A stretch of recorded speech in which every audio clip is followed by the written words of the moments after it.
Is that the name of your team? Yes. That's a group you're representing. Yes, sir. So welcome. We have the team ready here. The Honorable Catherine Wambilianga has stepped out. That's Hassan Omar, member for Yala. Catherine is a county MP for Bungoma County. That's Honorable Amina Mnyazi, the member of parliament for Malindi constituency. My co-chair, the Honorable Opio Wandai, and myself, Aaron Cheruiyot, Senator for Kericho. Welcome. We received your invitation, your memorandum. So we want to listen to you. In total, you have 15 minutes timed from now. Once you do it, you pause once you're done, so that members can ask you one or two questions, then we proceed to the next group. So I think if that's agreeable, Honorable Chair, we proceed. Karibu, you just introduce yourself and say what your issues are. Karibu. Okay, Chair, good morning. I'm Evans Utieno Logoa, the Chairperson Interface Community Health Desk from Super South Sub-County, Homa Bay County.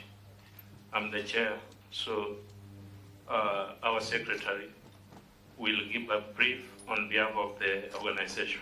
Thank you. Yes, good morning, the Secretary General for Interface Community Health Desk.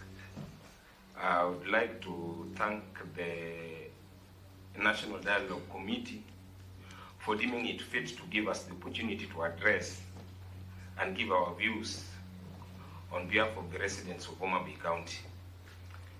Without much ado, whereas you've given us 15 minutes to deliberate on these issues, I think it is prudent that we obey the rules of the game by the National Dialogue Committee. So I'll first begin by stating as follows. Whereas you had highlighted 5 issues that were to be canvassed by the Kenyan citizens, we deemed it fit, and I think it is us who came first as members of the public, that we felt that the dialogue was not people-centered, but it was leader-centered. But luckily enough, it was prudent for the Learned Council, who is also the former Vice President of the Republic, say that we need to come and give our views via our memorandum, of which we also say thank you to the panelists. I'll begin by stating as follows, that I'll not read everything because of time. The thematic areas with regard to electoral justice and related matters, restructuring and reconstitution of the IEBC, we had the following recommendation. 1, there is need, and I'm pleading again that there is need. Those are 3 words. That we need to abolish what is the so-called National Tallying Center. Because where we are in, the citizens of the Republic of Kenya have always been participating in voting, but the problem, it is from the National Tallying Center, not at the polling station. So as we are saying, we need to have what is known as the polling station tallying center. Because if all votes are being casted right from the ground, what is the need, or what is it that the chairman is going to do? What is it that is going to verify? Because already the results have been found right from the ground. So the reason as to why we deemed it fit that we need to abolish the National Tallying Center is that this is where the problem has always begun. Kenyans have not been fighting at the polling station. They have been fighting at the National Tallying Center with leaders who have been elected. So for us to avoid that sham, we need to abolish the so-called National Tallying Center. That is 1. 2, we are saying that we need to creation of youth members of parliament elected as the same as women representatives, including persons with disability. Why? Article 28 is not being observed by political parties of this country, whereby you will just find that they handpick certain fellas to represent the interest of the youth.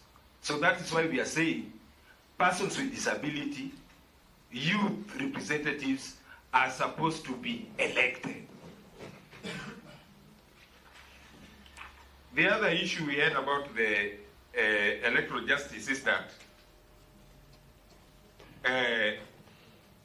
Article 97 of the Kenyan Constitution, we found out that when it comes to impeachment of the president, the powers goes to the members of parliament who have been elected, members of parliament and members of the Senate. As we are saying that if the sovereign power belongs to the people, then it is the people to decide if a leader doesn't work for them. And the reason as to why we are saying this is that the system we have in this country is a presidential system, not a parliamentary system.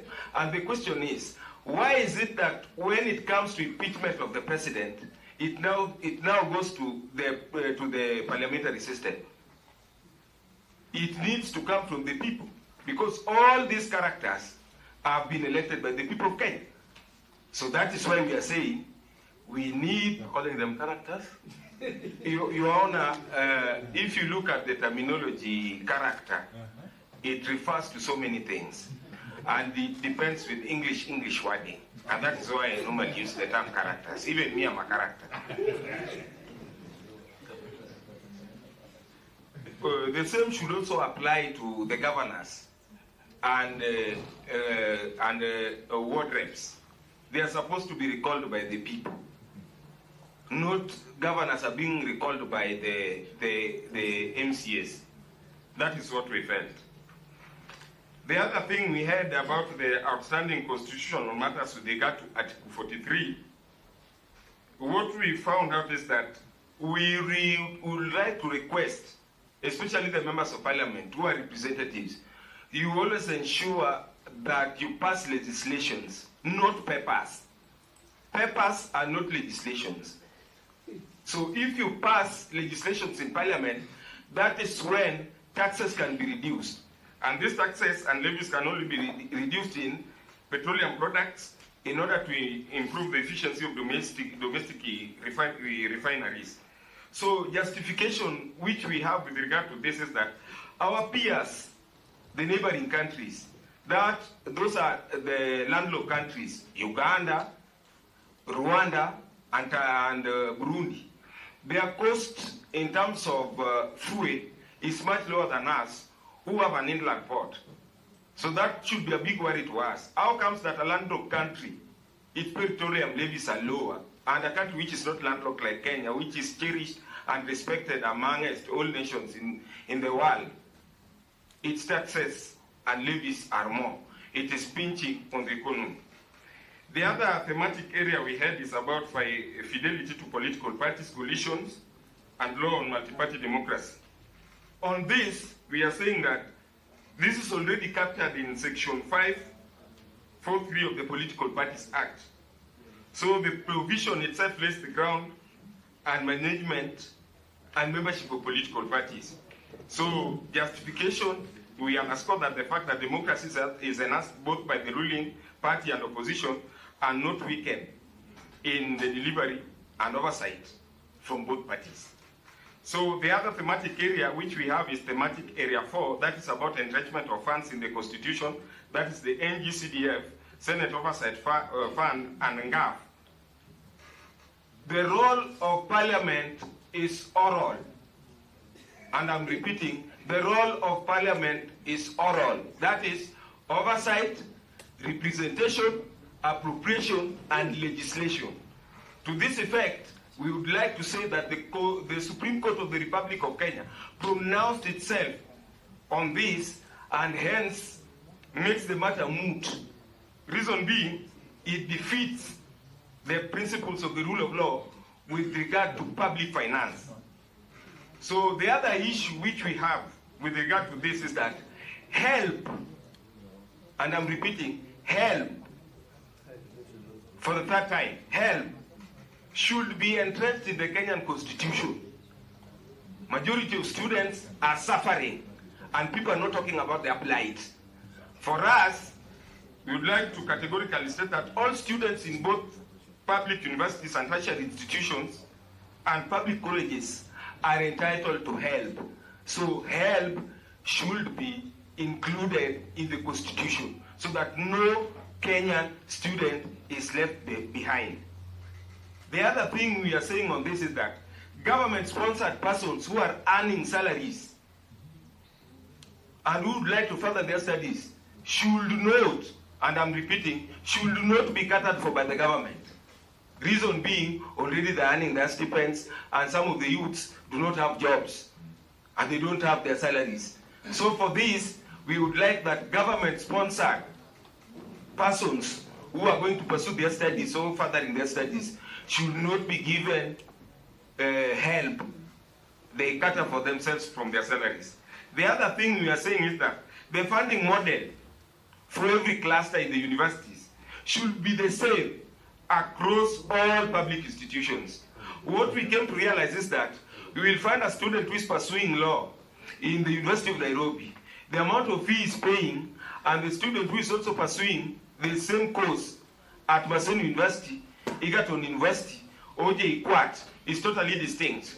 For us, we feel it that for education not to be discriminative and the dignity of the Kenyan students to be respected and protected, there is a need for the funding model cluster to be the same across public institutions. About cross-cutting issues, we had the big elephant in the room, which is making the Kenyan youths to walk with their socks torn. You might think that it is a tongue, but it is not, because the socks are torn. Is that any person charged with economic crime should be remanded and all his assets should be frozen until the matter is concluded. Justification is this: persons or characters who have been found to have embezzled public funds are still going back to the corridors of justice, seeking for the cash they have looted from the members of the public, they are using in buying justice. So for us, we felt that any person who is charged with economic crime should be remanded and all his assets should be frozen until the matter is concluded. It will be like bail. Yes. No, what we are saying is that whereas we are talking about bail and bond terms, and with regard to the issue that we say in law that you are the guilty and innocent. Already you've been found as a charged with the economic crimes at Anti-Economic Crimes Act. At your salary is placed at a half. What is it that you expect? That is doublespeak. For any law student, that is doublespeak. Because if you say that you are in need of bail and bond terms, and at the same time, Economic Crimes Act Section 52, it is saying, ukipatikana uko na hii hatia, half of that you are given pay. Already it has been justified. And umepatikana na that hatia. What is it that you expect again? Should you get that bail, bond, and terms? Anchored on that. That is from the school of thought where we had reasoned with that. On the other issue we have, your honors and the learned council who are present here, is about Article 234 of the Kenyan Constitution. And if you may allow me, Article 234I, the functions and powers of the Commission. We have a problem with the Public Service Commission. Public Service Commission is not a tribunal. It is not a tribunal. And you will find, if you read it says that Article 234(2)(I) hear and determine appeals in respect of county government's public service. So this one makes us to stand in limbo. County governments are autonomous. We have what is called as the County Public Service Board. So it seems to us that the Public Service Commission has usurped the powers of the County Public Service Boards. So they don't have a biting teeth. Instead, it is them who are being beaten by the big animal, so-called the Public Service Commission, which does not have a tribunal. We know very well that NEMA, National Environmental Management Authority, it has a tribunal which has been anchored in law. So for us, we would like Article 234I to be removed from the Kenyan Constitution. The other thing we have is about the entrenchment of state offices, the office of the official opposition. We are saying that the office should be created in Parliament by an act being seconded in votes tallied, hence the road should be clearly indicated. We found out this, that even right now as we sit, even right now as the National Dialogue Committee sits, the National Dialogue Committee did not pass the grey test. I so call it the grey test because it is easier for us to identify a green horse in a white grass, but not the vice versa.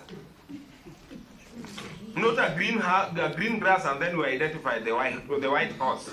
So for us on this, we are saying that this will ensure that the government is checked by properly and best legislations as provided for. And then we avoid the issue so-called the big elephant in the corridors of debates, which is known as Tuonane Badai. This Tuonane Badai slogan is going to be reduced in the corridors of debates. So for us, we would like to attest and confirm that the issues which have been highlighted by the National Dialogue Committee, the so-called NDC, is anchored on Article 10, 2B, and the issues highlighted promotes fundamental gains which have been made by the Kenyan Constitution. What is left for us as a country is to ensure that we retain our global respect position, of which our beacon, which has been, and I still cherish, as a citizen who was born and bred in this republic, which is of peace, love, and unity, that should be long-lasting during our stay and our living in this planet Earth called world, and this country called Kenya, with all its counties. The other issue, just to remind you, yes, I had mentioned to you that you have 15 minutes, yes, which you have exhausted. Only give me 2 minutes, if I may. It leaves me in a difficult situation because there's still.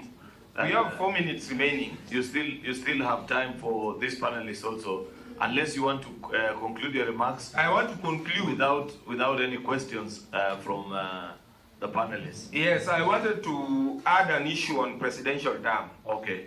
Our concern is that this ill fight has been coming out whereby citizens of the Republic cannot realize their social economic rights. It is because of politics. So for us, we say that a president needs to go for a single term of 10 years. 10 years. We wanted the president to go for a single term of 10 years. If he finishes, he goes and packs together with this deputy president. That is our thought. And the other issue we wanted to raise is that we had a position from the Suba community. They've met the population quota, of which they require a county. And also us in Homa Bay Town, we've met the population quota, whereby we want the Homa Bay Town constituency to be divided so that we can have Kanyada constituency. For us, we've met the population quota. And this one will make us to realize the issue, the big issue before the corridors of debate, whereby Kimani Chungwa is saying, Honorable Kimani Chungwa is saying, majority leader, one man, one coin, or one shilling, one man. So for us, for this to be realized even to us, we have to create a super county. I use that when I have ever said one. He has also spoken about it. So thank you very much for having given us the opportunity. Asanteni sana. He spoke We about spoke about it. We said that it is supposed to be created. He spoke about it. So Any question? the presenters finished their time, but I'll just allow one question only from each side. Okay. Hassan, you'll take on behalf of each side. No, just Then you'll tell me if there's a comment from this side. Michael. Yes, Your Honor, yes. No, you said we removed the National Tallying Center. Yes. Then how do we collect all these results from the polling stations and centers? Where do we tally them? What we've heard about this from the scenarios of elections which have been held, the 3 elections, after the Maina Kiai's case, and what the judges had ruled upon, we saw it that normally at Bomas is where the fight is. not right at the polling station. So after all the results of the members of parliament have been declared, MCAs, governors, women reps, and senators, everybody dashes to the National Tallying Center. So we're asking ourselves, why is it that everybody is dashing towards the National Tallying Centers and yet they are voted at the polling stations? So, for us to have a beautiful country, this country we cherish, honorable members, let us be candid enough and honest to ourselves so that future generations will not suffer the same fate. But where do we then? So tallying, that is what brings me to tell you about this. We have 47 counties, and this will bring the aspect part of the electoral colleges. So if we have like 64,000 polling stations in the entire republic, and presidential A has got 50,000, definitely he is supposed to be declared the president. So you are saying we scrap the National Tallying Center? Yes. Okay. Yeah, and movement to electoral colleges. Okay. That is what we are saying. You had said earlier on, yes, that you don't want to see members of parliament impeaching a president. Yes. That should be left to the people. The people, yes. Do it themselves. Yes. But aren't you alive to the provisions of Article 1? Yes, I'm alive to it. That allows the public, the people, yes, to delegate yes, their sovereign power yes, to elected representatives. The wording which is used in that given article, Learned Council, if I may, if you look at the sovereignty of the people, it says that all powers, all sovereign powers belongs to the people of Kenya and shall be, underline the wording shall, mandatory, be exercised only in accordance with this constitution. The people may, optional, may, optional. That is it, Your Honor.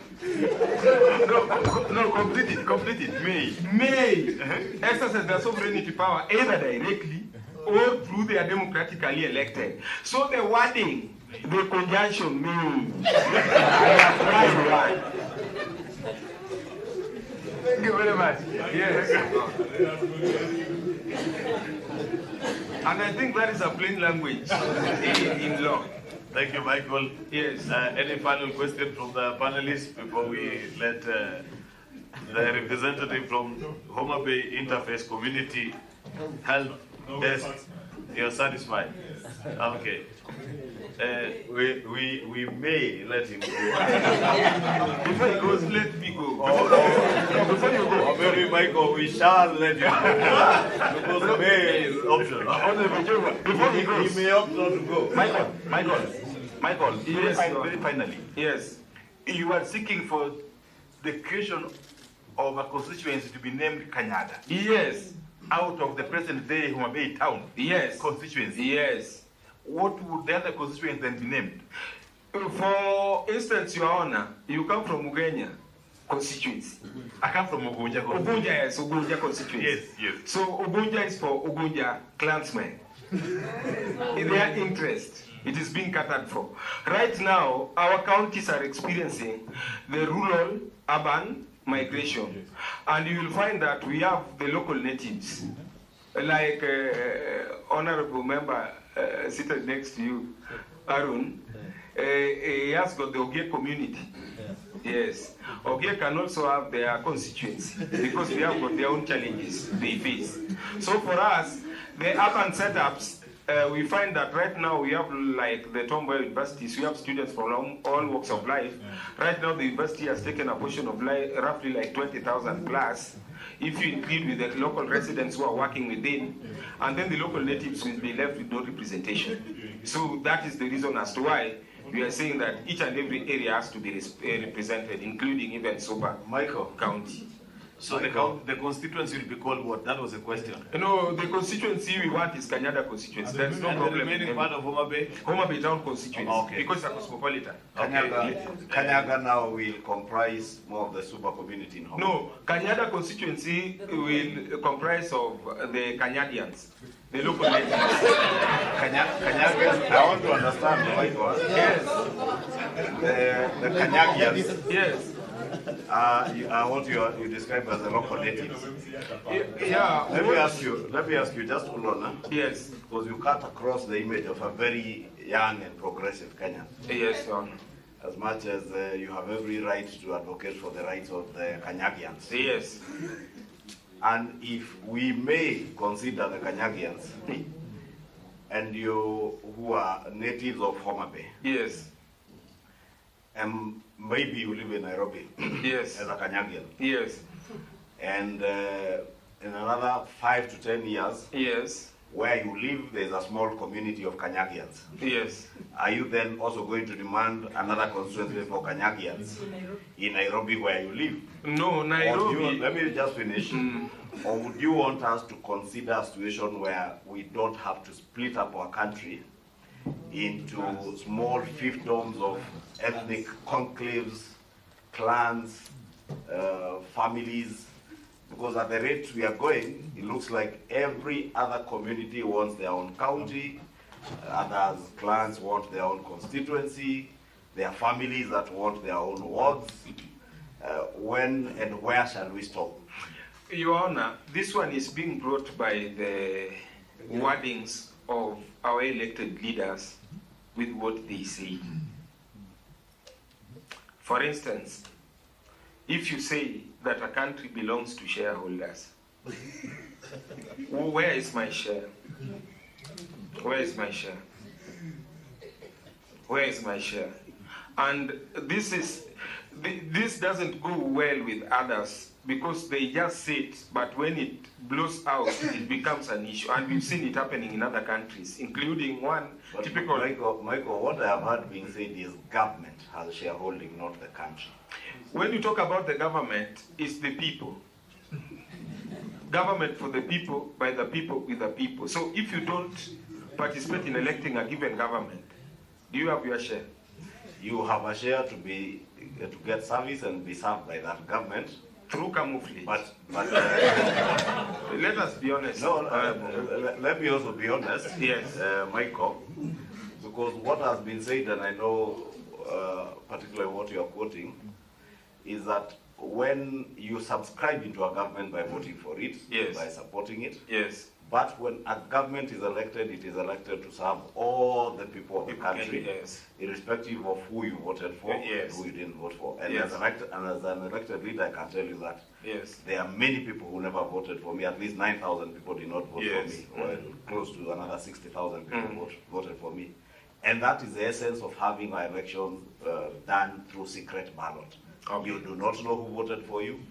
But when I am appointing people to my office, Yes. then I would want to look at people who subscribe to my ideals and what I want to do. Yes. And therefore, I'll not go for Michael if Michael never voted for me to serve in my office, because he may not even want to push my agenda. And I think that's the genesis of that statement. But my question to you was very simple. Yes. When and where do we stop dividing and cutting our country in fiefdoms based on ethnicity, based on clanism and familial ties? Because if the Kanyagians want their own constituency, Yes. you mentioned the Ogians, Yes. they're out here. Even El Molos. El Moros, we had the Sabouts from Trans Nzoia County. Mm. And whereas they have every right to claim marginalization and everything, two of the people who are seated where you are seated have served. One is a deputy governor in Trans Nzoia. Another one, I think, was a former majority leader, former deputy speaker or the speaker of the county assembly. Yes. In the county, they claim marginalization. Yes. So my question as to where it will stop, because must you as Kanyagians Yes. have your own constituency Yes. for you to be heard, or for you to feel that you're included in the leadership of the country? I can tell Whereas you are included by voting through universal suffrage. And I heard what you are telling Honorable Pio, Yes. that the people may delegate the authority, Yes. not shall delegate. Yes. With that in mind, that we are in a country where we vote through universal suffrage. And I think that's the point you're advancing, that if we vote through universal suffrage, then to impeach a president, then it has to be done through universal suffrage. With that in mind, Kanyagians vote in Homa Bay, they will vote for whoever they vote for, and they are heard, and they have their stake through an electoral process. What I can say, Your Honor, if you may allow me, is that I wanted to give an example with one of the counties. Final remark, please. Final remark, that is Sierra County. You saw the composition whereby cabinet officers were being chosen. People from Green constituency are trying. They were left out. The directors also were being taken and chief officers. They were left out. So, with ministerial positions in the county government, they were left out. So, where does that put the people get? It's the same thing even as we were asking ourselves. So, what is this? But I think, from where I sit, because you participated in so many cadres and you've been sitting in most of the meetings, going out of the country, benchmarking on so many things. Leaders are problem solvers. And if issues arise, such as this, and we give out our views, the best solution is that for the National Dialogue Committee to sit and synchronize on these issues we are giving. And then they see, if we balance, on balance of probabilities, what is it that we expect? Thank you. Yes. Thank Yes. you. Last, but It's last, not even a Honorable question. Catherine. I think you're cleverly evading our questions, especially what Honorable Ishungwa has asked on. A very direct and specific question. Do you want the constituency to be divided on ethnic or clanism or whatever? No, that is not the mindset. So give us a straight answer to that. That Thank is you. not, let the chair address you on that. Okay, Chair, 30 seconds. The reason as why we, like me, I want a sober county to be created. If you look at the Constitution, it tells us every 10 years we can review boundaries.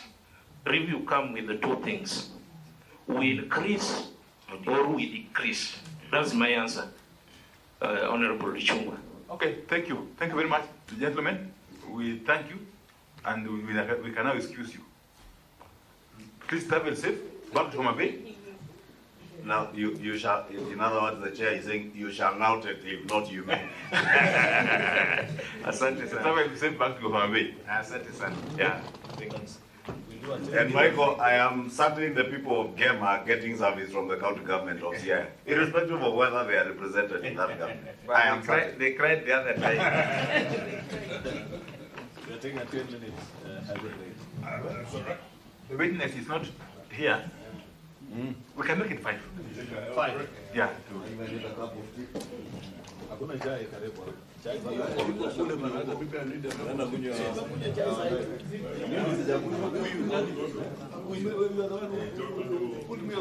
Linda, didn't you pull me out with my cup of tea?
candidate for the final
just do a quick round of introductions.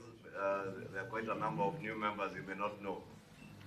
I'm sure you know Senator Mugeni Kongo, Honorable Amina Alindi, Eugene, you don't need introduction. Opio, you don't need introduction. His Excellency, you definitely don't need.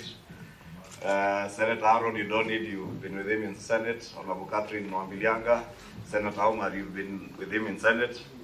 And of course, myself, we went to the school. Out of order. So if I may introduce myself, school number 6177. According to this fellow. So Karibu will give you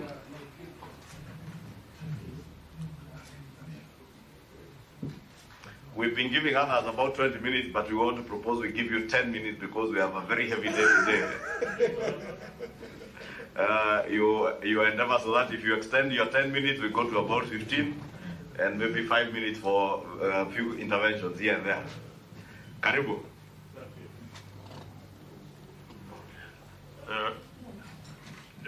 10 minutes too short for Attorney General Emeritus, Senator Emeritus, and one who went to this school, and he was number 1,700, and one was just flown in just to appear and fly out. So please give me time and be with me, because I think that your committee is very important. I thank you for inviting me to give my views to this important national dialogue. It is my prayer that you fully discharge your mandate, for the well-being of our beloved country of ours depends on the issues you have identified for negotiations being successfully resolved. Let me start with the easiest: establishment and entrenchment of the state offices. I support. And in fact, way back in April 1992, I published a constitutional amendment to have that office plus 2 deputy governors. And as you know, during the national negotiations, which happened in 2007-8, again, we established that office. And as you also know, during the BBI process, mark you, the BBI was only challenged on procedure, how it was appointed. But the content of BBI are still there, and you can make reference to them. And the BBI, we did draft a constitutional amendment, and if you look at Article 107A, there we have provided for leader of opposition. And if you look at Part 2A, there we have provided for the post of Prime Minister and Deputy Prime Minister, which of course now is Prime Cabinet Secretary. Outstanding issues. Article 43 of the Constitution. Article 43 of the Constitution gives us economic and social rights. That particular article is similar to, and in fact I know I drafted it during the committee stage where I was a member. We borrowed from the International Covenant on Economic, Social, and Cultural Rights. Therefore, the first thing which is important on that is to recognize that the primary responsibility to realize these rights lies on the government.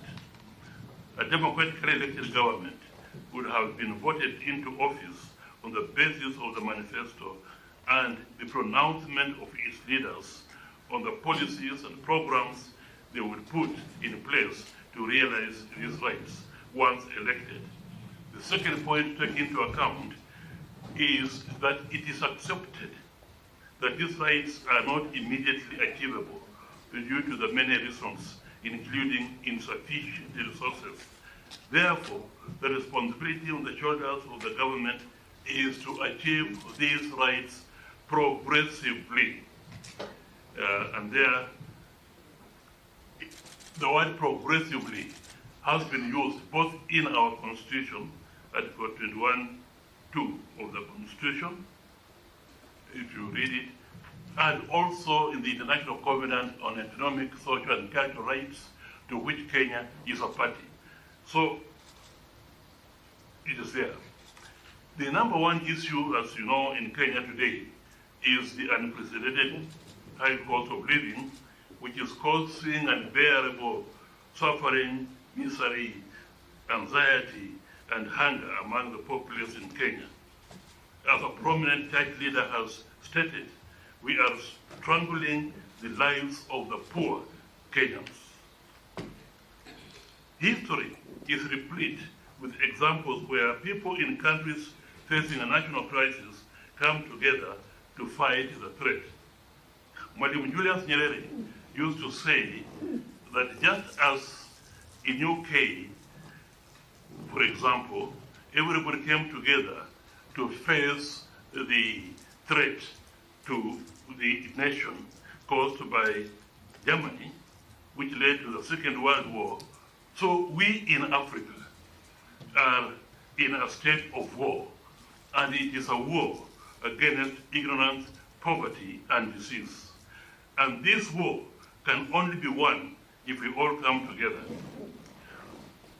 In this national crisis, it calls on the government and all the people to humble themselves and collectively and in a sober manner address the issue.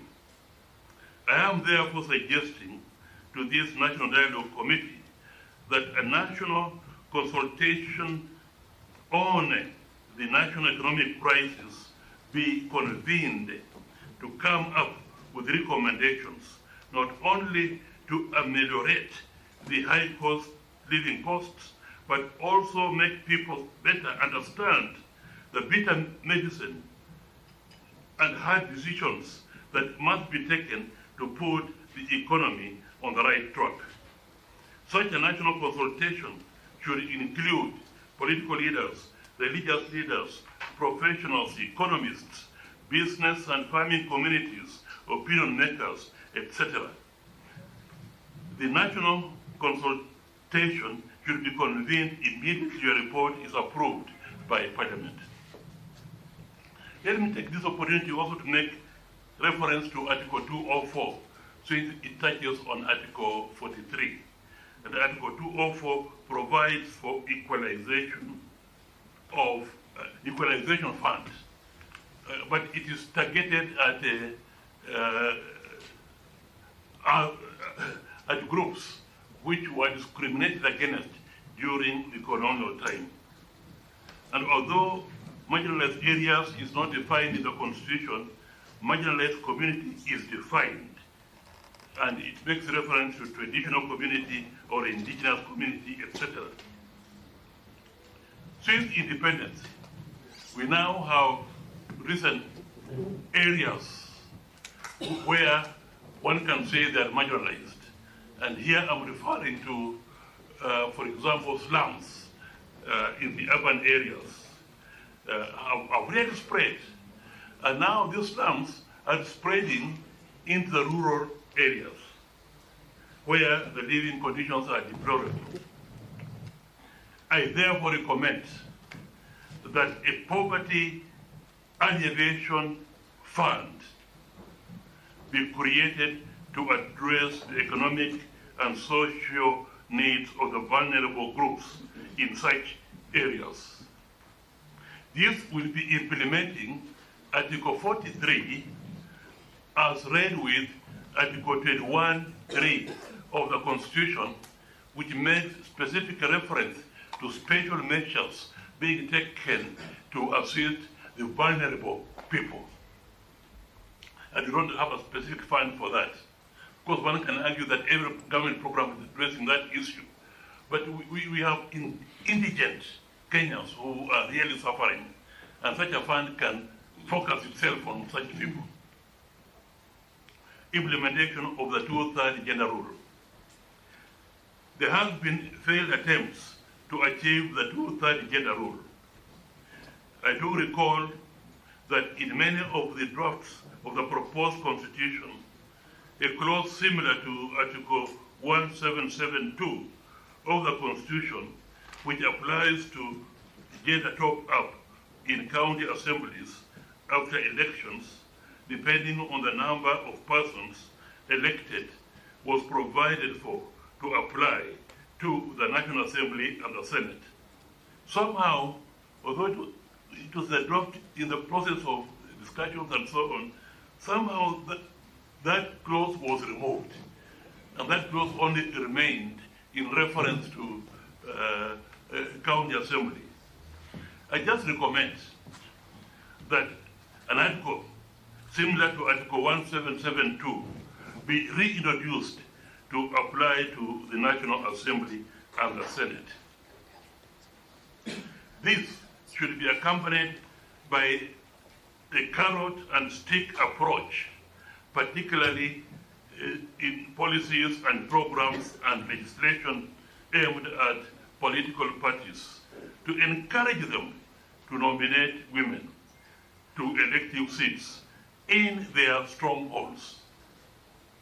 This will aim at having more women elected parliamentarians so that the top-up figure will be reduced and in the long run, hopefully eliminated.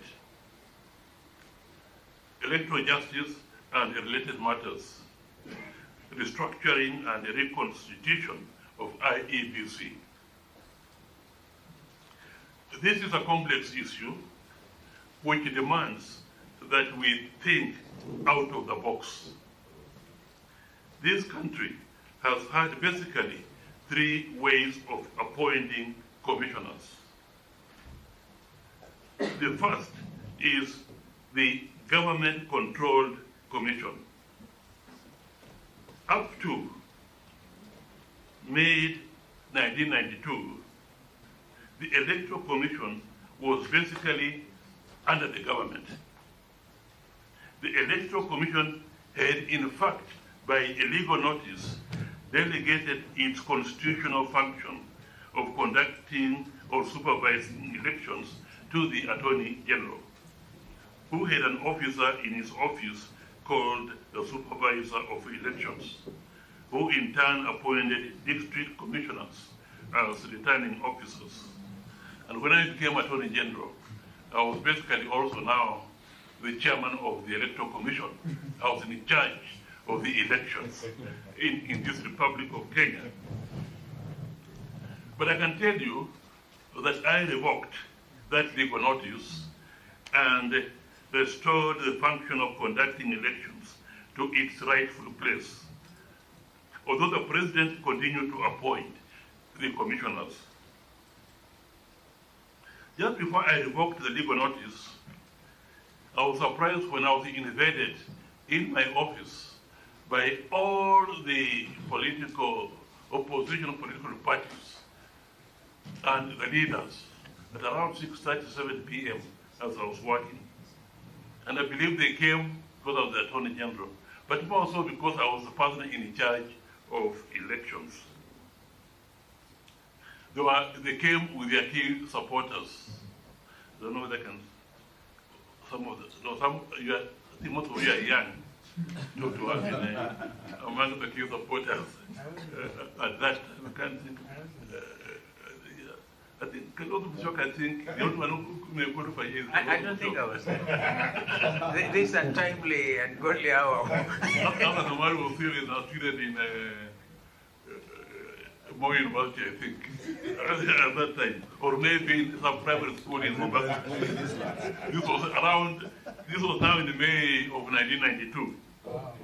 All the opposition political parties plus their key supporters came to my office and made it clear to me that I convey to the president that he disbands the Electoral Commission immediately and new members appointed with their involvement. In other words, they wanted to propose members and the president appoints. Of course, the clarion call at that time was no new Electoral Commission, no elections. To cut the long story short, and that would one day appear in my memoirs in an extenso, we discussed up to about 10 p.m. and they agreed on my proposal, which was in accordance with the Constitution as it was then. The proposal was that although the President had no constitutional powers to disband the Commission once appointed, however, the Constitution at that time provided only a minimum of members of the Electoral Commission. So consequently, he could appoint additional members. So I say the way I can help them is through that way, or advise the government. So we agreed that they should go and nominate, give me a list of persons from whom the President can, in his absolute discretion, appoint. I informed them that such persons should not be officials of the political party or any party, or be active members of their party or any party, or be persons known to belong to their party or any party.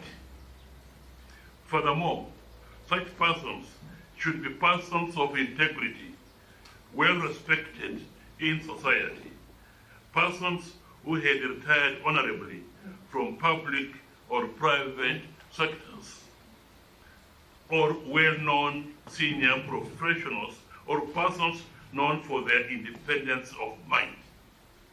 In short, they should be persons of gravitas. As Nigerians would say, persons of legal luminaries. In view of the constitutional discretion vested in the President, I asked each leader not to give me a list where they have all sat down and agreed, but each leader to submit a list to me separately.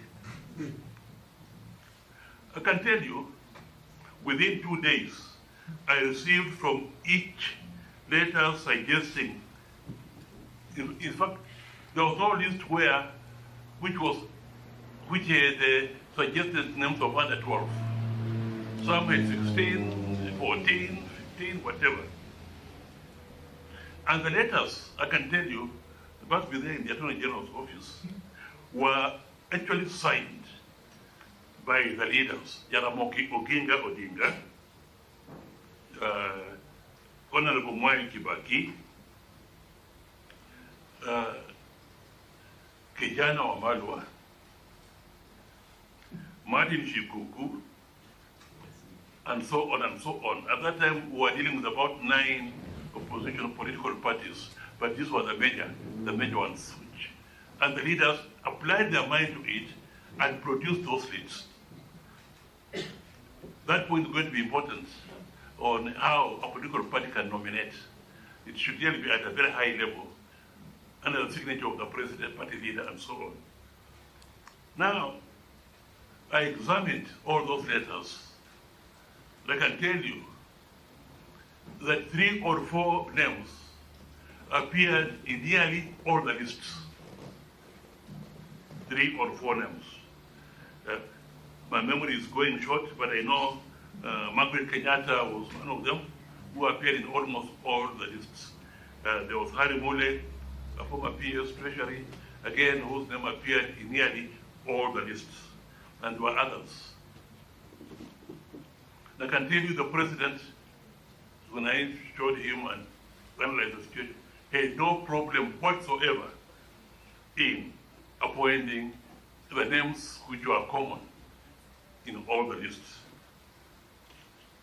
And that's how the additional names to the Electoral Commission were appointed, in addition to those already appointed by the President earlier. After the IPPG of 1997, it was agreed that KANU nominates for appointment 11. and the opposition parties nominated for appointment 10, and they did so. And the Electoral Commission was the largest I ever known, had 21 members. You know, elected or appointed by the president on the nomination of political parties, direct nominations, political parties. And like before, in my situation where I said, give me a number of names and we shall decide from there. They were just appointing a name and that is it. Of course, you'll agree with me that 21 members are a bit unwieldy. But let me remind you that this is the Electoral Commission which delivered the 2002 general elections, whose results were uploaded and accepted locally here in Kenya, regionally and internationally. And I believe it was the only general election in the multi-party era, and that is after we amended the constitution, where no election petition was filed challenging the election of the president. So what I'm trying to say, when you're considering these issues in a sober manner, don't try to demonize the fact that political parties should not nominate. I think that should be on the table, because our user has shown it as I've seen it. The chairman, yeah. So, I mentioned about the first government control electoral commission, the second commissions nominated by political parties. And now the third is what we have been experiencing since in 2007. The third is the so-called commissions which are expert-based, where the election board, through advertising, interviewing, and selecting the members on merit. This has been Kenya's experience under the new constitution. This looks good on paper, and there has been a point in its favor. However, the electoral commissions so appointed have not inspired confidence up to now.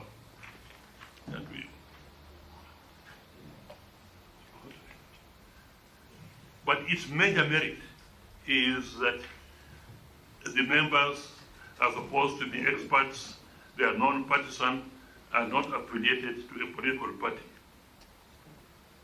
However, we have noticed that the selection board, they rarely agree, even on method of scoring points, and that method can also be interfered with by ensuring that a member gives very high points to the one he favors and very low to the one he doesn't like, so that when it comes to average, somebody goes through. And in fact, I believe you have heard here allegations that even on the last electoral commission, some of the commissioners, although it was through that system, that some of the commissioners were appointed as a result of maneuverings by certain political powers or political or eminent politicians. So it can also be manipulated, in other words. To cut a long story short, what is my proposal? My proposal and recommendations, having studied the three matters of appointing commissioners, is that we have a mixed system of some commissioners nominated by political parties and some commissioners appointed through a refined system that we now have. In this way, the benefits from both ways can be realized. I suggest, what I'm suggesting here can be refined in further discussions, particularly amongst you and amongst the political parties and other key stakeholders. I suggest that the top 2 or 3 political parties should nominate people for appointment, direct appointment to the Electoral Commission. and the top 2 or 3 should nominate 1 commissioner each. And the rest of the political parties should jointly nominate 1. The persons to be nominated, that's a procedure, by the political parties should meet the set criteria, which I've already mentioned, is the criteria that I used and which the political party leaders accepted and which they implemented because they gave me really proper names. People of integrity, well-known reputation and whatnot. They gave me those names, and out of which we appointed that criteria can be used by the political parties in suggesting the names. This can, of course, be refined properly. This will enable the Commission to have persons of gravitas and also experts. The persons of gravitas, you see, people who, if you appoint, the country will just say, yeah, that one we agree. You know, such a person, I can tell you, is not likely to apply and be subjected for shortlisting and for appearing before a panel of youngsters and whatnot and so on. He will not. But such a person can only be appointed by elder statesmen who are the party leaders or leaders of a coalition of parties, just directly, without any problem. So this system will enable such persons to be appointed rather than this other system that we are having. And so once the political parties are appointed, then the balance of the commission can be appointed through the system that we have with proper amendments to take care of the weaknesses that we have seen them have. So that's what I would suggest on the issue of reconstituting the commission. And probably the political parties liaison committee, constituted under Article 38 of the Political Parties Act, could play a role, and therefore the Act should be amended for it to play that role.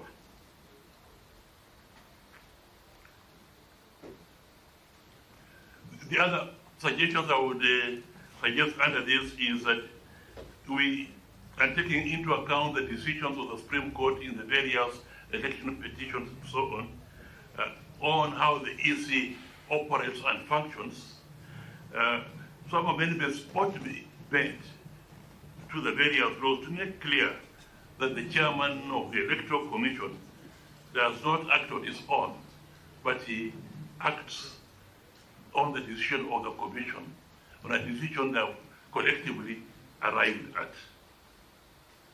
And that before even they announce the presidential elections, they must really have looked at Form 34C, which shows the results of the presidential elections, and not just a summary of what the result of each county. That's not a verification, that's not tallying. But that law needs to be tightened so that we are on proper footing. The other point under the, you had me to address you on was audit of the 2022 presidential election. The Supreme Court has exclusive jurisdiction to hear and determine disputes relating to the elections to the office of the president. And his decision is final, Article 142.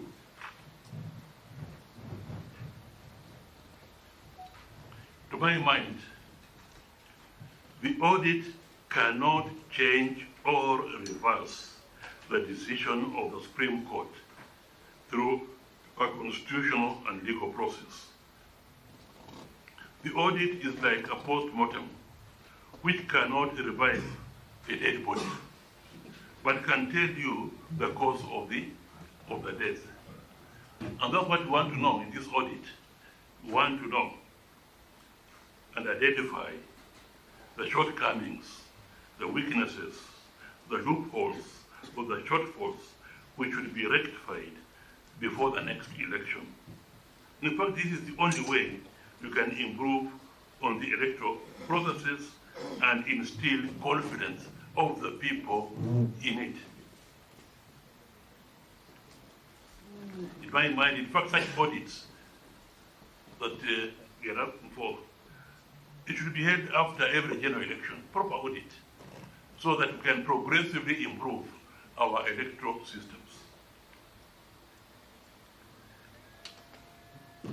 Many election observers have observed that normally the election process up to the polling day was credible and counting in the polling stations was technically professional. The problem lies in tallying, tabulation, and declaration of results. The issue of whether or not the server should be opened has engaged the public debate for some time now. The more debate on this matter goes on, the more suspicions are created or raised that where there is no smoke, there must be some fire. This has left a doubt or a lingering thought in the minds of people that it may not be that the figures in the portal are different from the figures in the server. That it may not be, but it could be so. And this may repeat itself in the next election. If the same is not cleared, if these doubts are not cleared, it could erode confidence in future elections and reduce the figure of people participating in such elections. I am therefore recommending and proposing that a law should be enacted to make servers automatically open and accessible to anyone, that as soon as the presidential elections are declared.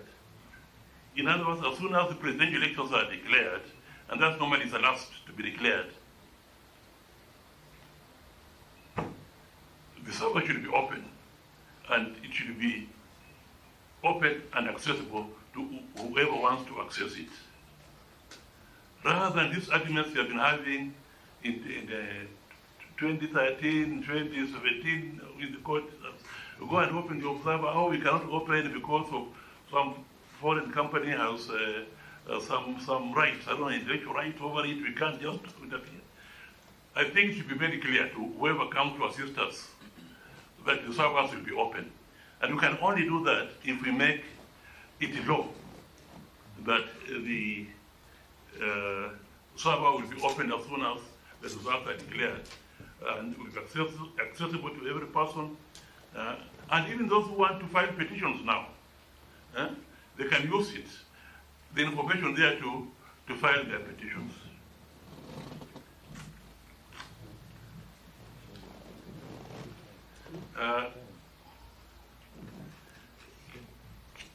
Last, permit me, I'm a Pan-Africanist,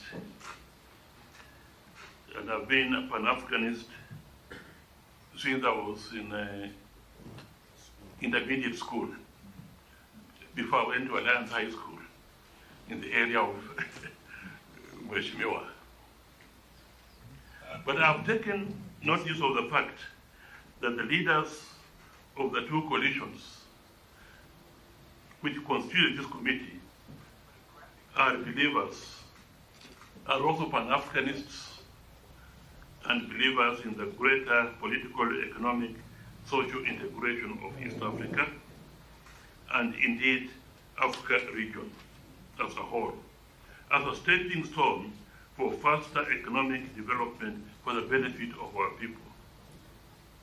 But what I'm going to say again is relevant to Article 43, is relevant to the rising costs, is relevant to stabilizing our economy and making sure that it can take off, can grow at an accelerated pace. In BBI, we recommended an amendment to the Constitution, and we had a new Article 10A, which reads as follows. 10A, regional integration and cohesion. This constitution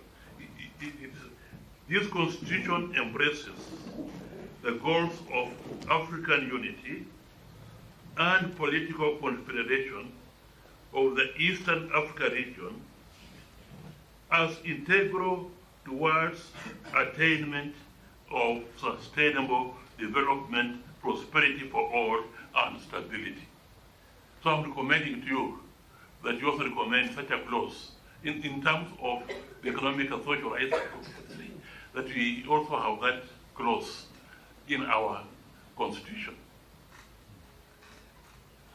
That was my written thing. Now, just for the verbal thing, number one,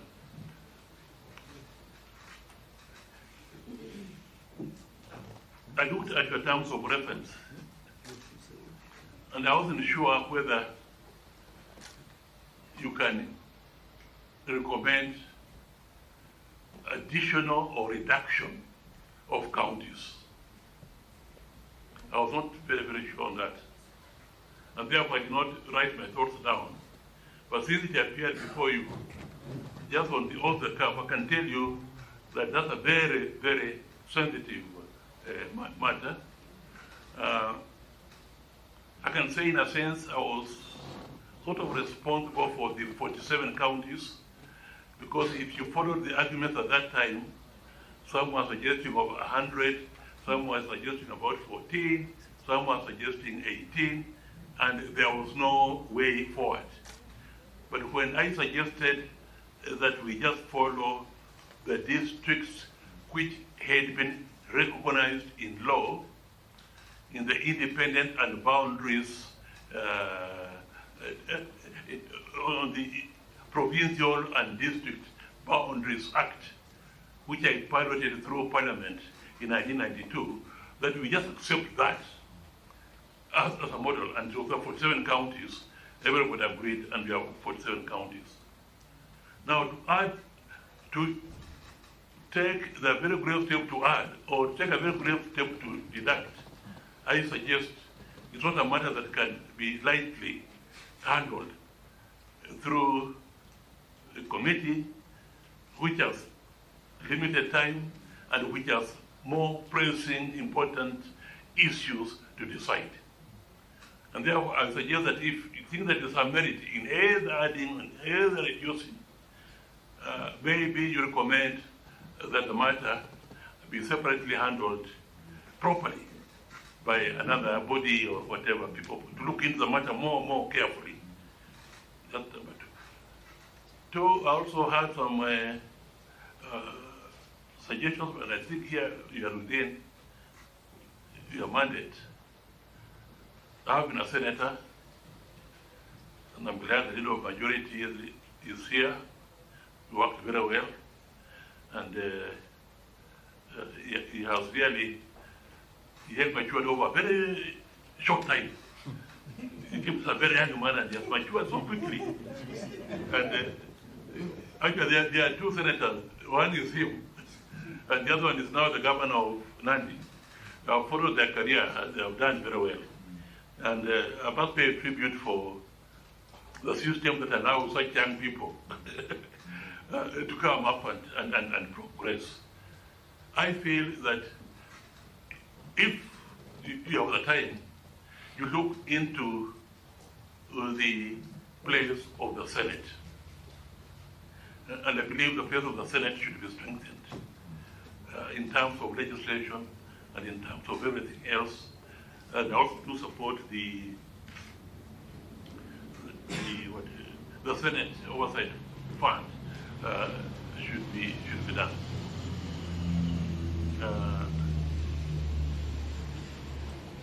Look again, Abe, on this one, if you so wish, I could write something and hand it over to you within a limited time on how the Senate could be strengthened. Because this is really something that's very, very, very close to my heart. And I think with that,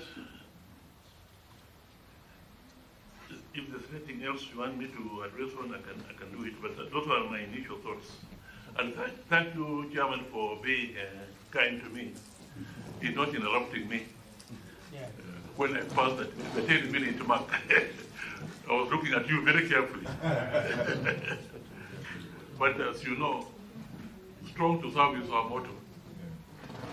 Thank you, AG Emeritus, Senator Waswako. And indeed, strong to serve. That is why I could not muster the guts to interrupt you. And we definitely benefit from your immense knowledge and experience in government, and also in your later life as a legislator. We'll have a short plenary. Maybe if I may start, before I give someone else.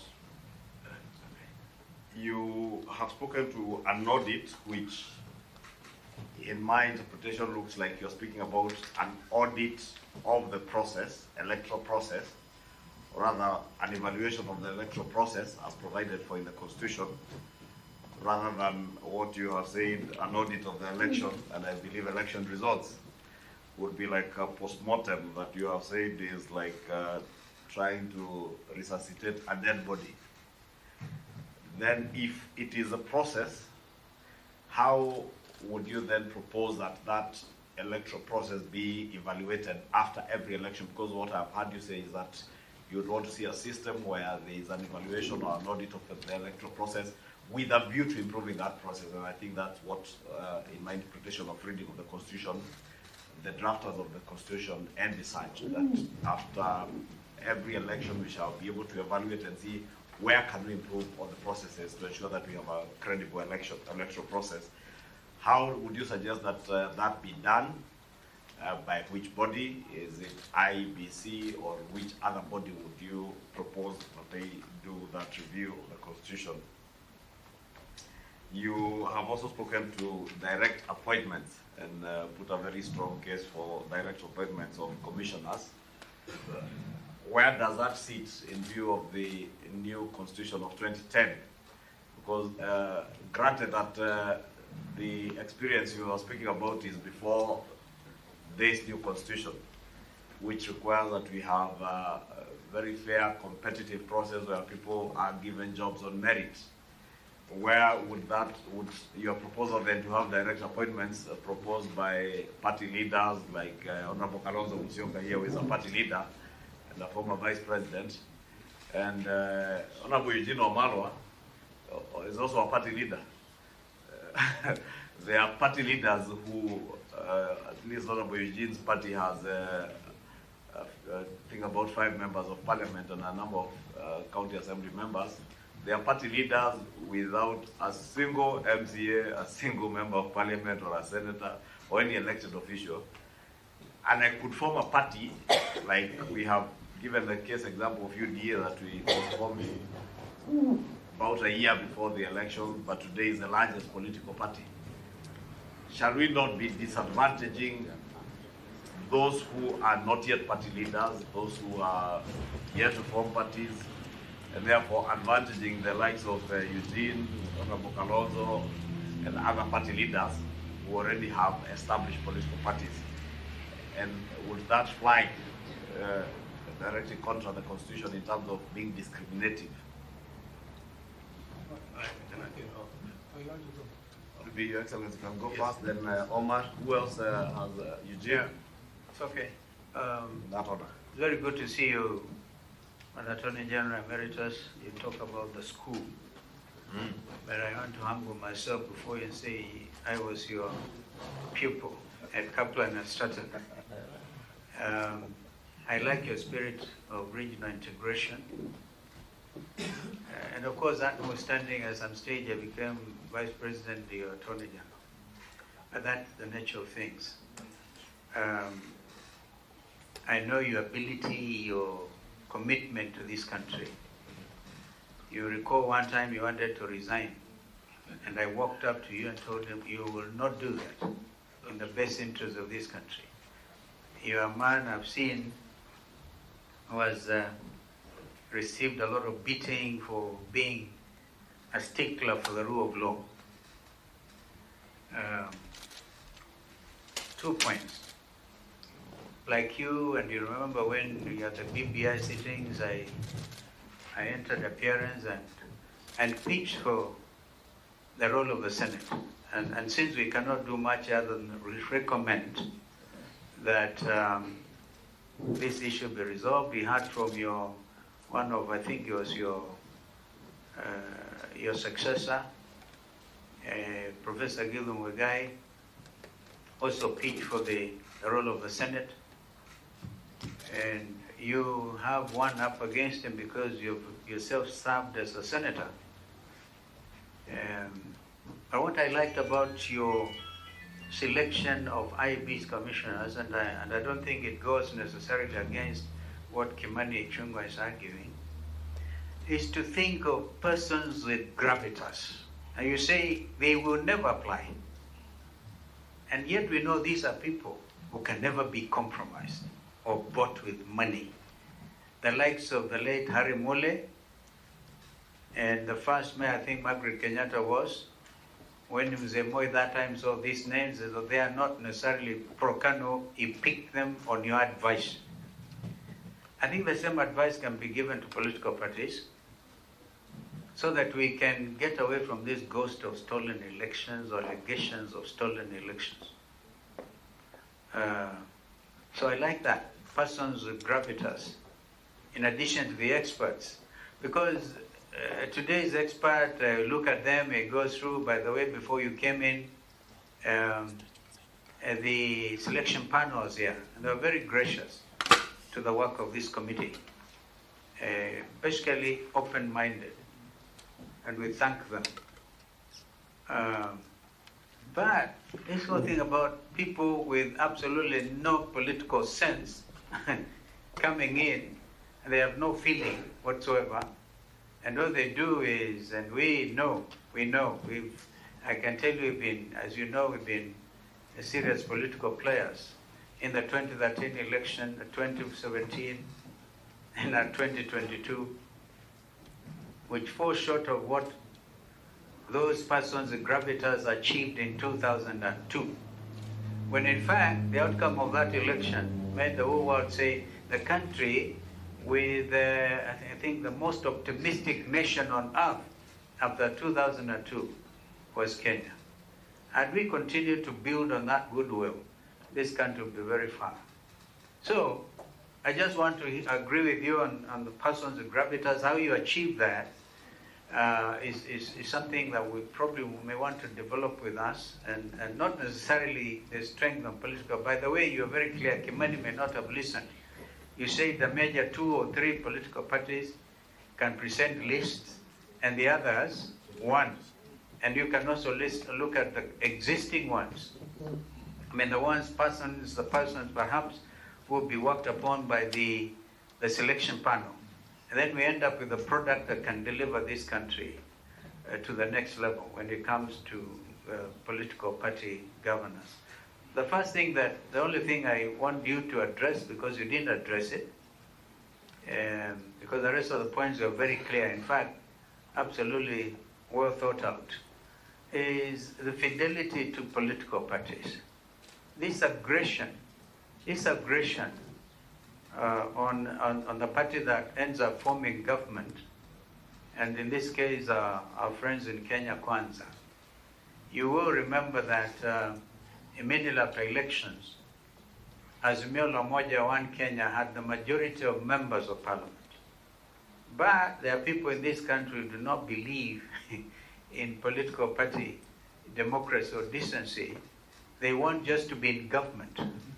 And they went to government and caused a violation of what was even agreed at that time by way of registered coalitions with the registered political parties. First of all, what would you recommend with regard to the independence and the strengthening of the role of the office of the Register of Political Parties?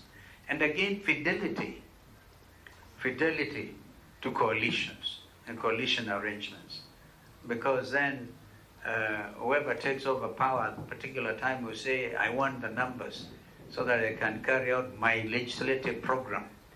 But it appears to me, if we are to borrow the example of what's happening in the United States today, the Republicans are the majority in Congress, and the American people are teaching us something. You negotiate and even end up like they did last night, say, well, let's leave out this matter of funding the war in Ukraine and look at national interest. And then everybody ends up feeling a bit more accommodated. President Biden is a president on the Democratic Party, but Senator McCarthy, of course, they want to impeach him now. The extremists on Republicans want to impeach him for considering what they've given. But since our Constitution 2010, I'm sure you'll agree, has drawn heavily from the American model, presidential system, I think that it probably will make this country be in good standing if we then can follow some of these ethos and avoid disorganizing, dismantling in a very dismissive manner political parties that take time to put together, coalition arrangements that take time to put together. Of course, the idea of a post-election coalition is also possible, but immediately after an election, in a country as divided as we are, right now divided right in the middle, and then you have a head of state who probably said, I want to stamp great authority. He ends up doing that, but at what cost with regard to political party democracy? Thank you. Thank you very much. Since everybody has said something, as a writer before their remarks, I'll also say that my time at the Senate was made extremely useful by the likes of you, the late Haji, Raitu Murungi. You're able to clarify to Junior and I and those who cared to sit down with you a lot of the episodes of history where on the decisions that were taken at that time by the former president and some of the decisions that were made by very great leaders. And you told me that to publish your memoirs, some people have to be dead. So I heard you talk about your memoirs. I'm confident those people are now dead. you actually, that was the joke you had, that if you were to publish your memoirs, some people must not be there.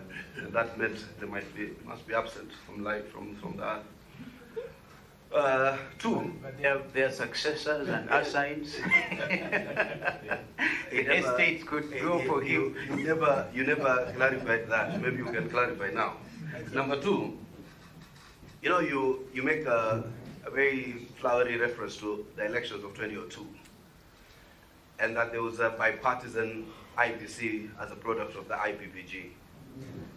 But also the margin of victory between Uhuru Kenyatta and the late Mwai Kibaki was so significant that no Tarakanithe could turn it around. And in fact, I'm one of those who was very critical of the Moi administration. But one greatest act of statesmanship that is corroborated by both President William-Ruto and former head of public service, Sally Koskei, is that when everybody was waiting for Moi to do the magic, the late President Moi asked Uhuru Kenyatta to concede, which led to the concession at Serena. We need to have a culture of conceding elections. Whether we are the country, in terms of margins of victory, it is not specified.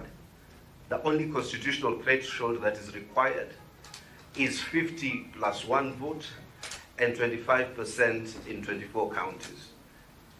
Americans vote that way every successive elections. Ghanaian presidents win with margins of 50,000 or 25,000. But we have radicalized and weaponized some of our base of supporters to constantly deny to accept victory by always blaming some top technology, some software, some server. Yet it is some of it is in open public gallery. for it to be said. The server or the portal was simply a reflection of the server. We have since been informed by our Supreme Court team that the Supreme Court actually, in 2022, but then after that, we said all elections were contested, and all of them read Raila Odinga and others versus, so the contestation has been from one center. But I wanted to ask, I don't know whether you were part of the Supreme Court process of the 2022 elections. Actually, an audit of the server was actually, and we will present it in the deliberations of this committee, was actually ordered by the Supreme Court. Both parties to the suit were actually asked to come. They were taken to those places. Others, even from ODM, had their notes and they wrote, and they all signed onto that report, upon which I'm told it is what informed part of the decision of the Supreme Court.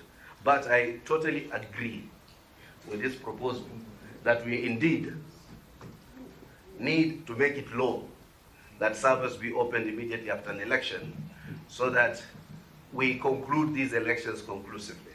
We do not need to repeat ourselves constantly that after every election we are putting out some IEBC people out of work. We are victimizing and vilifying Kenyans. We are, in the lead up to the elections, we're intimidating them. We are kidnapping them. We are murdering them. And those are some of the things we need to look into. But the final thing I wanted to ask, election cannot be the work of only political parties and politicians.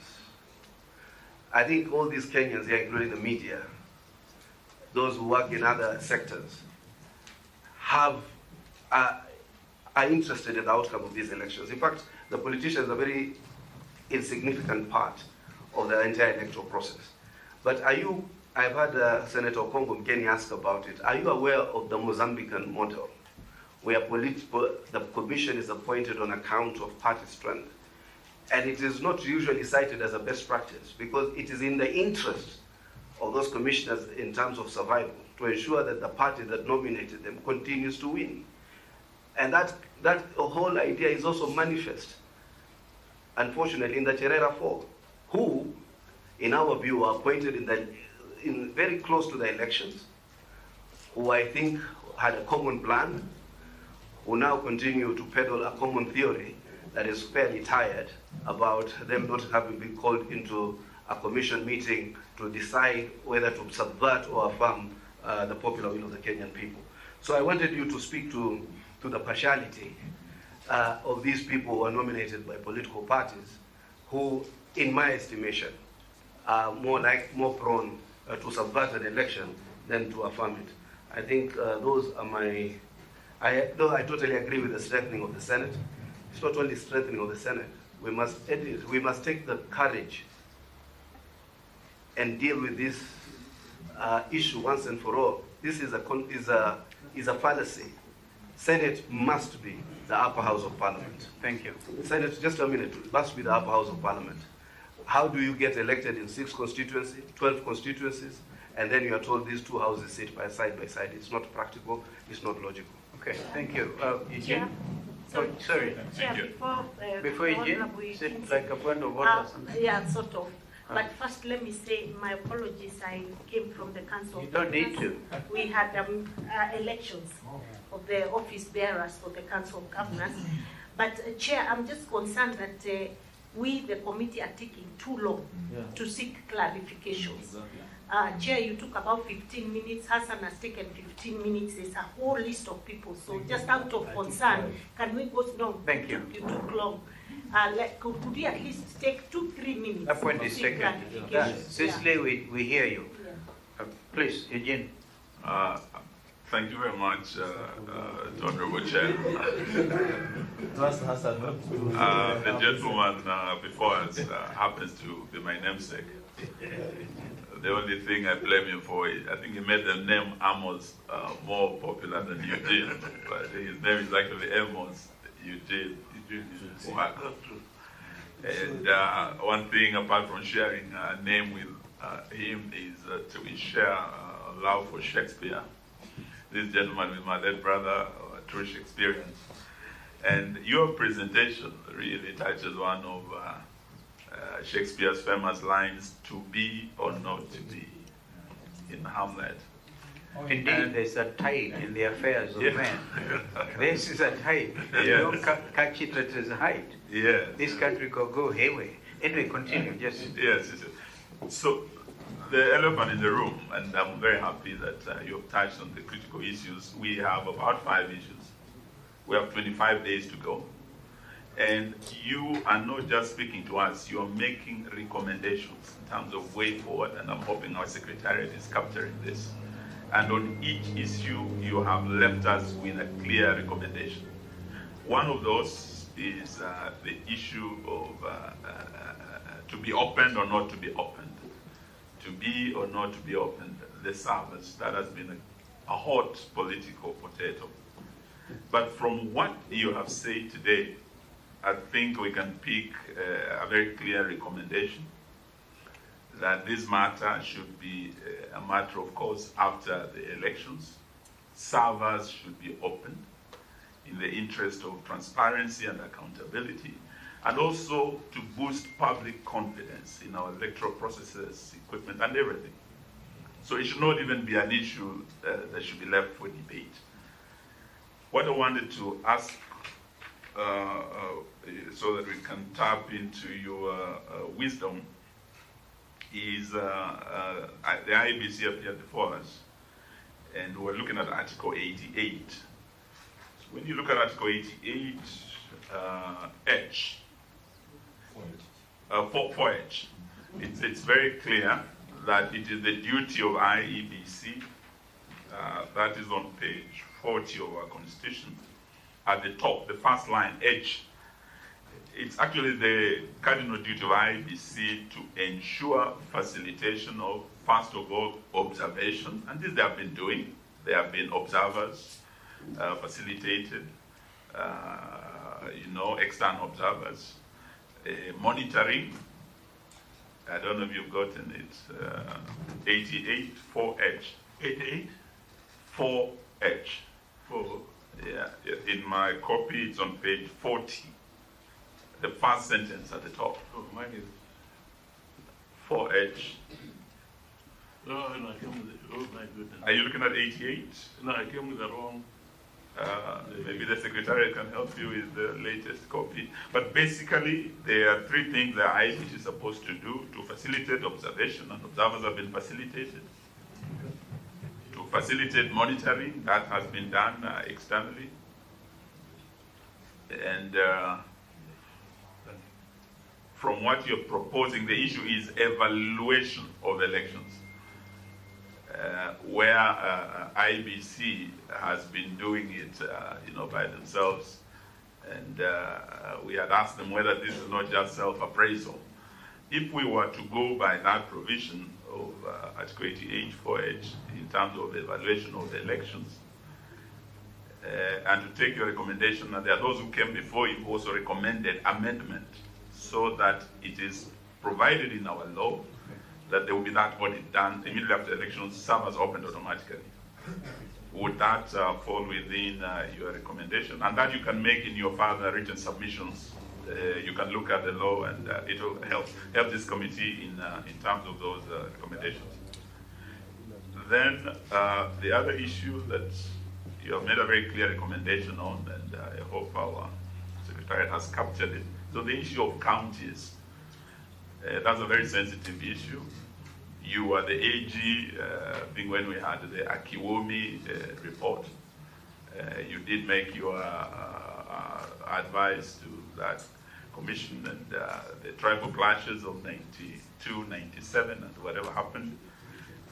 So in terms of adding or subtracting, to have or not to have more counties, it's another hot political potato, and we are happy with your recommendation that perhaps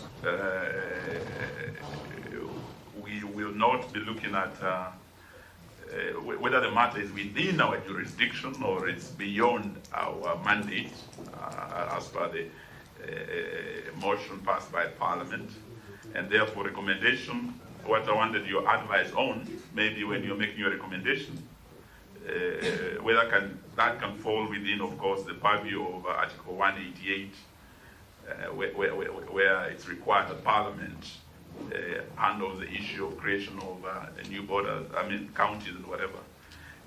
That will be very helpful in terms of a way forward and in terms of recommendations. Lastly, we have the issue of course, the two-thirds gender rule.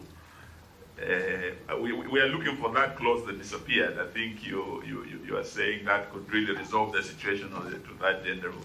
Because in the county assemblies, because of the law that we put there, Article 177, we have achieved in all our 47 county assemblies. But in our National Assembly and I think Parliament, we have a problem. I think you can help us find the clause that disappeared that could have actually resolved this. Be more specific in terms of recommending so that we can pick it as part of a recommendation to resolve that issue. And lastly, the issue of Article 43 and matters of socioeconomic rights. That also, I think you made some very, very good recommendations. It's an issue that, of course, our colleagues in Kenya Kwanza didn't want on the table. But you're saying it's a national crisis. Kenyan suffering don't belong to Kenya Kwanza or Azimio. They are all Kenyans suffering, regardless of how they voted. So there was the recommendation you were making about a national consultation, NCG. I think that's a very good recommendation, which I'm hoping will also capture. But what I wanted to ask is, I think during Kibaki's time, when we had this economic crisis, Kibaki came up with the economic recovery strategy and a team that was tasked to actually address the crisis at the time.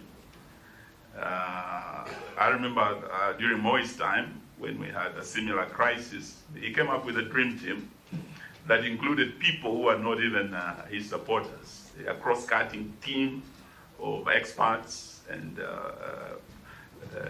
people like Leakey and others who didn't agree with him politically, but a team that would be brought together as broad-based and with the necessary expertise, economic and legal luminaries, if that could actually be recommended, so that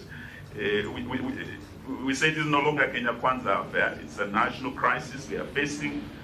Let's come together and let's reason together. Well, thank you. Maybe we give you time to respond now. Because in the interest of time and what Cicely was reminding us of, I think it's good. And again, thank you. We are not raising any issues. I think we're very clear. Mine was just I thought you have raised a very important issue on the issue of bicameral house vis-a-vis the Senate. It was very clear. I wanted to make a small request that you don't make it off the cuff. You send us a write-up on your thoughts. Yeah. I'd actually given him one myself when they were sitting at KSCC. Maybe just to enrich it and see what we can do. Over to you, Bwana Amos Wako.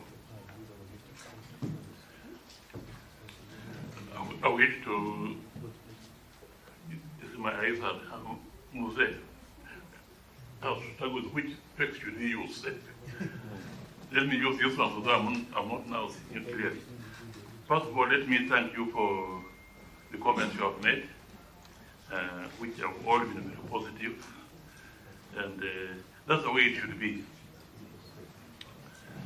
Mr. Chairman, your committee can even make proposals for amendment. I do not think that the proposal that political parties appoint in any way contradicts the Constitution, but if you feel somehow it contradicts the Constitution, but you like the idea, then you can do a slight amendment. And if you want me to help you, I can do it.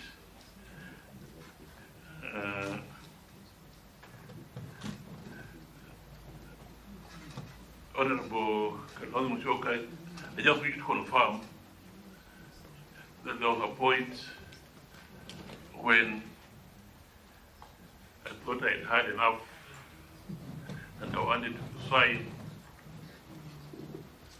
And actually, I'd gotten good jobs somewhere. But he came. My friend came. He was, of course, my pupil before he became an advocate. So he was now taking care of his master, both spiritually and whatever. He came and really, we had a long discussion, and he convinced me not to resign. And that's why I continued.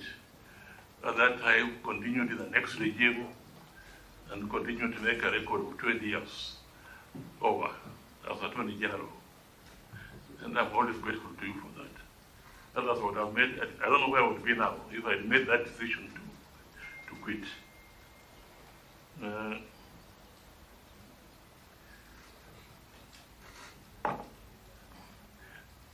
Honorable Kalonzo, you asked about fidelity to political parties. To me, the situation to me, that one is very, very clear. Kenya is a multi-party democratic state, and anything that undermines that should not be acceptable. But more important to me is that wananchi, the people, the sovereignty of this country rests in the people.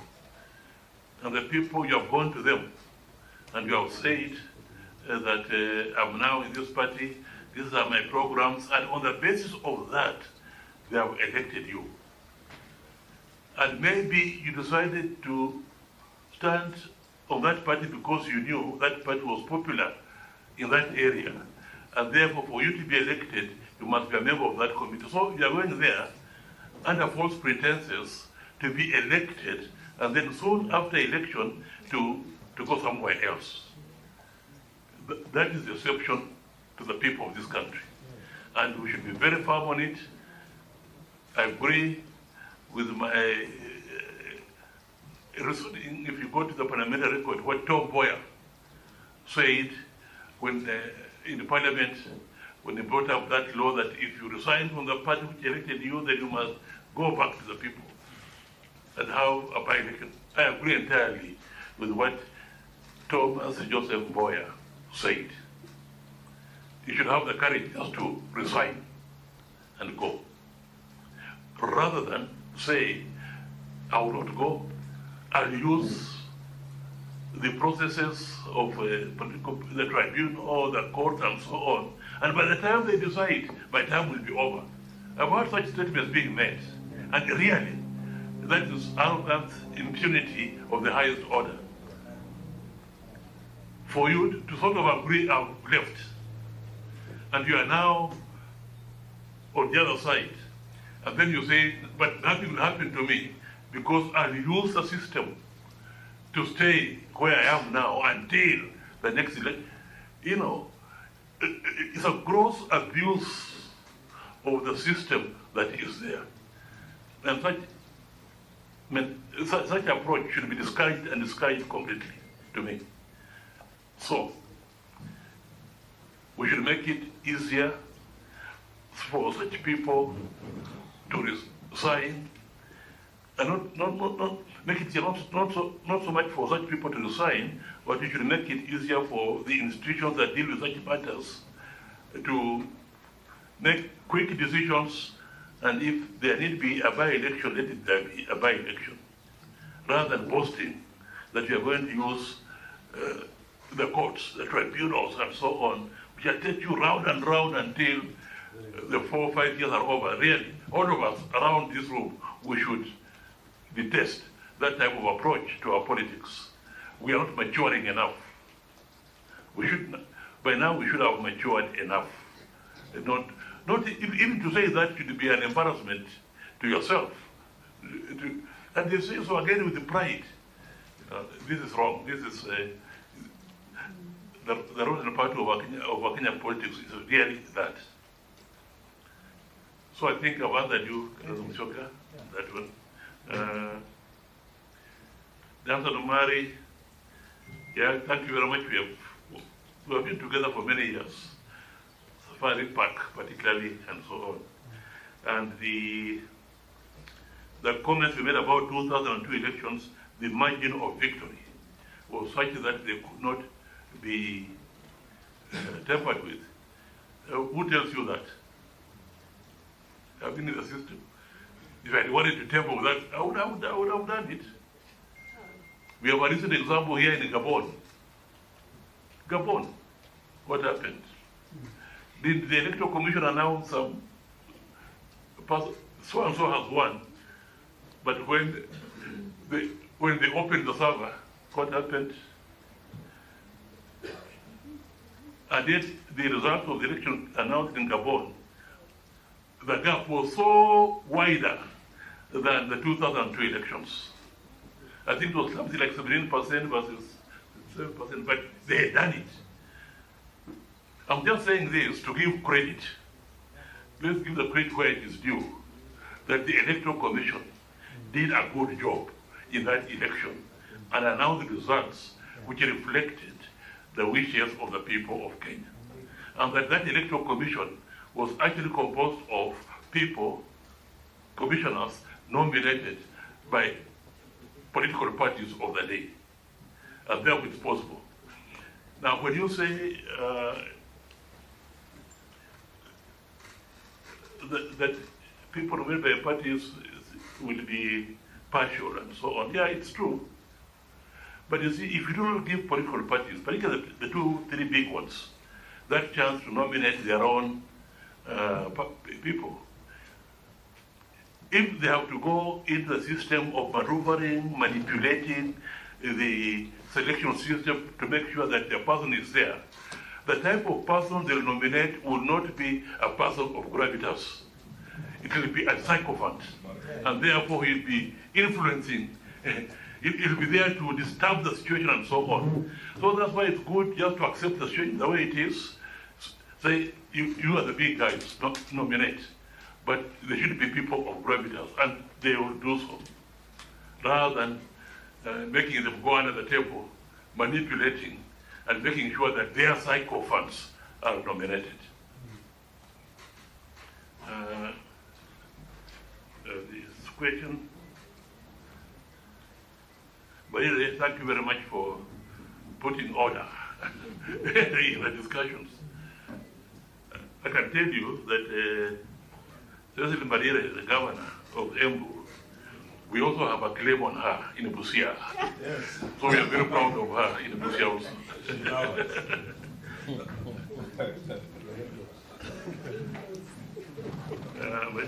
And then, you know, Madwa, you mentioned quite a number of things which, in a sense, I agree with. Actually, I was agreeing with my recommendations, but also suggesting a few things.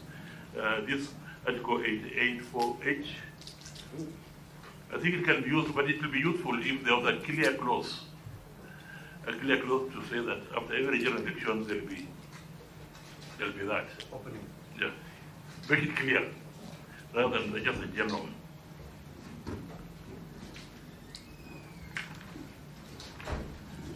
I think that's basically what.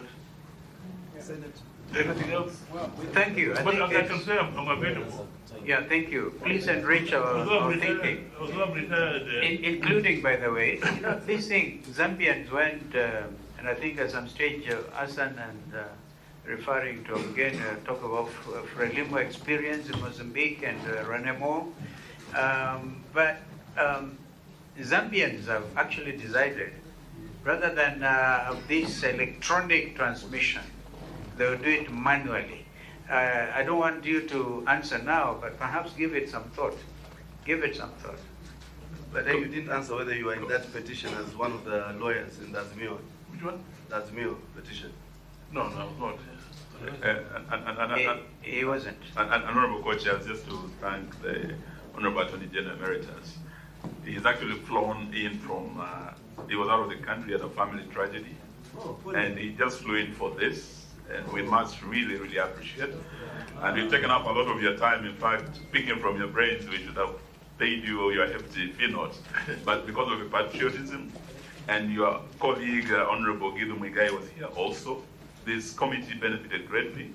We hope the sitting AG would also have time to come and you're adding value to our process. Thank you. Thank you so much, my pupil master.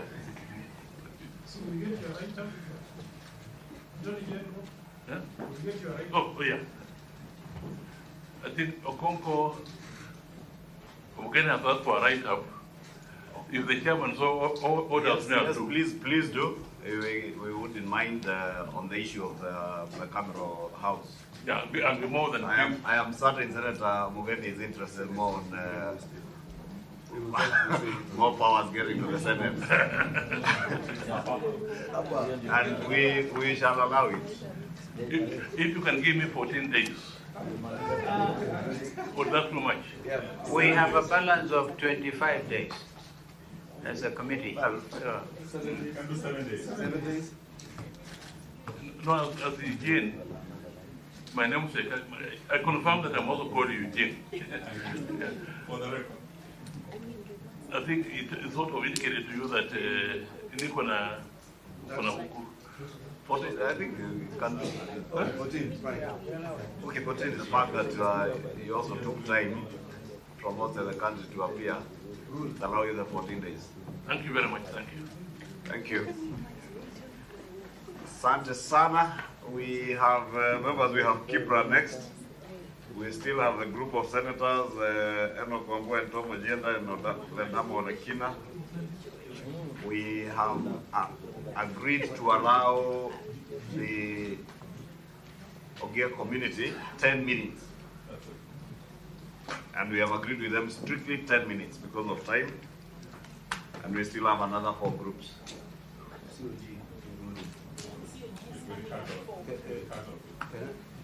You know why I'm saying that? For Eugene and Omar, who never pays attention to what is going on in the meeting. You know why I'm saying that? Did you even hear what I'm saying? You and Eugene, you know why I'm saying that? Chairman, this is all on camera. Oh. But it's fair enough. But it's fair because the housekeeping, we just asking that anytime Eugene keeps his comments brief. No, for Eugene and Hassan Omar, it is not comments. Please keep your lectures brief. Chair, what you need to guide is that they've made their comments for the entire day. Now they need now they need for the rest of the day. No, Aaron Cheriot. I will skip some. To show a level of maturity. That was very high. No, you know Eugene and Omar. I think I want to agree with Senator Aaron. You have spoken for the day. Tumetumia bundles zetu. I will skip some. Bundles zimeisha. Eugene. Kipra, are they here? Yeah, there they are.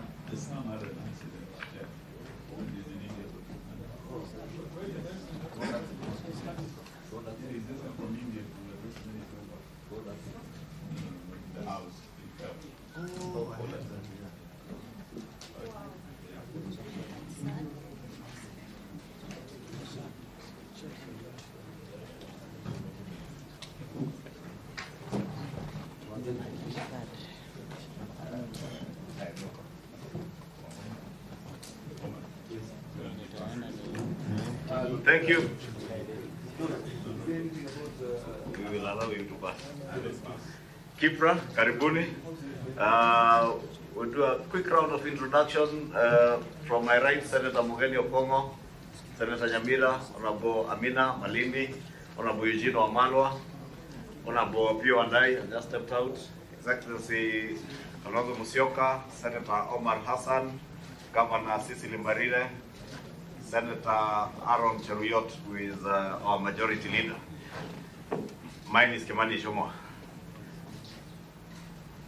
Karibu, you can equally do a quick introduction. We'll give you 10-15 minutes. Are you able to do yours in 10 minutes? Thanks very much, Chair. Is that you do not need affirmative action. Huh? So I'm going to, thanks very much. We are really grateful to be here. I'll start by introducing my team. On my right, I have Dr. Elda Onsom, who is a director. And then on my left, I have Irene Mithia, again a director at the Institute. And my name is Rose Ngugi. I'm the executive director for KIPRA. Yeah, thank you, sir. Okay, Rose, I think what you didn't get what His Excellency was saying is saying you do not need affirmative action in terms of the female gender balance, but you may need affirmative action in terms of boy child. So, Karibu. Yeah, thank you very much. I think you've asked whether we can do it in our contribution in 10 minutes. We'll try to do that. First of all, is to say that we received an invitation to this committee on the 19th of September to make a presentation on any of the 5 issues that the National Dialogue Committee is focusing on. And KIPRA, we have a submission on one of the issues, and that is on issue on outstanding constitutional matters relating to the Article 43 of the Constitution, the cost of living, and related issues. The Article 43 of the Constitution on cost of living and related issues covers various aspects, these including economic and rights of everyone in Kenya. That covers one, highest attainable standard of health, adequate food and of acceptable quality, matters to do with housing, matters to do with clean water, social security and education. And this is what we are focusing on, given that at the moment what we are facing is rising cost of living and also inequality. And we also look at this as basic needs for each and every Kenyan. And since independence, sessional paper number 10 of 1963 identified 3 basic issues for Kenyans, and that is matters to do with poverty, issues to do with hunger, and also health. And these things have continued even in the Vision 2030, the Big 4 agenda, and the better. Matters to do with the basic needs of Kenyans have continued to carry the day. And of critical importance when it comes to cost of living is the fact that when you look at these basic needs, food, shelter, health, clothing, and education, they actually compete for income for households. And when we think about the bottom of the pyramid, it means that they are competing for very meager income. And without an increase in a commensurate increase in the income levels, then it means that the households are left with a very big headache on how they can allocate the resources to meet all the needs. We appreciate that the government has continuously continued to support matters to do with access to basic needs, but there are still some issues that we still feel still facing us, otherwise we would not be where we are today. So I'm going to look at 2 issues, and Dr. Elder will look at the other 3. And the first one is to do with the adequacy of food and of acceptable quality. And start by saying that, yes, the government has given priority to food production, to achieve food and nutrition security. And a lot of efforts have been put on the supply side, whether we are talking about fertilizer subsidies to reduce the cost of production, investing in irrigation to ensure that we are not relying on rain-fed production, agricultural extension services so that we can have high-quality yields, matters to do with the minimum wage, because without that you can not talk about the demand side of issues. Access to credit, because credit is where we smoothen our consumption today and tomorrow.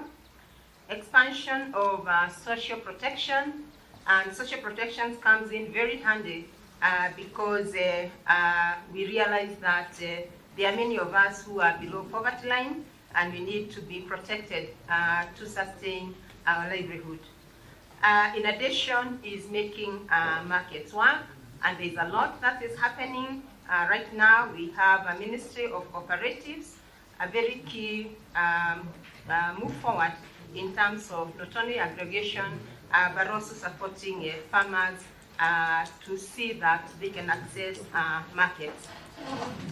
So what do we see as gaps in food supply?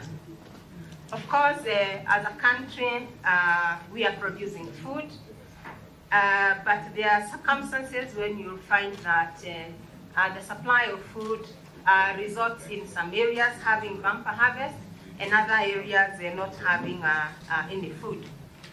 In addition, you'll also find that when we have good rains, we have bumper harvests, but during drought situation, we find ourselves again struggling with food supply.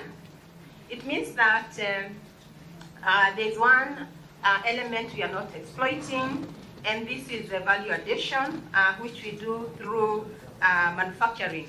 And manufacturing costs are high.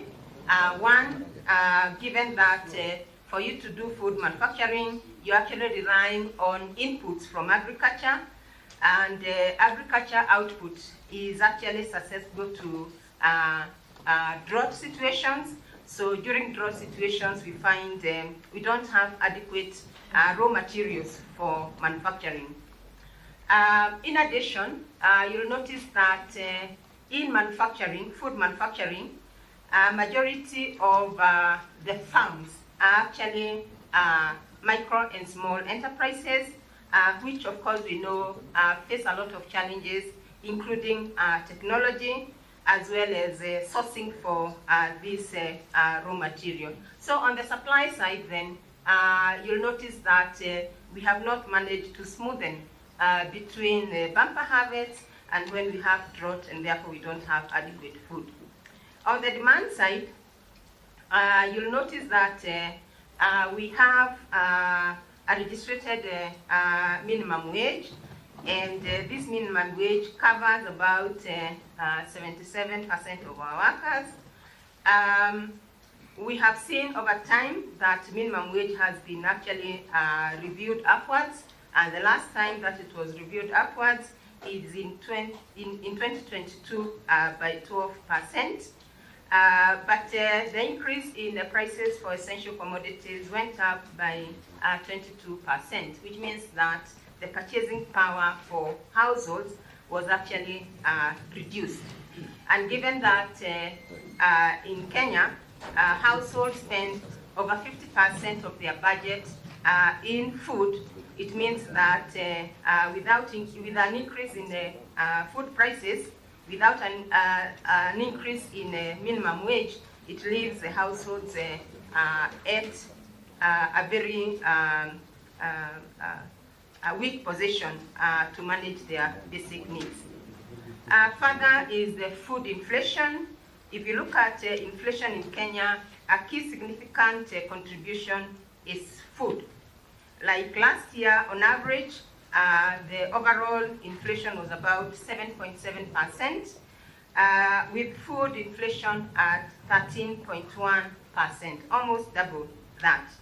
So anytime we therefore think about food, It should be the first priority, it should be our second priority, it should be the third priority if we have to manage the welfare of Kenyans.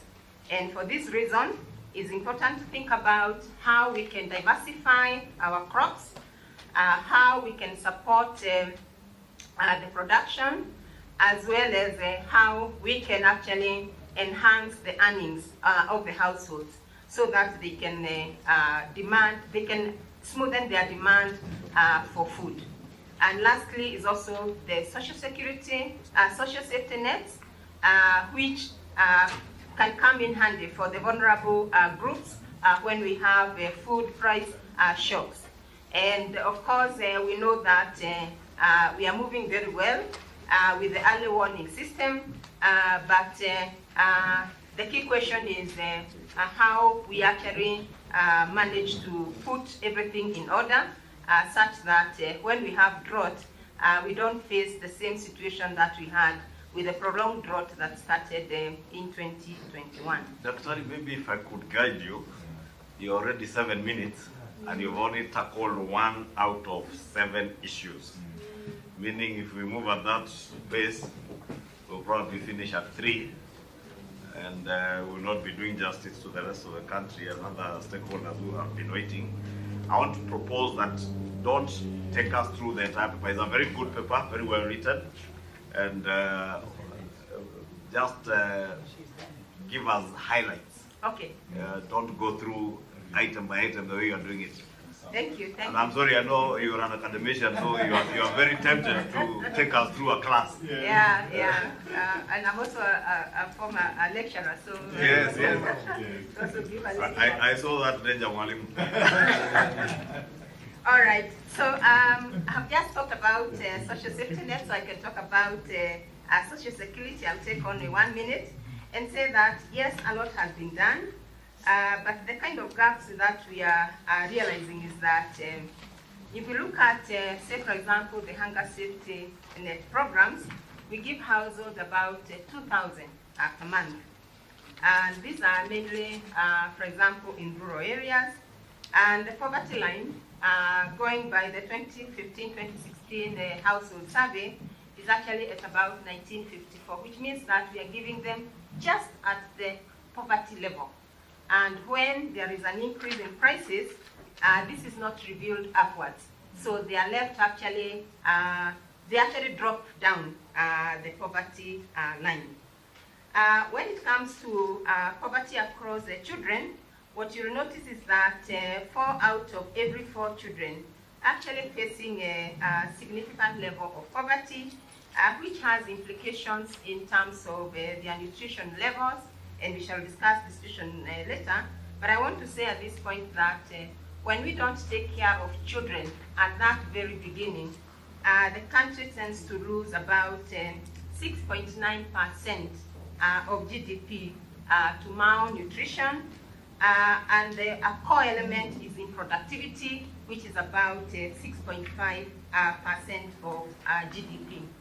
So going forward then, we are saying that we need to look at the social protection such that in addition to minimum wage, we go beyond that and see to it that we are providing affordable transport, housing, universal health care, and education so that we can leave the households with adequate budget that they can allocate to other things that they need in life.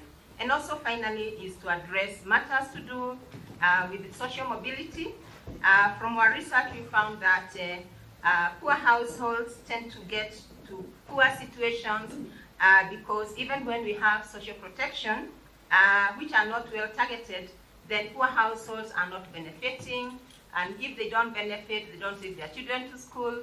If they don't take their children to school, the children actually end up being poor. So to break that, it's critical that we look at how we target our social protection to allow for social mobility for those at the bottom of the pyramid. Chair, I'll give 5 minutes to my colleague here, Dr. Elder, and I'll tell her to use just 5 minutes. I think 5 minutes on the high side. Yes. Thank you, sir. I'll take us through the following areas. I start with health and nutrition. The government, as we know, is implementing a number of interventions, starting with the universal health care. We also have a lot of support when it comes to provision of food. We have a lot of support when it comes to production of vaccines. However, a number of issues remain that are outstanding. First is the high out-of-pocket spending. And this is basically because we have emergence of non-communicable diseases, because the country is transitioning from the higher incidence of communicable diseases like malaria, which is being tackled, but now we have new diseases like hypertension, we have diabetes, we have cancer, among others. All those constitute the high cost of out-of-pocket. We have a mismatch between what we are spending and the outcomes of health, particularly when it comes to the overall human capital of the country. Stockouts in medical centers, particularly the public health institutions, and this is because of weaker supply chain systems, the distribution of human resources for health, and these include the doctors, the specialists, we have the community health workers, among others, which then means going forward we need to tackle this through the following: ensuring that we expand the provision of quality health.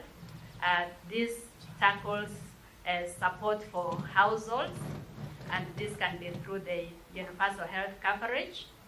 We need to improve the budgetary allocation and utilization, because primary health is one of the default functions, and here the counties have a key role to play, particularly from the prevention, nutrition, and also ensuring that we access public utilities like water, which are key. We also need to look at the redistribution of healthcare workers.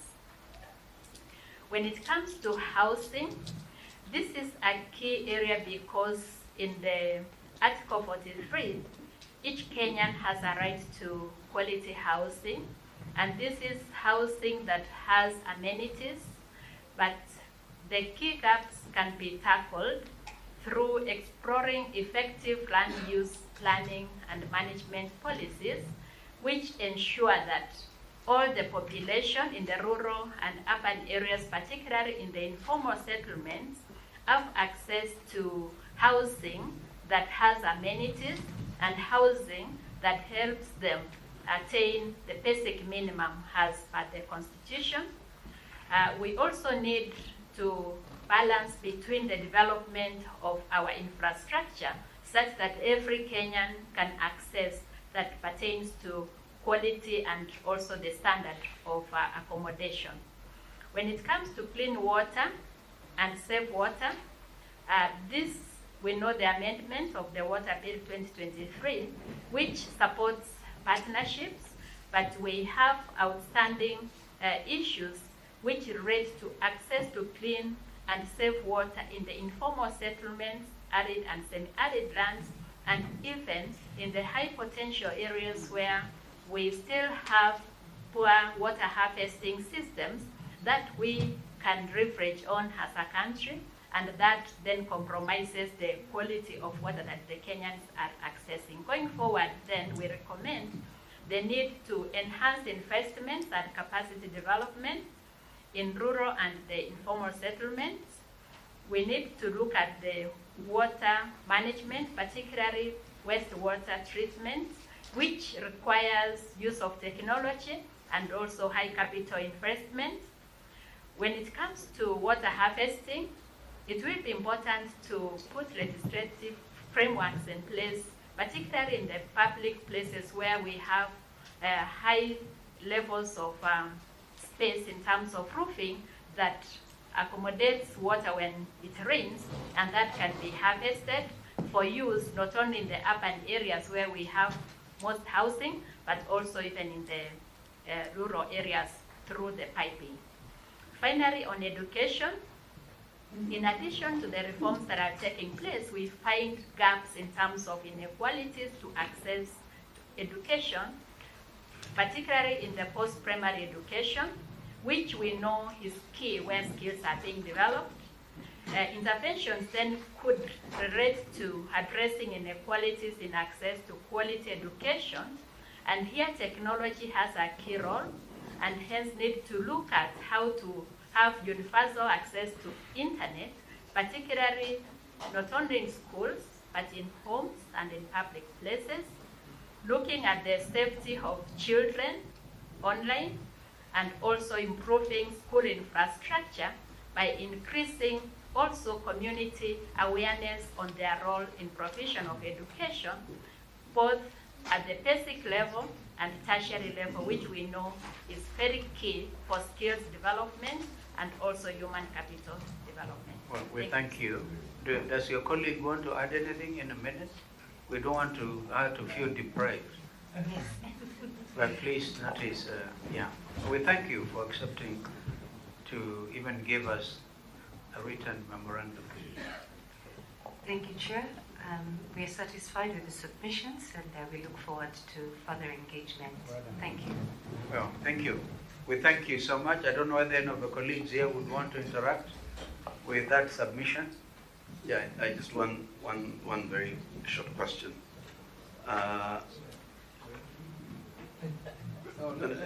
We shall hear Honorable Hassan Omar in absolute silence.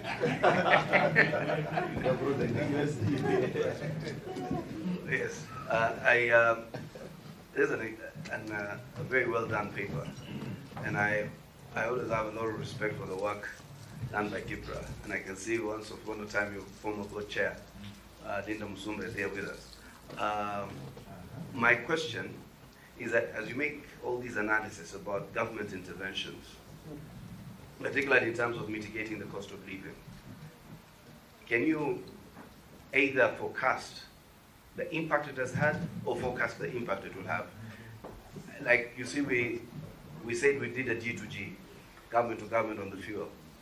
That was supposed to ease the pressure on the dollar, so that then we don't have scarcity of dollars like what is happening in Tanzania. And in addition to that, to try and keep the rate of the shilling against the dollar, at least to mitigate it. We have had interventions with respect to subsidies on fertilizer. We've had an intervention in terms of bringing oil and other food products at zero-rated import duty.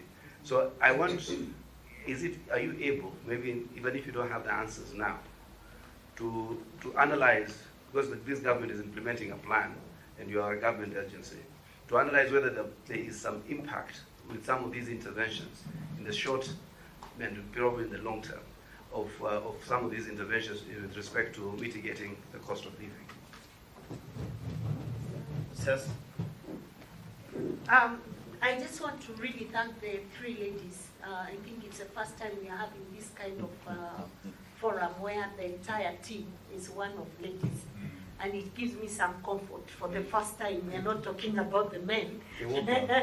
and just to let you, actually, I am very keen to know whether, just taking up from what Hassan has said, are you analyzing the impact of the government programs that are there in the plan in relation to the issues that you've raised? For example, I'd be very happy to hear from you what has been the impact of the subsidized fertilizer to farmers in relation to the last season, and has that improved the quantity and quality of food? Are we there? Are we there yet? And in your view, if listening to Kenyans and politicians, we want quick fixes. We want to wake up one morning and the government has subsidized fuel by half or by a quarter or whatever percentage. We want to wake up one day and we have subsidized maize meal so that it's now below 150. And we saw that attempt in the last regime. Between what happened in the last regime from a very independent position and what is being attempted currently by the current regime, which is the better way of sorting these issues? Is it those quick fixes, or is it long-term, calculated plans. Chair, because I served in the last regime, I think our friends from Kenya Kwanza are saying their plan is working very well. We just want to know, because this plan is called Bottom-Up Economic Transformation Agenda, Better. This plan was supposed to make lives better for Kenyans. In 100 days, now it's a year. If this plan has worked, as my colleagues are saying, and we have a bumper harvest, why is it that we're importing yellow maize now? Can you explain to us? Many of us are farmers. We don't understand. It's very worrying. The last time we ate yellow maize, I was a little boy in the Nyayo era. Are things okay? Is the plan working? May I clarify something about the yellow maize? And this is so important, especially for the Honorable Eugene Wamalwa. The yellow maize is coming here to strictly help us with livestock, animal feeds, poultry, livestock. Because what the government has realized upon analysis is that the cost of animal feeds is too high to keep farmers in profit. And that's why we are bringing in cheap yellow maize, not for human consumption, I repeat here, not for human consumption, but for animals. That's the purpose of the yellow maize. So Eugene Wamalwa, be sure of that. And that's why we're giving fertilizer for proper maize for human consumption. Okay. I think, Chair, we live in this country. This is a country where we've had sugar being imported and mixed, brown and white. Once you open the door for yellow maize, what controls do we have? That's the worry of most farmers. We have a bumper, we are harvesting. I just came from home now. Why you bring us yellow maize now when we have a bumper harvest? You know, if we, although His Excellency keeps encouraging dialogue, when we speak across the table to speak to each other, I think the fair thing is to allow Kipra to have that very balanced analysis to tell us. Because, for instance, speaking from where Cess is sitting, I may have the view that the subsidies, consumer subsidies that Honorable Eugene's government did in the last regime did not work. If anything, they left all those bills to this regime to pay.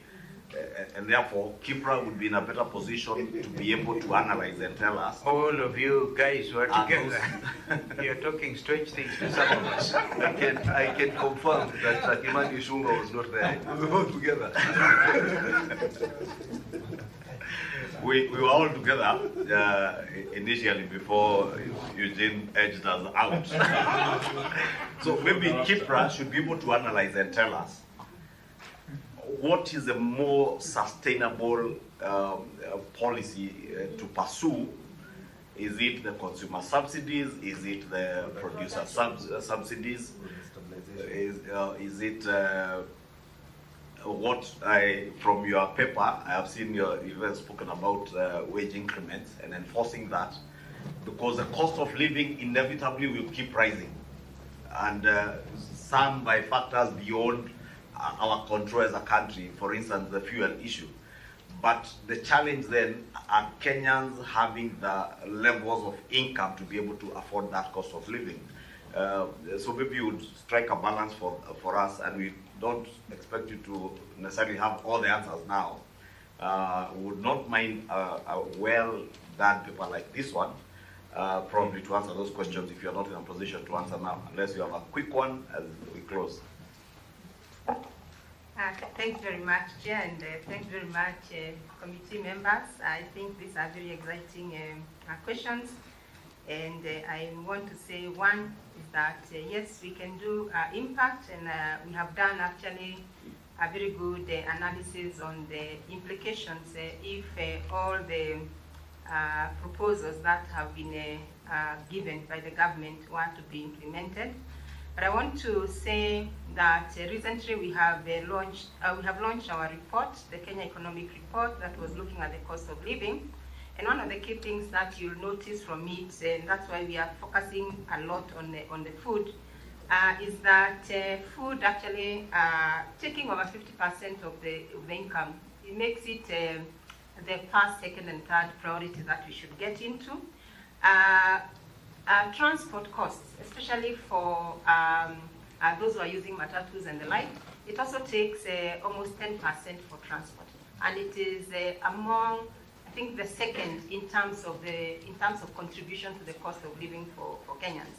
So when we are able to reduce actually the cost for fuel, it means that you can reduce the cost for transport. It means that you can reduce the cost for distribution of foods, and therefore you can have an implication on the prices for food. Now, it's one thing to have food supply in the market, but it's another to say that I can access it.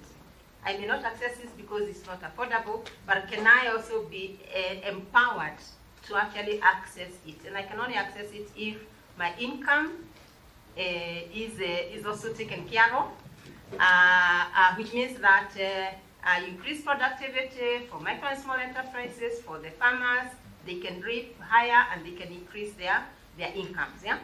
But at the same time, you say that you may not actually get that immediately. You may also find that there are those who are still struggling, and that's why matters to do with the social protection come in. And the social protection means that we need also to review not just the 2,000 that we are giving to the households, but we need also to ask ourselves, are we giving them something real? In real terms, what are we giving to them? So both the supply side and the demand side factors need to be taken into account so that we can see markets operating. And it does not mean that the government does not have a role. It has a very major role to ensure that it's able to put in appropriate regulations to ensure that one is able to access, and that the pricing process is also not, what would I say, it's not penalizing, especially those at the bottom of the pyramid. Okay, thank you, Dr. Adi. We will encourage you to give us a more detailed analysis of such interventions for us to be able to interact with as we continue, because we may not have the time now to engage on everything. Analyze all those things from fuel to the changes with the social health insurance from NHIF, because they all have a bearing on the cost of living, including proposals on what you are saying on income disparities among Kenyans. Asante sana. How soon can we have that? Yeah, how soon can you be able to do that? You want us to do another submission? Yeah. Additional submission? Yes. The previous one was asking 14 days. I don't know whether 10 days will be good. Yes. 10 days, fair enough. 10 days. Okay. Okay, thank you very much, Dr. Ari. Thank you. And your team. We have next the Ilchamus community. Please, Sergeant at Arms, usher them in quickly. And we agreed we are only giving them 10 minutes because they are not even in our program.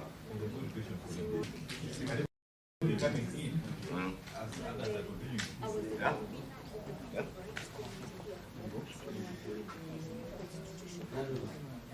Then they can come and wait. We start.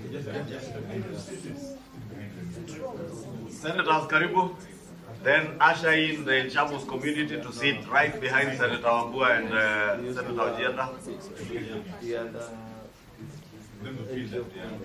And not everybody. Sergeant at Arms, they must select a small group. We don't want the drama of people coming to sing here.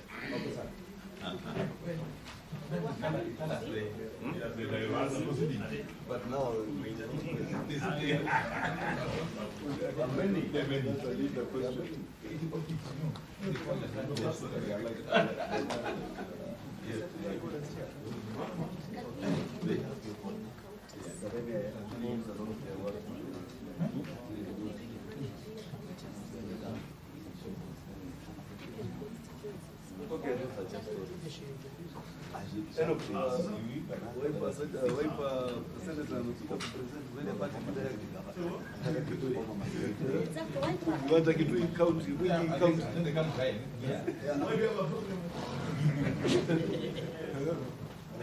Are you alone, Senator? Or Senator Ojienda, there was an indication that you are...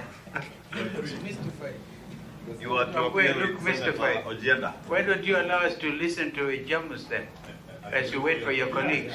Find out where they are. But maybe they are not presenting together. Chair, They're all separate. We were informed, Senator Ambua. I need to be guided. Yeah? I need to be guided. I'm here on account of a memorandum that I sent to this team. And in our meeting last week, we proposed, and I think it's Senator Mugeni who told us that there is a bicameral issue on the bicameral parliament that you are coming to present together with the Dama and Senator Tom Ojienda, because for the other individual member of parliament's memoranda, we had resolved to interact with the memoranda and avoid the face-to-face engagements, since we have not also accorded the same to other Kenyans. And we said in the spirit of fairness to other Kenyans, we interact with your memoranda just like we interact with all other Kenyans' memoranda, unless it is a group, and that's why we were convinced by Senator Mugeni there was a bicameral issue that you had to present together with Senator Ojienda and Senator Olekina. Just like we have a group of 27 members of parliament addressing the issue of proposed counties, and I know your memoranda also touched on a proposed county of Mwingi. I'll probably propose, if it is that's the issue you are here on, probably it's fairer to join the other group so that we listen to you on the issue of bicameralism. Chair, let me just intervene. Just first of all, for us to confirm whether the two other senators are there or not. But even if they are not there, since he has come at the time that we allotted for them, would they indulge him? Yes, for just a few minutes, then we excuse him. Yes. No, you know the way Mheshimiwa Omar is putting this matter, we start on the wrong footing. No, it's okay. Omar is not on record. Maybe you respond to what I have said, and Honorable Pio. Okay, let me go on record. Yeah. Co-chair, first of all, I'm happy that you've invited me to make a presentation to this team. Those conversations that you had with the team about then what it is that I'll come and present on were not communicated to me. Okay. So if you had an internal communication amongst yourselves and you did not inform me, it would be very unfair, co-chair, to expect that I have come from Kitui to make a point on Mwingi County. Wait, I listen to you, wait. To make a point on Mwingi County, yes. Then you tell me that I have to wait for my colleagues. I just want confirmation from the Secretariat that that was not communicated, because that are the instructions we gave. Emigen, is he here? In an event, Chair, since you had agreed we hear him, let's just hear him. Avoid those other things, and let's... We hear you? Yeah. 10 minutes.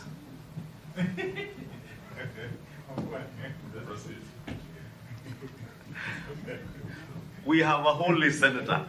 Hey, that's okay. I'll make it 5 minutes. Please, we would be happy if it was even 5. That's okay. So I thank the team for inviting me, and as I said, my presentation is on a proposal that I sent to this team on a constitutional matter in relation to the creation of Mwingi County. Co-chairs, for the information of this team, this is not a conversation that started yesterday. It's a matter that I've been engaged in since 2019. Those of your colleagues who sat with me in the Senate between 2017 and 2022 will remember that I brought this proposal to the Senate, and that time actually Omogeni was the chair of the Justice and Legal Affairs Committee.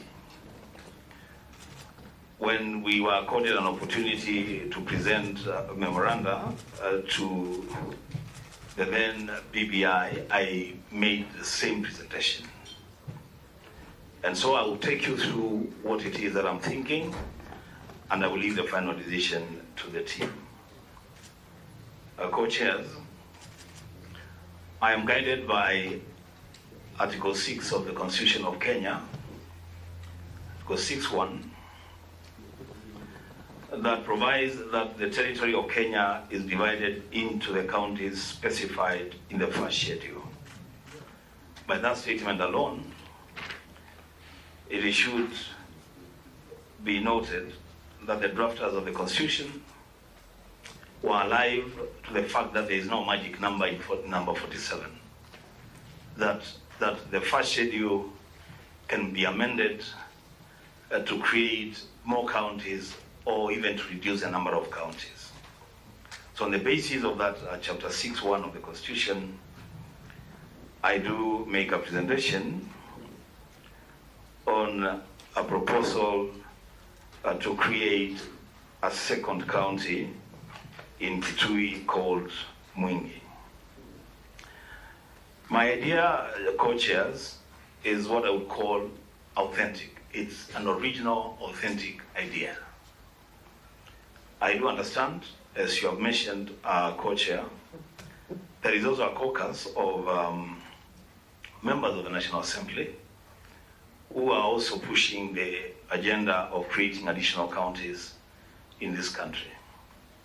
Respectively, Mr. Chairman, a lot of that, again, is a Me Too attitude, that now that some people are asking for counties, we'll also ask for additional counties. My idea is authentic in the sense that, Mr. Chairs, the genesis of the creation of counties in this country under the 2010 Constitution was informed by a decision in Naivasha that the districts that had been created and gazetted around 1992-93 would be given a county status. At that time, co-chairs, there were 48 districts that were created up to and including 92-93. What the mistake was, Mr. Speaker, Mr. Chairs,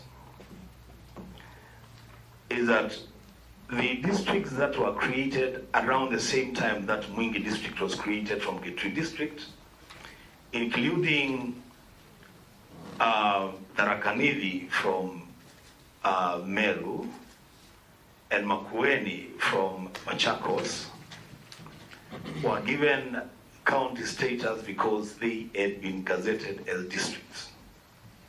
Unfortunately, at creation, Mwingi district was not immediately gazetted, and for that reason, we lost out on a county status. The chairs, it is the same challenge that I found when I was elected the senator of Kitui County, that Kitui County had lost out on benefiting from the equalization fund because, again, of technical issues. It took my personal intervention in the offices of the CRA to argue that it would look bad in the eyes of an ordinary Kenyan to hear that some sections in Kiambu and Nyeri and Murang'a are benefiting from the equalization fund, and not a single area in Kitui had been listed to benefit from the equalization fund. And that is how then the formula of moving from classifying marginalized areas in regard to counties was changed, and now they started looking at areas, villages, locations, where then you would have pockets of marginalization for counties to begin to benefit from the equalization fund. Co-chairs, my proposal is an attempt to cure an injustice vested and visited the people of Mwingi, and by extension the entire Lower Eastern region, on account of a failure by the Office of the Attorney General to gazette a district. And I am urging this committee, the National Dialogue Committee, not to grant the invitation from any quarter to be bystanders as the people of Mwingi continue to suffer this injustice. Co-chairs and members, the object of this proposal, which I have presented to you, is to amend the Constitution of Kenya and to ensure that resources and services are brought closer to the people by splitting the expansive Kitui County into 2 counties. For the information of these members and for the record, the distance between the southern farthest end of Kitui, which is Adi Town, to the farthest northern end of Kitui, which is Usweni, is 350 kilometers. The distance from Bomet to Nairobi, traversing Narok County, Nakuru County, Kiambu County, and Nairobi, is 228 kilometers. So as you travel from Bomet to Nairobi, you have only covered half of Kitui County. And the beauty of our county is that it is settled all over. You wouldn't say that there are regions in Kitui County that have no settlements. So the distance to service, to take service to the people in the farthest end of the county is a challenge to the administrators, and that is why we are asking this committee, if and when, because I believe that there will be an opportunity to open the Constitution. If then that opportunity is availed, then you should consider correcting the injustice, the technicality on Mwingi, and I'm saying that we have 3 constituencies in Mwingi, which is Mwingi Central, Mwingi West, and Mwingi North, and a total number of 15 wards, which would constitute a county either from Kitui, with a population of about 450,000 people, according to the 2019 annual census report. The Speaker, the Chair, as I move towards closure, there have been arguments against this push, and you heard them on the floor. There are people who will argue that it is too expensive to create an additional county. There are others who argue that why Kitui and not X or Y county. My response to that, co-chairs, is that anybody arguing about the expenses of creating a new county is just being unrealistic. And if you think that democracy is expensive, we could try anarchy. There is nothing in expenses that should stop a people, a population, from enjoying the benefits of devolution. Because we have comparative jurisdiction, co-chairs. We have counties in this country that are much, much, much smaller than the proposed Mwingi County, much smaller.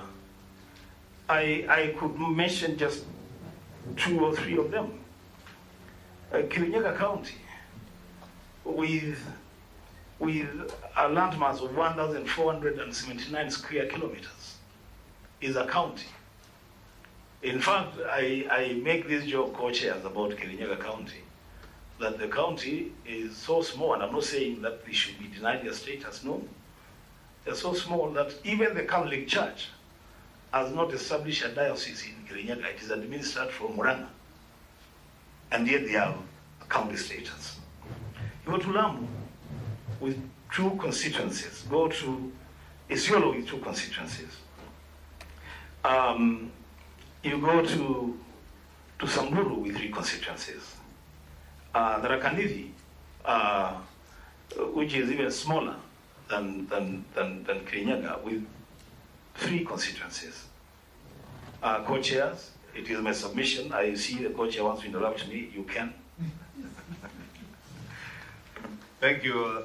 Not to interrupt, I was just prompting you to wind up, as I also noted that you are avoiding mentioning Nyamira, which is in your document, because the Senator Okongo is here. I have not mentioned Nyamira, I have not mentioned Mombasa, I have not mentioned Vihiga. I said I mentioned just a few of them. Nyamira happens to be one of those that I did not mention. Senator Wambuya, you are cleverly avoiding Nyamira. No. Because of Senator Okongo Bugeni here. No. He knows you don't roll that way. He knows very well. So, if you can wind up, please. Let me wind up. My proposal, co-chairs, comes complete with a proposed draft amendment bill. It's attached to my proposal. And for the ease of reference, the only thing that we're looking at doing is actually amending only 3 sections of the Constitution. Article 97 of the Constitution, that makes reference to 47 women representatives. We change that to read 48. Article 98, which makes reference to 47 senators, we move to 48. And the same article 98B, the clause dealing with 16 nominated as women senators, because this proposal actually even cures on the gender representation. So we move from 16 nominated senators to 18 women, and then of course amending the first schedule. Thank you, Senator, since the proposal is attached. Okay. Members, just of you. A small clarification. Aaron, Senator Wangwa. And thank you very much, Senator, for this very, very precise and concise presentation, and done so eloquently. Just one issue, for record purposes, if in your view, such an amendment would require a referendum or not, just that only. And then, just a light note on the issue of the Catholic dioceses. You know, even Siaya counties are administered under one diocese together with Kisumu, despite them being too big. It must be very small. You know, Wambuya is a Catholic, so let us. Certainly, he's not a Catholic. He's not Catholic. He's I see. Yeah, I see. Yes. So I'm not sure whether he has a diocese in Siaya or in Kirinyaga. Aaron? Thank you. I sure do know they have a couple of churches. I'm not sure of the yeah, I know. Thank you, Chair, and thanks, Senator Wambuya, for finding time to come. Now, I know how passionate you are about this particular cause. And my question to you is not to the people of Kitui specifically, and you who's a representative, but it's a wholesome team that appears before us. You're here, right behind you are people from Ilchamus in Baringo County and spread out in other counties in Kenya. We have previously listened to about 2 or 3 others. And tomorrow we listen to 27 colleagues of ours who are on a similar quest. So therefore, I don't want you to take this question as either opposition or support to you, the quest that you have. But it's just to help appreciate and see if you do appreciate the economic situation that the country finds itself in, and how do you plead given that there is statistics out there, Senator. First of all, number one, to argue for or against this long debate that we've had from 1963 on population versus land size. Because if the people of Kirinyaga were here as well, just to use as an example, they'd say that for half the population of what they have, close to almost 650,000 people, against your population by 2019 statistics of 1.1, they get only 50% of the allocation that you get to administer and do the same. I could even make it better and say my own people, the people of Kericho, same number in size, 1 million population, our county shareable allocation is somewhere upwards of 6 billion. Yours is 10 point something billion. And therefore I could push a case and say, on account of population alone, it deserves to be similar. Therefore, it's a very complex debate, which when we have the challenge, and the reason why I'll ask you this, and perhaps not any other of the groups that have presented, is because you're a leader, we sit together in Senate, and you understand the intrigues and the difficulties that the country continues to face. Wouldn't you propose rather a way and means of ensuring that services get closer to your people, more than just creation of an administrative unit? And you know this, Senator Ombua, that in all our 47 counties presently, and this is something that we need to consider in Senate in the next coming days, all our counties are in violation of Section 25 of the PFM Act. There is none that is devoting more than 30% of their shareable revenue to development. So therefore, what you end up doing is that when you create additional counties, you're giving jobs to perhaps a maximum of 1,000, 2,000 people, but what eventually gets as actual development to the people that you're seeking is only 20% of that. Haven't you thought of maybe of another way other than just creation of a county, of trying to ensure that your people get justice? I thank you, Chair. Yes, Senator, we'll allow you to quickly respond to those two. Yes, I will. Let me begin with I need to say this before you do that. You're quite right. The Attorney General Emeritus was sitting there before you, actually confirmed that he was the violator. He's the one who gave the list in order to break the stalemate, because some were asking for 100, others 18, and others. So he really used like a rule of the thumb and said those which were which had been gazetted as districts. And although Mwingi was announced, I remember that, about the same time Tharaka Nithi was given the district status, and Makueni, and Mwingi was just not gazetted. It's really, you're quite right in saying the Office of the Attorney General let down the people of Mwingi, because that was the criterion that was being used. So I want just to agree with you on that score. I think your party leader, it feels good when your party leader agrees with you. Now I can deal with the rest. On the matter of the referendum, yes. I think because this will touch on the structure of devolution, then it's a question that should go to the people and let the people of Kenya decide whether it is something they want to do. I'm very clear about that. On the matter of what Senator Cheruiyot is asking, who is also my leader in the Senate, two things. One, he brings in the argument that I started with, the Me Too argument, that if you create Mwingi County, then other people will say, Me Too, and will give their reasons.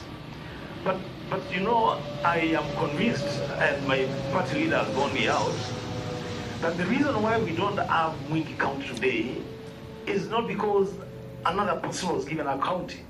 It is because somebody slept on their job. The Attorney General did not gazette Mwingi County alongside Tharaka Nithi and Makueni. And on that account, now the people of Mwingi will continue to suffer injustice because of the mistake of one person.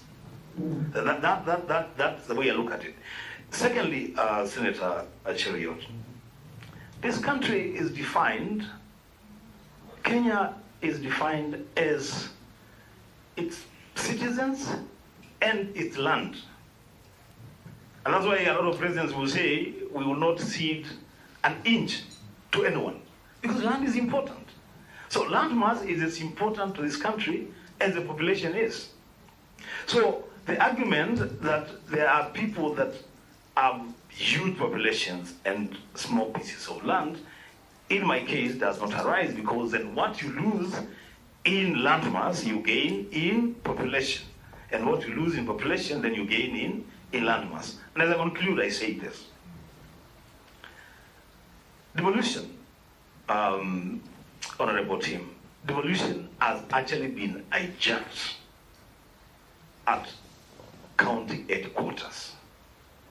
The drafters of this constitution, and that's why they are leaving that Article 6 open.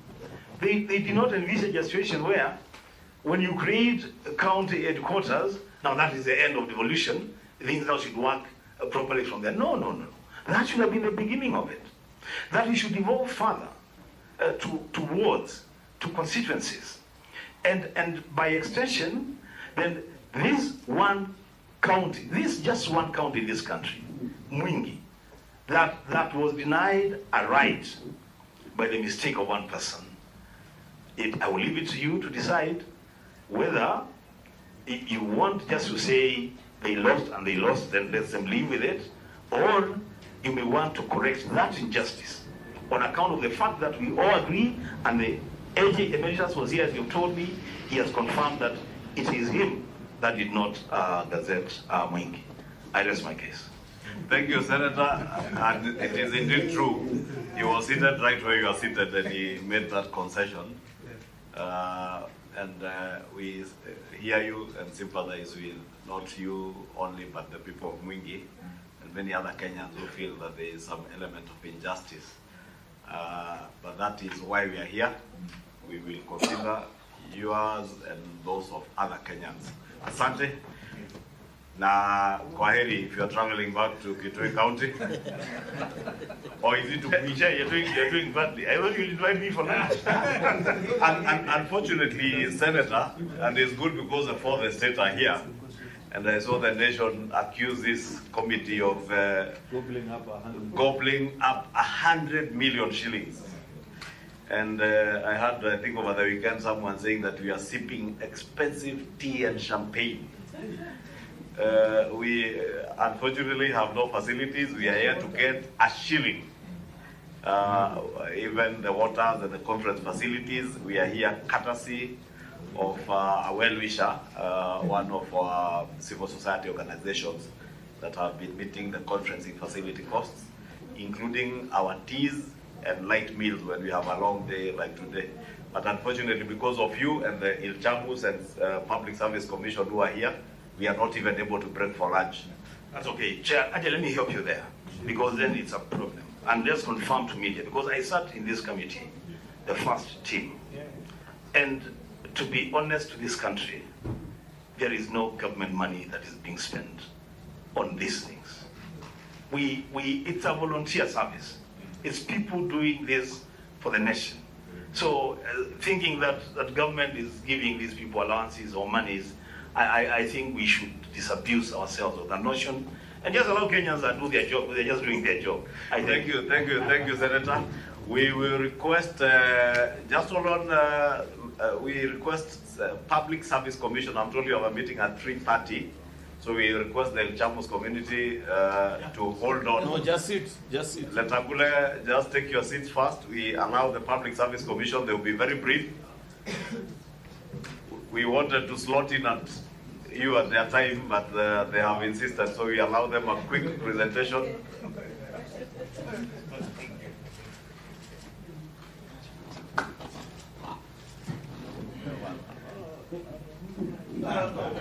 Thank you. I believe you know everybody here. We will not bother you with introductions. Maybe you just introduce yourselves for the record and move straight on to your presentation. I'm told it's a very brief one. It will take 5 or 10 minutes? 10, not more than 10 minutes. Okay, thank you. Thank you, co-chairs, Honorable Kimani Ichung'wah and Honorable Kalonzo Musyoka, and the honorable members of this committee. Greetings from the Public Service Commission. My name is Anthony Mushiri. I'm the chairperson of the Public Service Commission. And today I'm accompanied by my director of legal. Her name is Jacqueline Manani. It is a privilege for us to be here on your invitation, honorable co-chairs and members, to this most important National Dialogue Committee. By way of introduction, the Public Service Commission did receive a letter from the National Dialogue Committee on 19 September 2023 for oral presentations on the 5 agenda items forming the terms of reference of the committee. Honorable co-chairs, we've already given our written submissions to the Secretariat, and these documents should be getting to this committee shortly.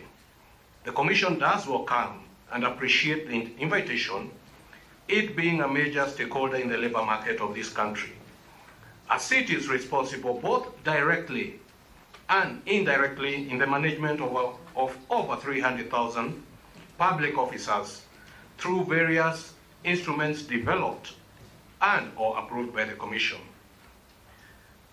Honorable co-chairs, the Commission is established under Article 233 of the Constitution, and its mandate is outlined in Article 234, of which I will not belabor.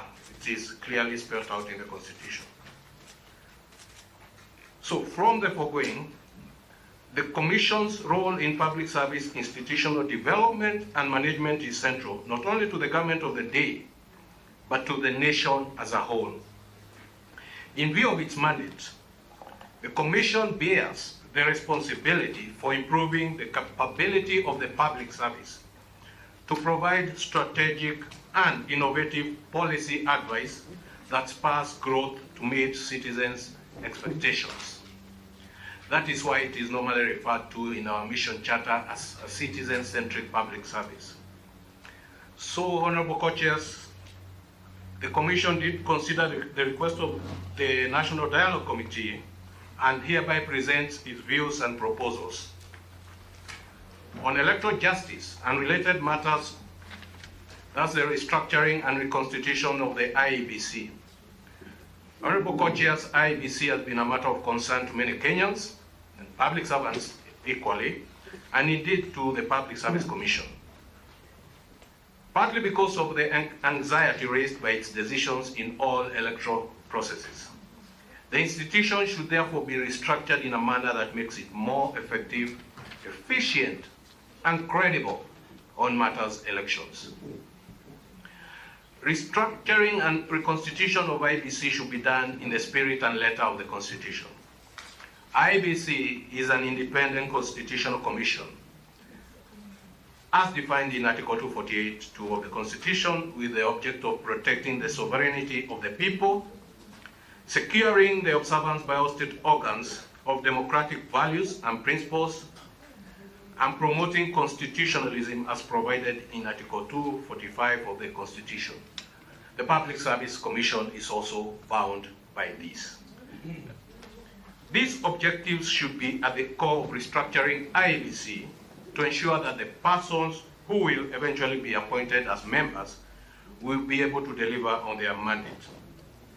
Co-chairs, for purposes of objectivity and independent identification of members of IEBC, the framework and process of restructuring and reconstitution of IEBC as an independent commission should be defined in a manner that would not be subject to interference or influence by various quarters of society, including political parties. The recruitment of members of IEBC should be shielded from political party interests that ultimately cast aspersions on the results of elections. Co-chairs, in other words, the members of IEBC should be like Caesar's wife, they're beyond reproach.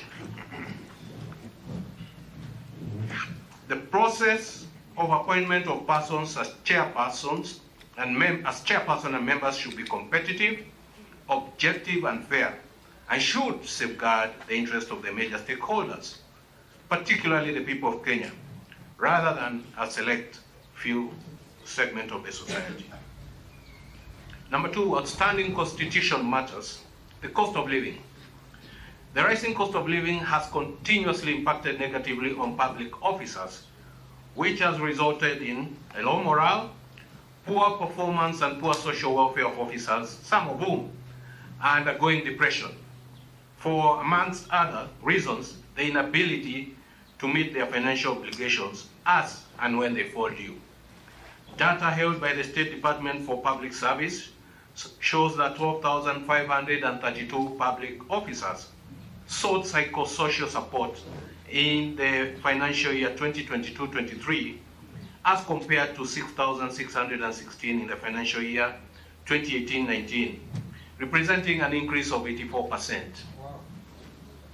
Inability of public officers to maintain the 1/3 of net salary requirements, thereby causing pecuniary embarrassment to the officers. Co-chairs, the Commissioner's access to the public service payroll management system, which shows that out of 79,253 public officers in the civil service, 17,132, representing 21.62%, earn less than 1/3 of their basic salary.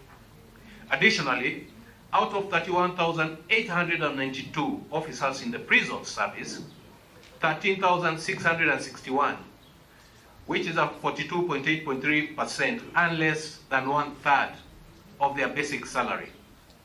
In the discipline services, out of 106,667 officers, 51,784, representing 48.5%, earn less than 1/3 of their basic salary.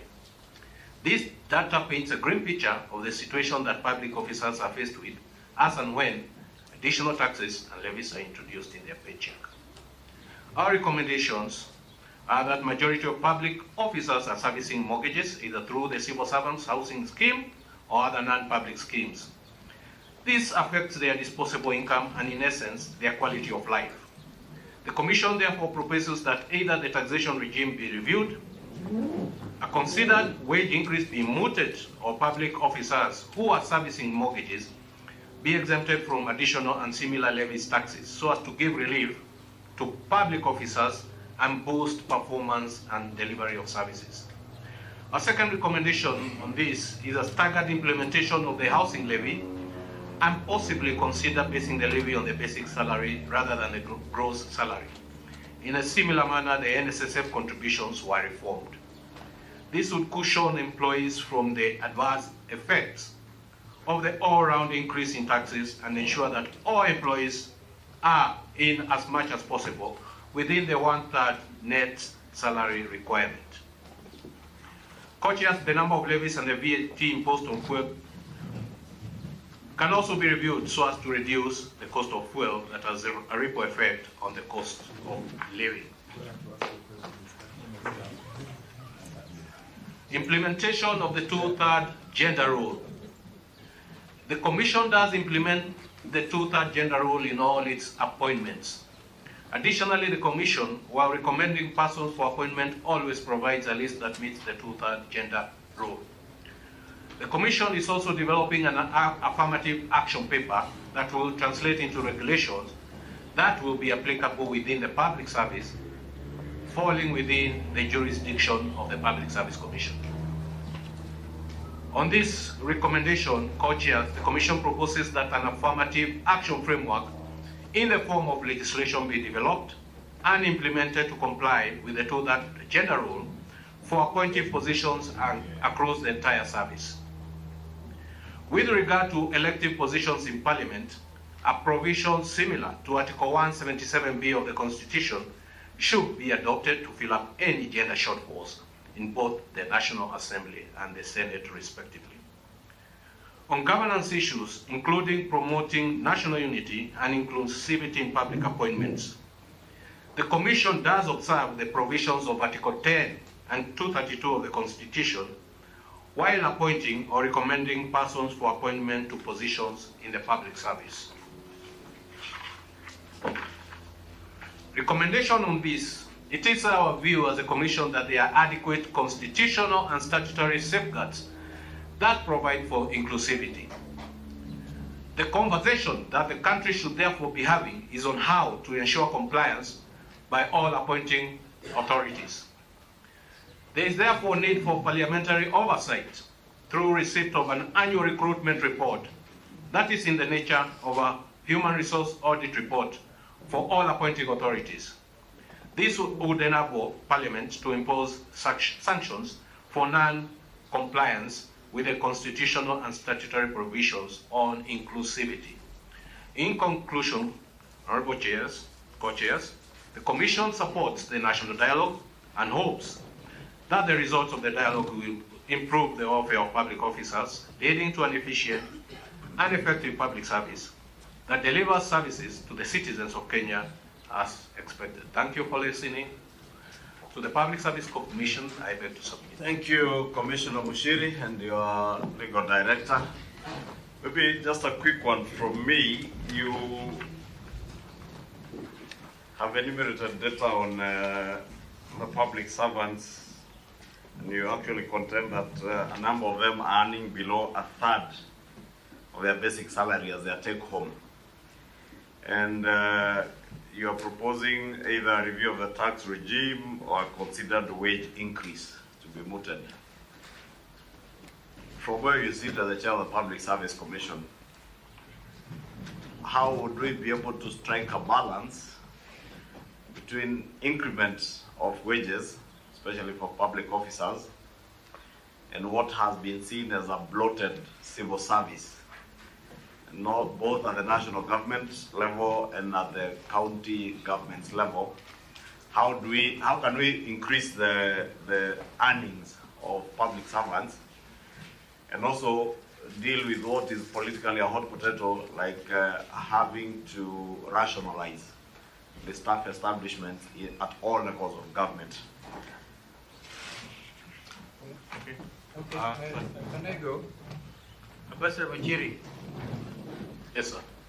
Thank you for the work you're trying to do with Public Service Commission. I'll ask you a subjective question. How independent is a Public Service Commission? Your recent appointment of so many vice chancellors, for example, where the commission was given a list and told to abide by it, doesn't that embarrass you? And do you render correct advice to the appointing authorities?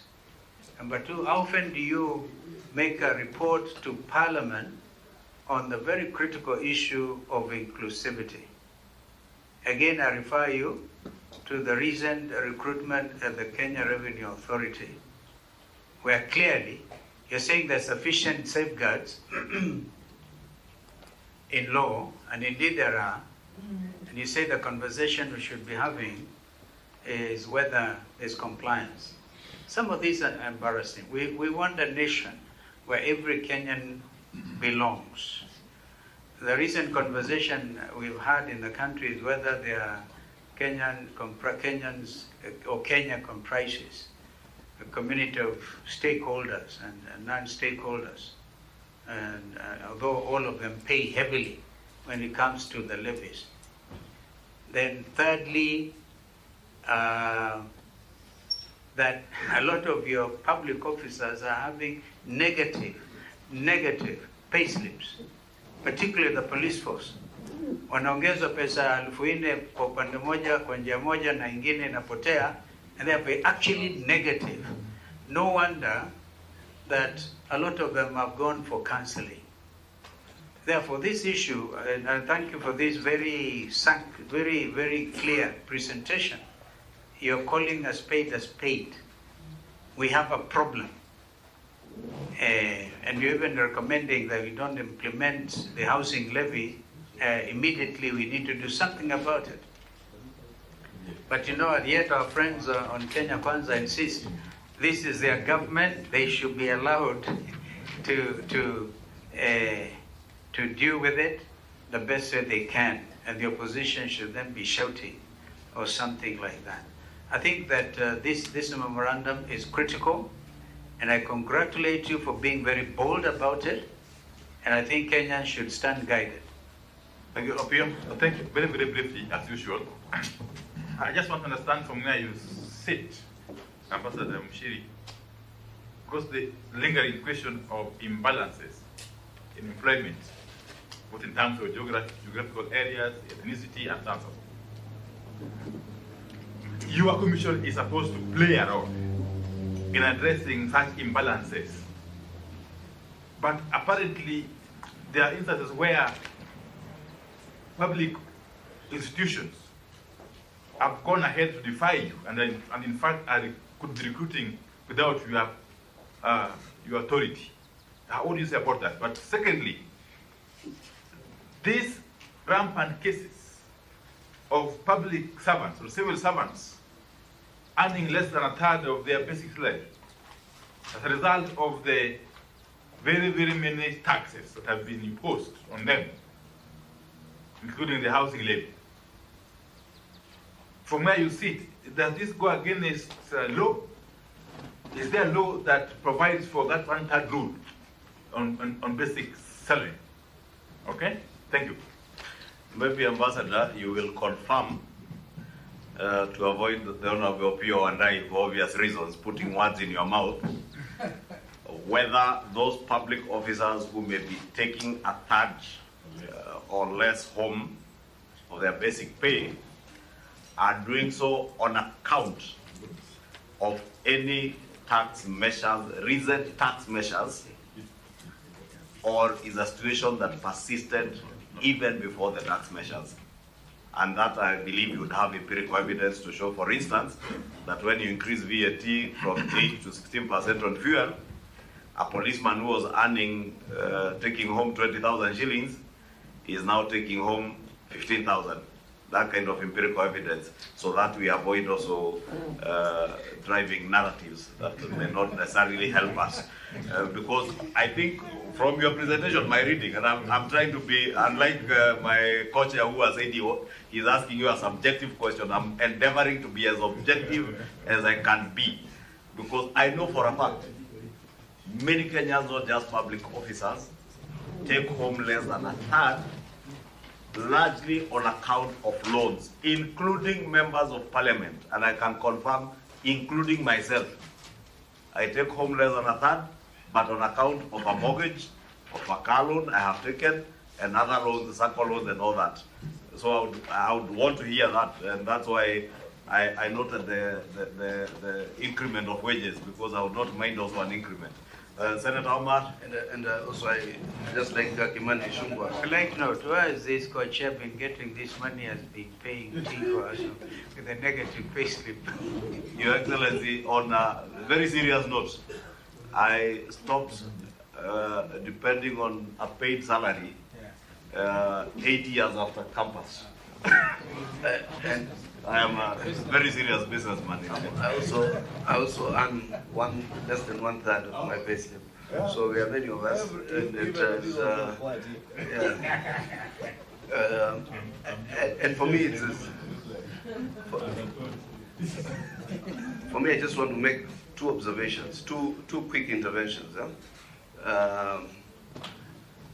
One, which I think, building on what Kimani, Co-Chair Kimani said, there is no impression that should be created whatsoever that we are fearful or lethargic as Kenya Kwanza to any candid report by government in terms of helping us to improve on our mandate and in operations of government. In fact, that's why you are independent commissions. As an auditor on human resource, there's an auditor on human rights, there's an auditor on financing. All these reports, harsh as they might seem, help the governance process. So we want to listen. An impression was created in the previous sitting that we were not for discussing the cost of living. In fact, we admitted the cost of living debate even when it was not agreed upon earlier by the two principals as one of the issues that we need to discuss here. So we are here to dialogue, and that's why we are seated here from dawn to dusk. Number two, I get another comment. I don't know when you understand Jackie. Jackie was my college mate. When you understand the Constitution holistically, and I keep saying this, there is a way in which you must look for resources to fund social justice. Social justice is an extremely radical preposition to make those who are worse off better off, because before those who are better off become well off, not just for those who are better off to become better off and better off and better off. So to impose a 1% or 1.5% tax levy to build houses for those most vulnerable, to actually implement programs around universal health care under Article 43 is part of the requirement of social justice. That those who are well off, kidogo, uko na kidogo zaidi, to help those who are worse off, whatever hawana kabisa, before you also become better off with them. That's the whole idea. So that's the context also I wanted to you as you navigate your public service, to understand where sometimes would you look for the limited resources to fund these programs of dignity. Any other? Yes. You know you are Omar's compatriot. Yes, my good friend. Today is very brave. Just as you left, I saw you had said the media that we are selling mail. No. It was here yesterday. Yes, we were actually on the cost of living issue. So allow you, ignore Omar, just go straight to your questions. And Omogeni to close for us. I'll start on the cost of living issue. I think what Senator Omar is referring to. I was in Transvaal yesterday and the farmers are very, very worried. Eugene, we said what we say in rallies, including what I said in Kericho yesterday, we leave them in rallies. Omar, I will protect Eugene from those. Thank you very, very much. So the cost of living issue is one of the top issues in this dialogue, and the issue of electoral justice. Looking at your presentation, may I say you have greatly enriched our dialogue. When we started, actually, some of these areas like cost of living were no-go zones, opening of servers were no-go zones, but we are getting ideas, better and better ideas, so that by the close of our public hearings tomorrow, this committee will be better off to make recommendations. So I just want to thank you very, very much. Your colleagues from Kipra were here and they had told us, I think it was on page 2 of their presentation, a very sobering reality. And I agree with Omar that it's very good that independent commission should be able to advise independently, objectively, whether it's good news for government or not. And they have said that while the minimum wage increased by 12%, in 2022, essential goods and services rose by 22%. They're making ends meet for many Kenyans, and Kenyan with our base is an endangered species. I'm happy that you have addressed some of the issues, like the issue of the housing levy. At first we heard it was on the basic, then we heard it was gross. So it's one area that every Kenyan with a payslip is feeling the heat.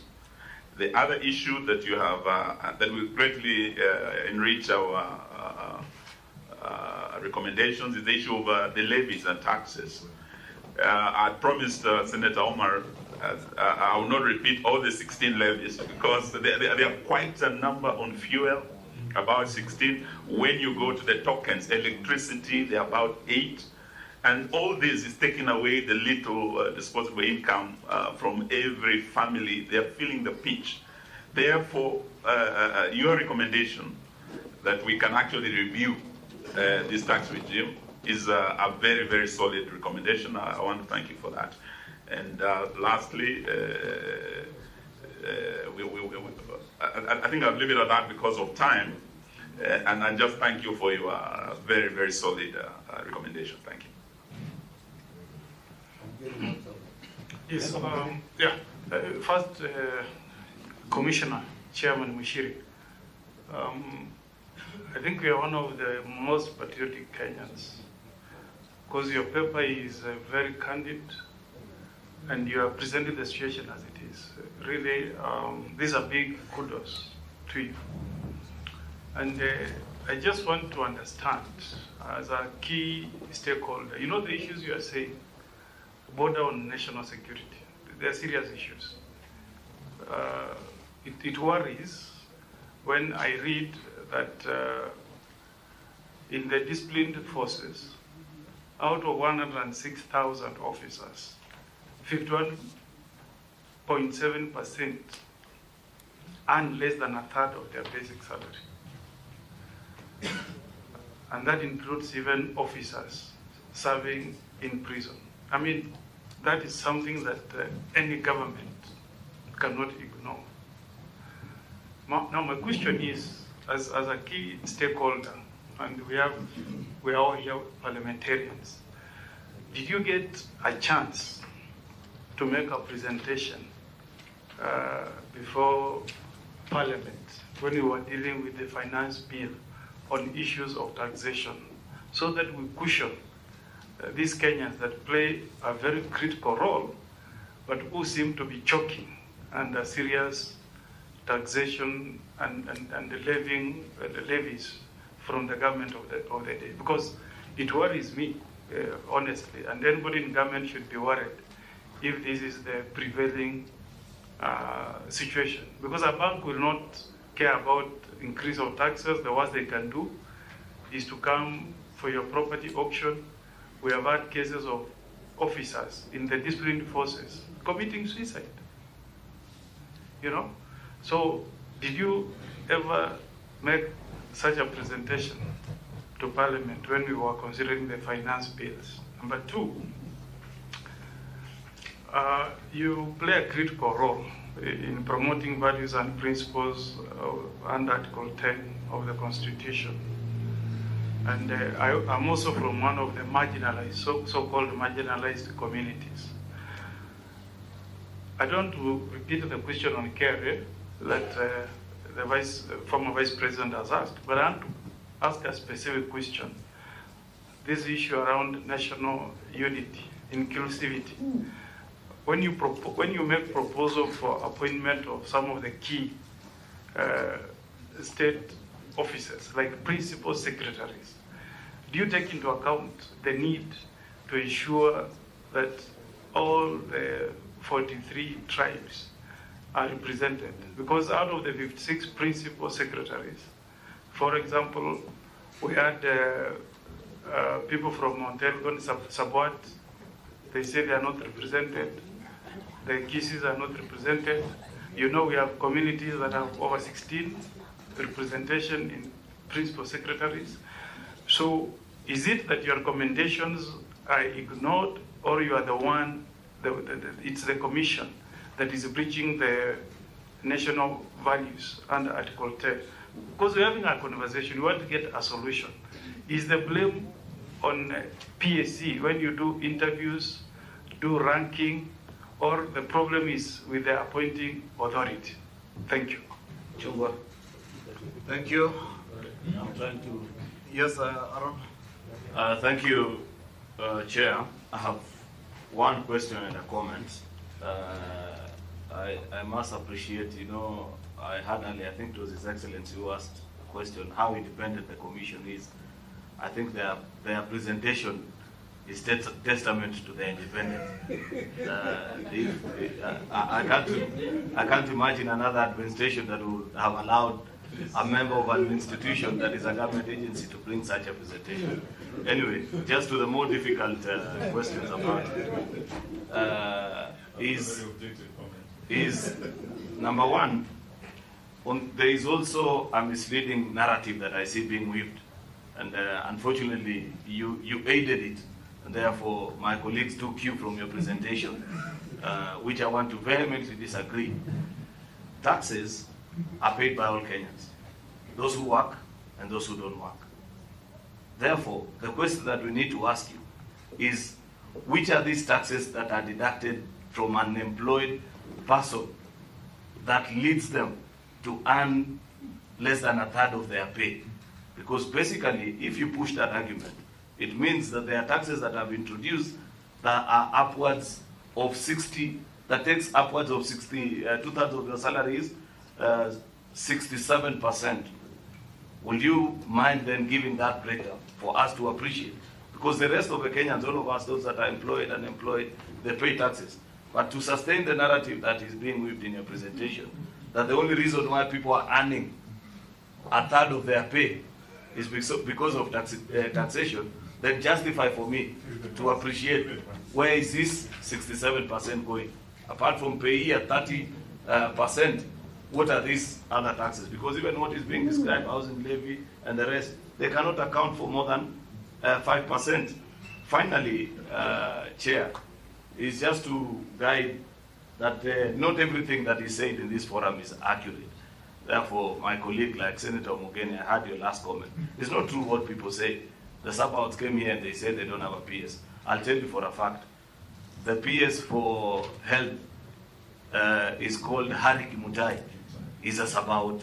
So people come here and say all manner of things, but it's not everything that is factual. I thank you, Chair. Thank you, and that's why I did indicate to Ambassador Mushiri to be factual even on those tax elements to avoid those narratives. Honorable Amina, the last one. Thank you, Chair. My question will be on the bloated wage bill.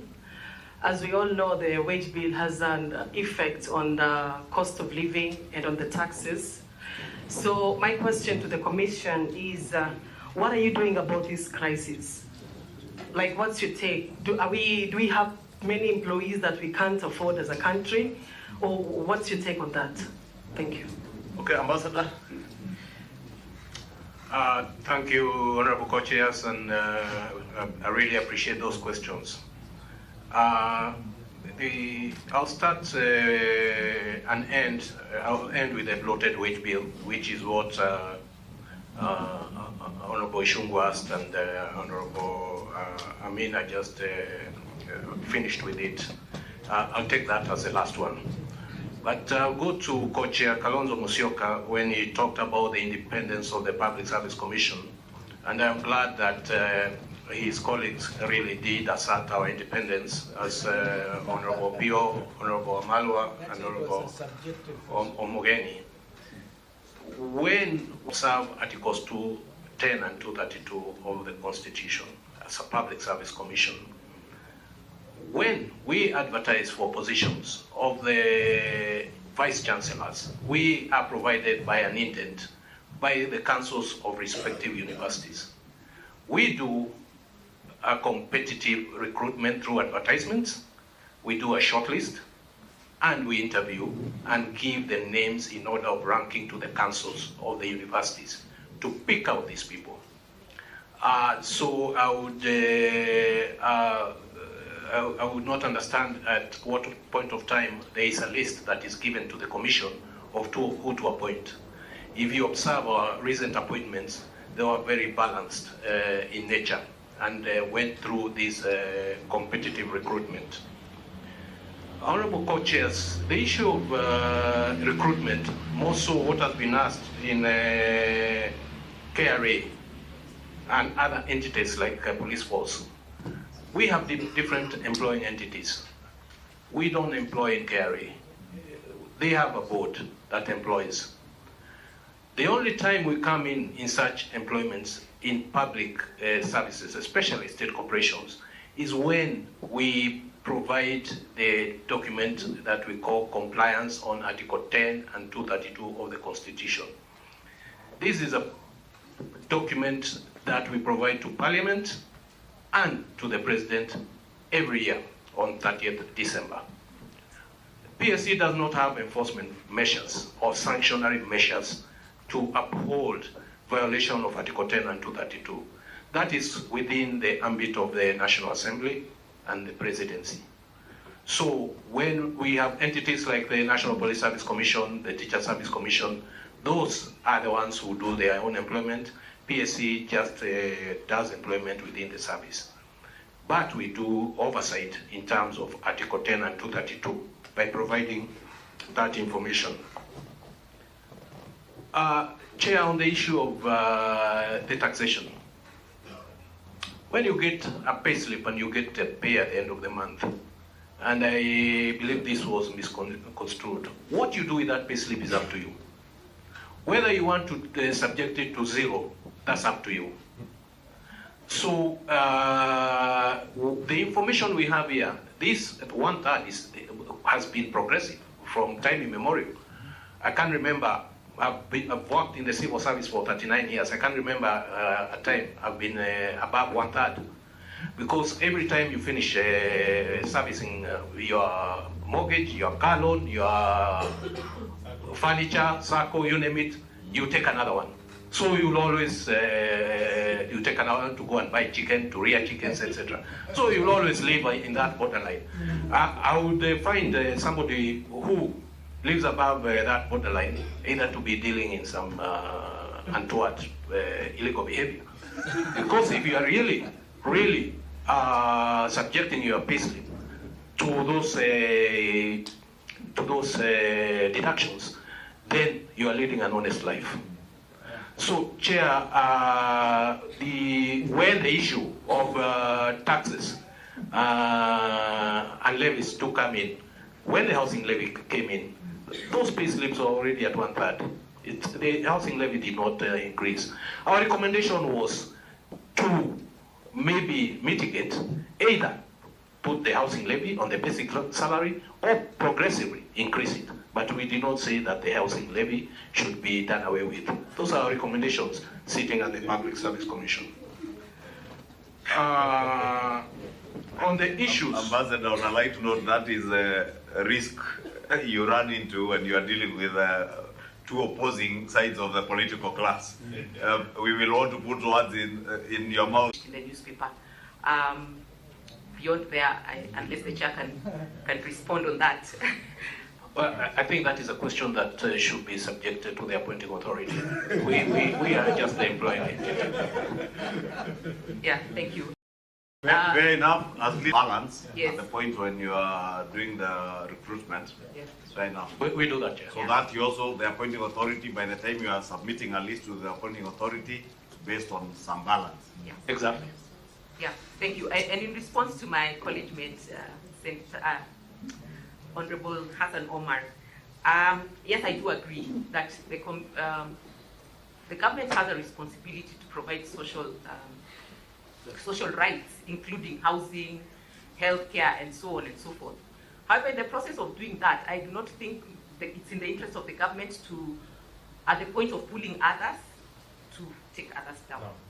Yeah, so that what the Commission's concern is that at the time you're bringing in the housing levy and other taxes, already the public officer's payslip is below 1/3.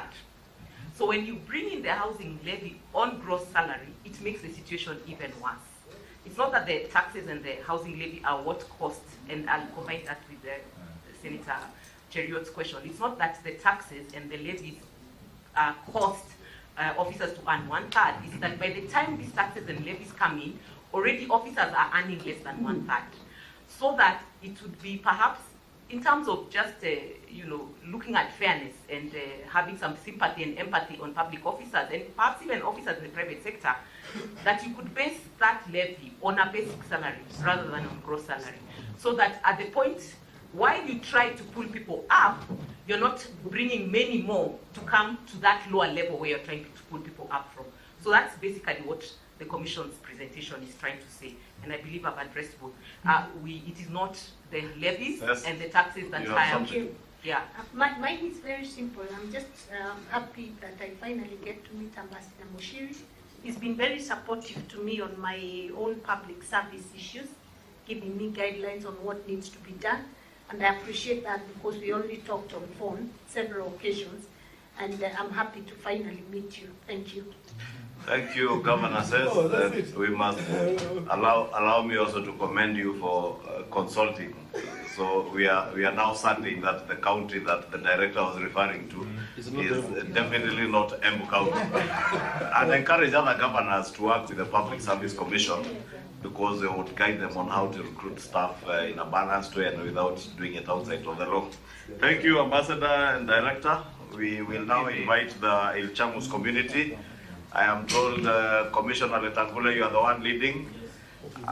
We will... Yes. IEBC.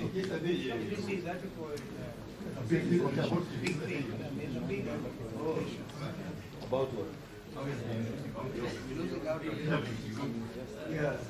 Yeah, I saw that.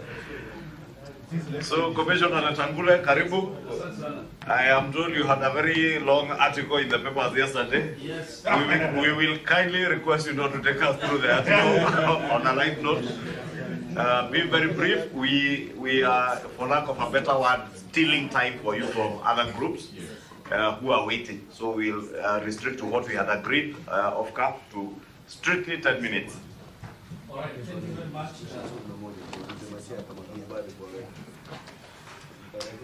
Thank you very much, co-chairs, for giving us this opportunity. I want to confirm that looks like this committee they've not even been given water. So I think we want to appeal to those who fund these people, at least to provide them with basics. Having said that, I want to give the committee some of these documents, just so that we are at one page. Those guys must stand. Do they have this? Oh, okay. Yeah, I agree. Honorable members, co-chairs, before you are members of the Inchamus community from Baringo County. A lawyer of the High Court of Kenya representing them in several cases, so I'm here in that capacity, and also in the capacity as a member of the Inchamus community. We have submitted a petition to this honorable committee, and we have a lot of faith in this committee that finally our matters can be heard and be implemented. Now, honorable members, in the interest of time, I will go through the issues very fast. We have submitted only 3 issues to this committee, and our issues are only 3, and all of them. Okay. Yeah, I agree. Honorable members, co-chairs, before you are members of the Inchamus community from Baringo County, a lawyer of the High Court of Kenya representing them in several cases, so I'm here in that capacity, and also in the capacity as a member of the Inchamus community. We have submitted a petition to this honorable committee, and we have a lot of faith in this committee that finally our matters can be heard and be implemented. Now, honorable members, in the interest of time, I will go through the issues very fast. We have submitted only 3 issues to this committee, and our issues are only 3, and all of them have ended up in the High Court, and judgments given in favor. Number 1, honorable members, the Inchamus community is a community residing in Baringo County. It's an indigenous community speaking Ma, as you can see from my standing morans behind me. This community in the 2019 census were counted to be more than 30,000. I think now we are about 50,000. With a voting block of more than 10,000 votes. We reside in Baringo South currently. Baringo South has about 25,000 votes, and Inchamus people have 10,000 of those votes. The rest are for the Tugen community, who are our neighbors. Now, it has been very disadvantageous for this community over time because of lack of representation. I think it is the only community in Kenya which has no representative in parliament, whether nominated or elected. And the reason we are here is to petition this committee to finally see how the Inchamus can get a constituency of their own for effective representation. We face a number of challenges. For example, we are the ones constantly under attack of our neighbors, the Pokot banditry, where they have taken most of our cows and resources, yet we cannot have a voice to raise these issues at the national level. So, our first request is to see how, in the next review of boundaries, this community can be represented. And attached to my document is an order issued by the High Court in 2017. It's attached it's a High Court order, and if you allow me, I will just go to certain specific orders issued by the High Court. One, they said, and this is the three-judge judgment of the High Court, and I will read order number 5, which they said, in the event of any future constituencies being created by an act of parliament or any other review being undertaken, the Chamus claim be processed by the Electoral Commission of Kenya with the criteria herein in view. In this regard, we hereby declare that reasonable departure from the normal creation of boundaries be departed with in order to enable the Chamus to be represented. In other words, what the High Court was saying in 2006 is that let us depart from the usual criteria to give these people a chance to be represented. And they wrote almost 500 pages judgment, which I was not able to attach, giving the reasons why this community must be considered. And so I've just attached the court order. We have not been able to implement because the current constitution provides for minimum population in a constituency, and they said minimum is 79,000. The Chamus cannot reach there. And the High Court was alive to this. And so they said, depart from the normal criteria to enable effective representation of the Chamus. I want to ask this committee, as you write your report, kindly see how you can accommodate the Chamus people to finally be able to be represented at the national level. So I have attached that order. Issue number 2 is the issue of effects of climate change. Honorable members, I would even ask you to visit Baringo. Something very phenomenal has happened there. The waters of the lake rose up, and the effect is that the two lakes are about to merge, Lake Baringo and Lake Bogoria. Actually, the difference is about now 2 kilometers apart, if I'm not wrong, between the two lakes. And one lake is salty, Lake Baringo is a freshwater lake. Now, a phenomenon has happened. The water is rising. These were areas where the Chamus people live.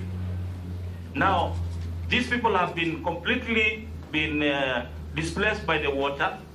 That land has become government land by virtue of it now being a lake. Now, what happens to these people? That is why we say a special kitty must be established to compensate people who have been moved, not by their own willingness, but by the effects of this climate change. And they have been moved away from their lands, their ancestral lands. So I appeal that through this committee, we see how these people can be compensated for the losses they have incurred. Now, again, my third issue and final one is the issue of Prosobi's plant. This goes together with the issue of climate change, but it's very distinct because this plant called Madenge, it was named after the officer who introduced it in Baringo. I wish I can meet that Madenge to just give a slap. Now, is that allowed? Absolutely out of order. It is because of the pain. We also know that, in fact, the community got one of the goats, some goats sued this Madenge. Yes, I was the lawyer on record. Yeah. I brought a goat, live goat to court because the judges were not understanding what I'm talking about. Okay. The effect is that this Prosobis, the moment the goat eats the plant, it's sugary, so ultimately all the teeth fall out, so the goat is unable to eat anymore and they die. So this plant was brought in and it really took over the entire area. If you look at the pictures I have annexed to this report, it is a plant which grows even without water. It was brought from South America. And this plant now has submerged the entire area, coupled with the rising lake, which has taken all the homes, coupled with now no goats anymore, no cows. You will see a very sad story here where our children are now going to school with canoes because you see the whole land has been submerged by water. So, honorable members, my presentation, and I have attached a court order again on the environment, and I wish you this committee can recommend the implementation of this court order. And one of the orders was that this plant has destroyed livelihoods. And it's not only in Ilchamus. I think it's an issue which you can address conclusively all over. In fact, the current president, Honorable William Ruto, is the one, when he was Minister for Agriculture, declared this plant noxious. He gazetted it. And you can see from this order, it's a lengthy order, but I want to just point order number N. It's where the court made specific that we form a commission to assess the damage caused by, a technical commission be formed, a national commission, which will address the issues of this pro-service, so that this commission will report to the country and assess the damage caused by this plant, assess the cost of damage, loss of lives, loss of animals, and report adequate compensation or any other matters which can be dealt with. This plant is a national crisis. When I talk to you, I'm not just talking about Ilchamus. This plant is a national crisis. The country must wake up to the disaster this plant has brought. It is not only Ilchamus, it is in Tana River, I don't know where else, Garissa, I think. Yeah. It is a dangerous plant, and we need a conversation in the country what we do with this plant. I don't know who brought it, but it has caused a lot of havoc. So I want to end there and allow one of my members just a short... Yes, indeed, and I want you, Commissioner Tangule, to know you've already taken your 10 minutes, but we will hear, Madam, if it can be, you can be very precise, because we had to slot you in, although you're not in our programs. And as we slot you in, Commissioner Tangule, could you be specific? What would you want this committee to do? Because we are not a boundaries in the electoral, not boundaries commission, for example. We see it's a petition. So the only thing we can do is make recommendation, but we want it to be very explicit, because we understand. I have a family of Kekimons who are very close to me, and I know how they've been affected living between Lake Bogoria and Lake Baringo. Thank you, Your Excellency. If you allow, maybe perhaps the lady could speak by way of answering, because I've got something to clarify also. Okay. Yes. Let Madam, you will answer after that. Let her make her comments, and then we open the floor. We'll open the floor to fellow committee members. Mwenyekiti, kamati wako hapa pamoja na sisi. Kwa majina mimi ni Caroline Lesaya, nominated MCA UDA party from Baringo County, Baringo South and Chamus community. Your chairman, who is a member of this committee, is obviously out of order. Yeah, I'm very sorry, but I was just want to introduce myself. Okay, that's okay. You have an executive I am just chair. congratulating you because you belong to my party. Thank you. Yes, thank you. So she's gone absolutely partisan, but we understand. Mwenyekiti, I'm very sorry. Ombi langu mwenyekiti kama ya Chamus community ni kuomba eneo la bunge. Tangu tupate uhuru 1963 up to date hatujai ingia bunge la kitaifa. Hiyo ndio ombi kubwa tuko nayo, kwa sababu nikiongea hivi community ya Chamus tumepitia mengi machungu sana. Yale yamesokwa na lawyer Ndagule ni hivyo kabisa venye imesema, tumepitia machungu kama community. Sasa tunaomba leo kwa hii committee na tunaomba kwa unyenyekevu ili tuwasaidie ama mtupe hiyo nafasi ili tusikike na shida zetu ipatikane kujulikana, tupate eneo bunge la Baringo kwa Baringo County. We hear you, Madam, nominated MCA. Now we'll ask very quickly one comment. Mheshimiwa in half a minute will ask a question or comment. Yeah, let me confess that I've been very sympathetic to the cause of the Chamus people, having gone through their stories over time. And if you have got a friend, then it's me. But let me say this. Before I proceed, I can see my friend, the Honorable Mpolken, in your delegation. and yet he has been an MP in Laikipia North previously. Is he a friend of the Chamus or is he a Chamus? Just by the way. By the way, just not. Two, and more importantly, Wakili, this order, which was issued way back in July 2007, I think in the old constitutional dispensation, was so explicit, so clear, so unambiguous.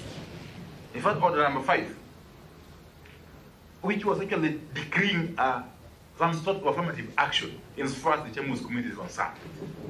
And the court was very clear that in the subsequent boundaries review, the Chamus should be considered for a constituency.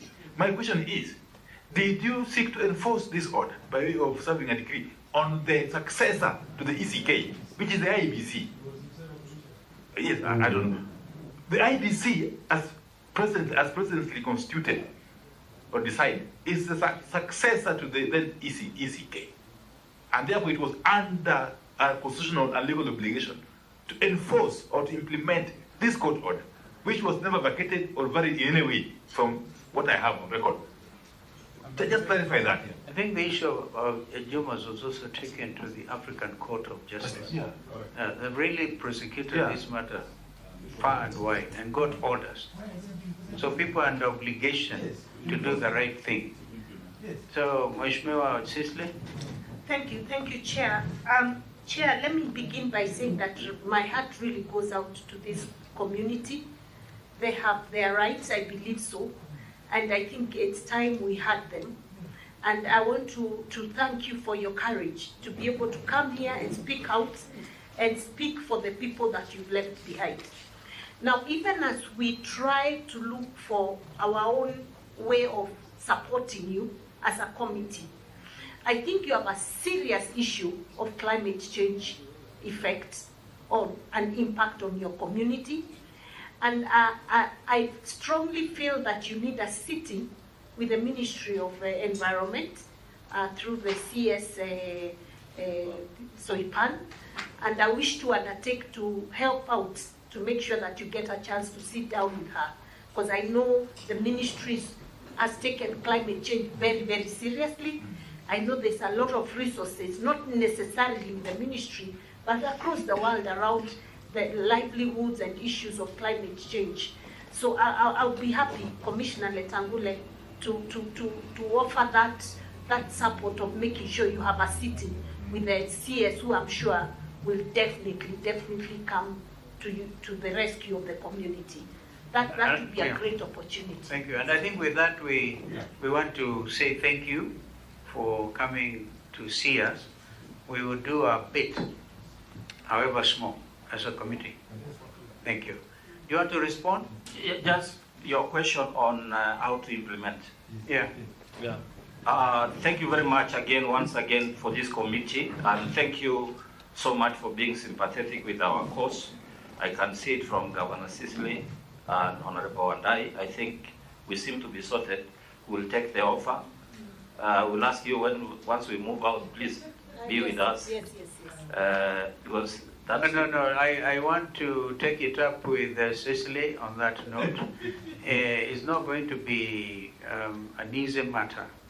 There's plenty of funding in the area of climate change. And this community needs to get money on the ground to help them. Because watoto hawezi kwenda shule, watoto kwa mashua jameni, like Baringo, the hotels there sank. It's a complete disaster. And I think we should use this as a country to illustrate that we can actually benefit from climate funding. So let's IPAN, the CS, be able to take this matter strong. On the issue of how to implement, we have Article 100 in our current constitution. I think it will be the recommendation of this committee. Article 100 specifically talks about how marginalized and ethnic minorities can be represented.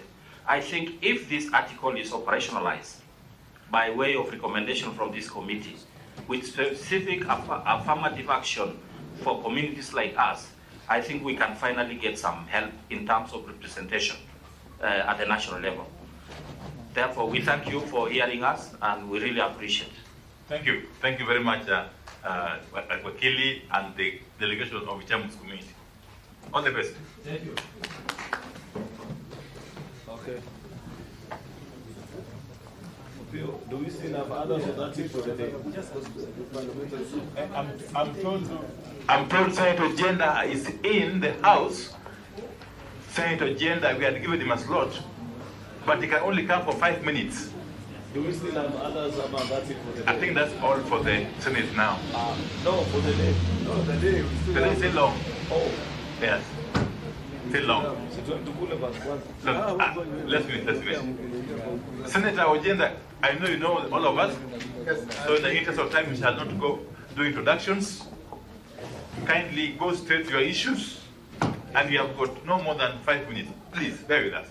Thank you, Chair. I will summarize my presentations so that the 5-minute period does not lapse if I finish. Chair, this is a presentation pursuant to your call for submissions, and it is a presentation that seeks that this committee, pursuant to the powers granted to it, when making recommendations on constitutional amendments, that you revisit the provisions of Articles 94, 95, and 96 of the Constitution, and the power relations between the Senate and the National Assembly. These provisions speak to the necessary changes. Mr. Chair, the provisions of Articles 93 to 96 of the Constitution, which concern the establishment of Parliament, creates the two houses, often referred to as Parliament, the National Assembly, and the Senate. But there is a grave power imbalance which has created, not only in my view, a miscarriage of justice, that which seems to relegate the Senate to the National Assembly, yet senators are elected by constituencies, many constituencies, or represent the interests of 47 counties, while the National Assembly represents the interests of sub-counties or constituencies. Clearly, in terms of the power frame and the shift, the Senate should be the upper house. And I will demonstrate briefly, Chair, why the framing of Articles 94, 93, 94, 95, 96, as relates to even the powers of originating bills under Articles 110 to 113, should be reframed so that Senate considers every bill emanating from the National Assembly. In all representative democracies, Mr. Chair, where Senate is elected, I give you the example of the US, where we have Senate and the House of Representatives. Senate 1 has a longer term of 6 years. The House of Representatives has a term of only 2 years to the next election. There must be a formula for compensation of senators who traverse diverse counties to campaign or to be elected. Yet, when they're elected, they are equated to members of the National Assembly elected in single-member constituencies. Chair, that is summarized in my memoranda, paragraphs 10 to 14. Then I go to the question even of the manner that the Parliamentary Service Commission has treated senators. Senators are given the same allocation as members of the National Assembly, ignoring the fact that senators have to traverse the very sub-counties that members of parliament represent. Now, we are equated to one member of a sub-county when the PAC allocates funds for running offices. The senator is only enabled to establish one office. A very unfair process, Mr. Chair. So, membership responsibility, and because there are two cases in court, Mr. Chair, on this question, we have litigated previously division of revenue before the Supreme Court. I appeared for Senate then. Now we have a live case before the Supreme Court on the question of exercise of powers under Article 113 and whether all bills emanating from the national, so here we're dealing with over 23 bills, should as a consequence be enacted or approved by Senate.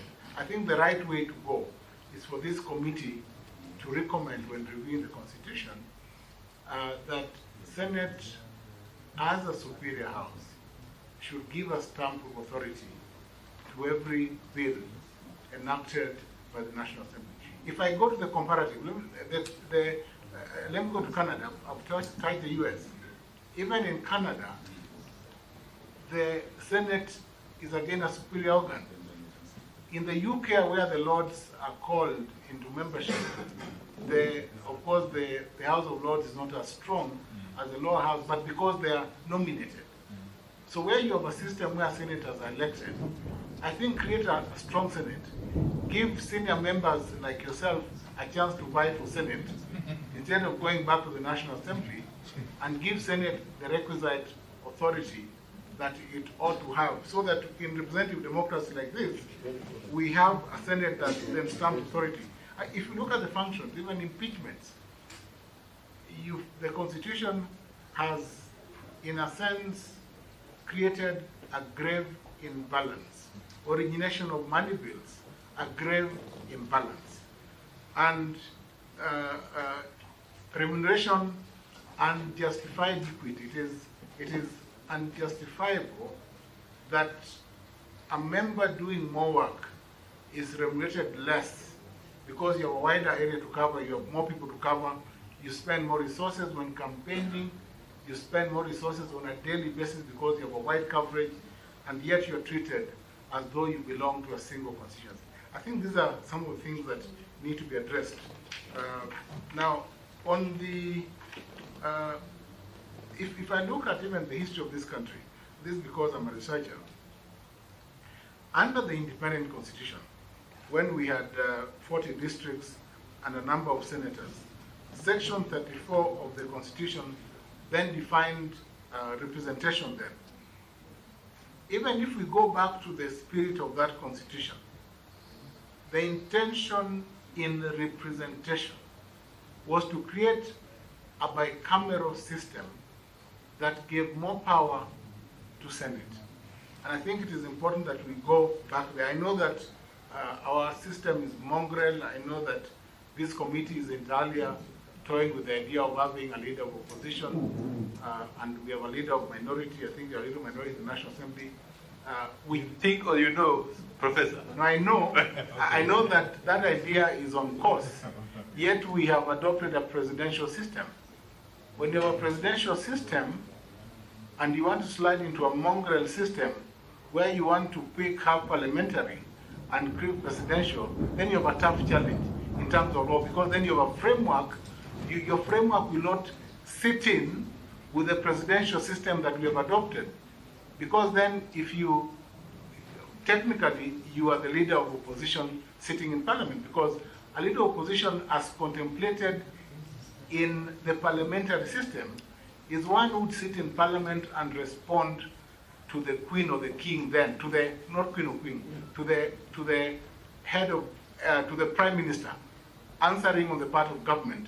Then the opposition leader would then respond on parliamentary questions or all questions. Now our system is unique, and I think that this committee has a challenge of trying to craft a process or a unique framework that will go off balance the presidential system that we have, and perhaps try and strain to a measure or have a cut of the parliamentary system, which is a tough task that you have before you. So Chair, I plead that as you go through that process, and I'll share my experiences. The US system, the Canadian system, all favor a strong Senate. Well said, Professor. Very well said. I think since you don't have your memorandum, you will share it with us. I have several copies of them. Yes, please. And we are also guided that actually it was the intention of the Bomas then that the Senate would be the upper house. That the issue was interfered with at Naivasha. So maybe that's food for thought. We could, as a committee, of course, when we retreat and look at the issues you have canvassed.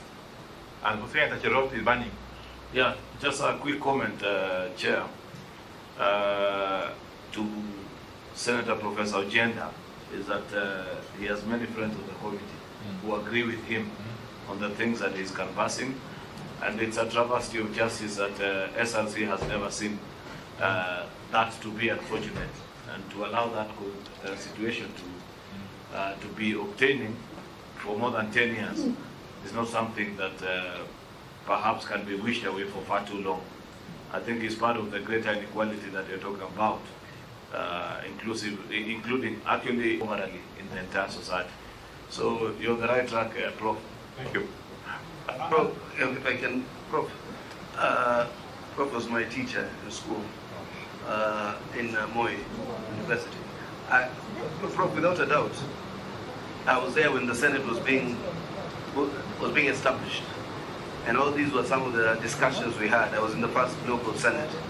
And honestly speaking, one of the reasons I thought that it was not viable to be elected back into Senate was some of those structural changes that you are alluding to.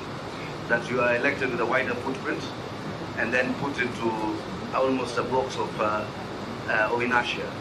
But the truth is, part of these discussions came up when the counterparts of Obio and I were in the National Assembly, said that if we were to have a salary differential, then it means in the order of business, the more the salary you have means your stature is higher. So therefore that will distinct a senator as having a higher cadre.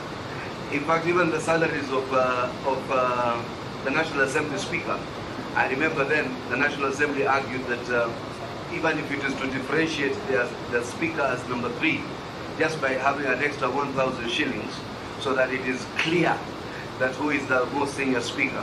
So I think we had so much sibling rivalry at that point.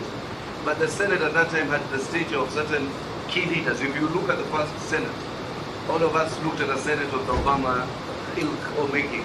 So that's why you saw a lot of former ministers, former attorney generals, former all that came into the Senate. I totally share that sentiment. That Senate must be the upper house if this constitution is to be reasonable in terms of its mandate and in terms of its structure. Thank you. Maybe just in one sentence, when all is said and done, and we make the changes as a country, of course, you are proposing. In your view, would this require a referendum or not? Just in one sentence. Automatically 256, 257, definitely a referendum is required. I know that will be hard to achieve, but we are there. But Chair, imagine the Speaker of Senate, the Speaker of the National Assembly, chairing the Parliamentary Service Commission. The Speaker of Senate is nowhere. We are represented by 3 members as against 4. We are minority. We have no power to even do anything. It is unfair. Chair, finally, I think we are blessed to have a scholar appear before us, because he's really hit the nail on the head. Even the comparison on how you treat an elected senator and the House of Lords, it's a very good comparison. Even something I never thought about, the area where you campaign, and then, every amendment of opposition, Chair, should address the difficulties a country has faced on implementation. The fact that we have a number of cases in courts touching on the relationship of National Assembly and Senate is enough food for thought that we need to relook on the relationship of the National Assembly and Senate in a bicameral house. So I think it's a good presentation, very good food for thought, and I hope this committee will take it up. We shall definitely benefit immensely from your presentation, Professor Ojenda. Chair, where is his memo, his memorandum? I have shared, I just want to remind the Chair that I'm still a member of ODM, a live member. Thank you. Well, thank you. Those are not relevant, but thank you. Thank you very much. Have you heard the deal in your memo? And you don't have anything to say about Senate with Amado. Ojenda, as you go, big challenge by Senator Omar Hassan, that what is my personal view about the quest for Senate to be the upper house. Let me tell you, As a matter of principle, I agree with you. Totally. Yeah. Thank you very much. Okay. Excuse you now. Thank you, bro.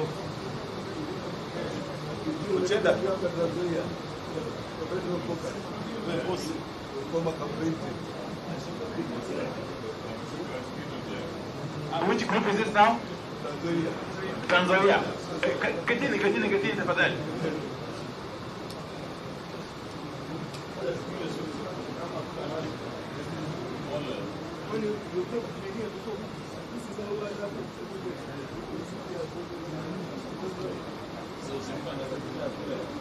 Aya.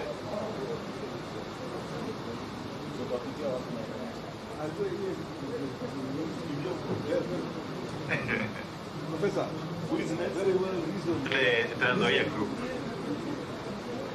That's good. Quickly, 1 minute.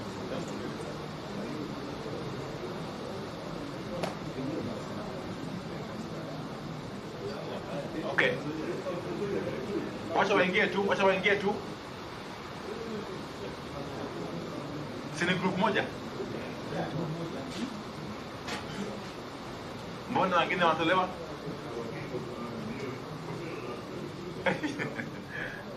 Okay, the leader, the team leader.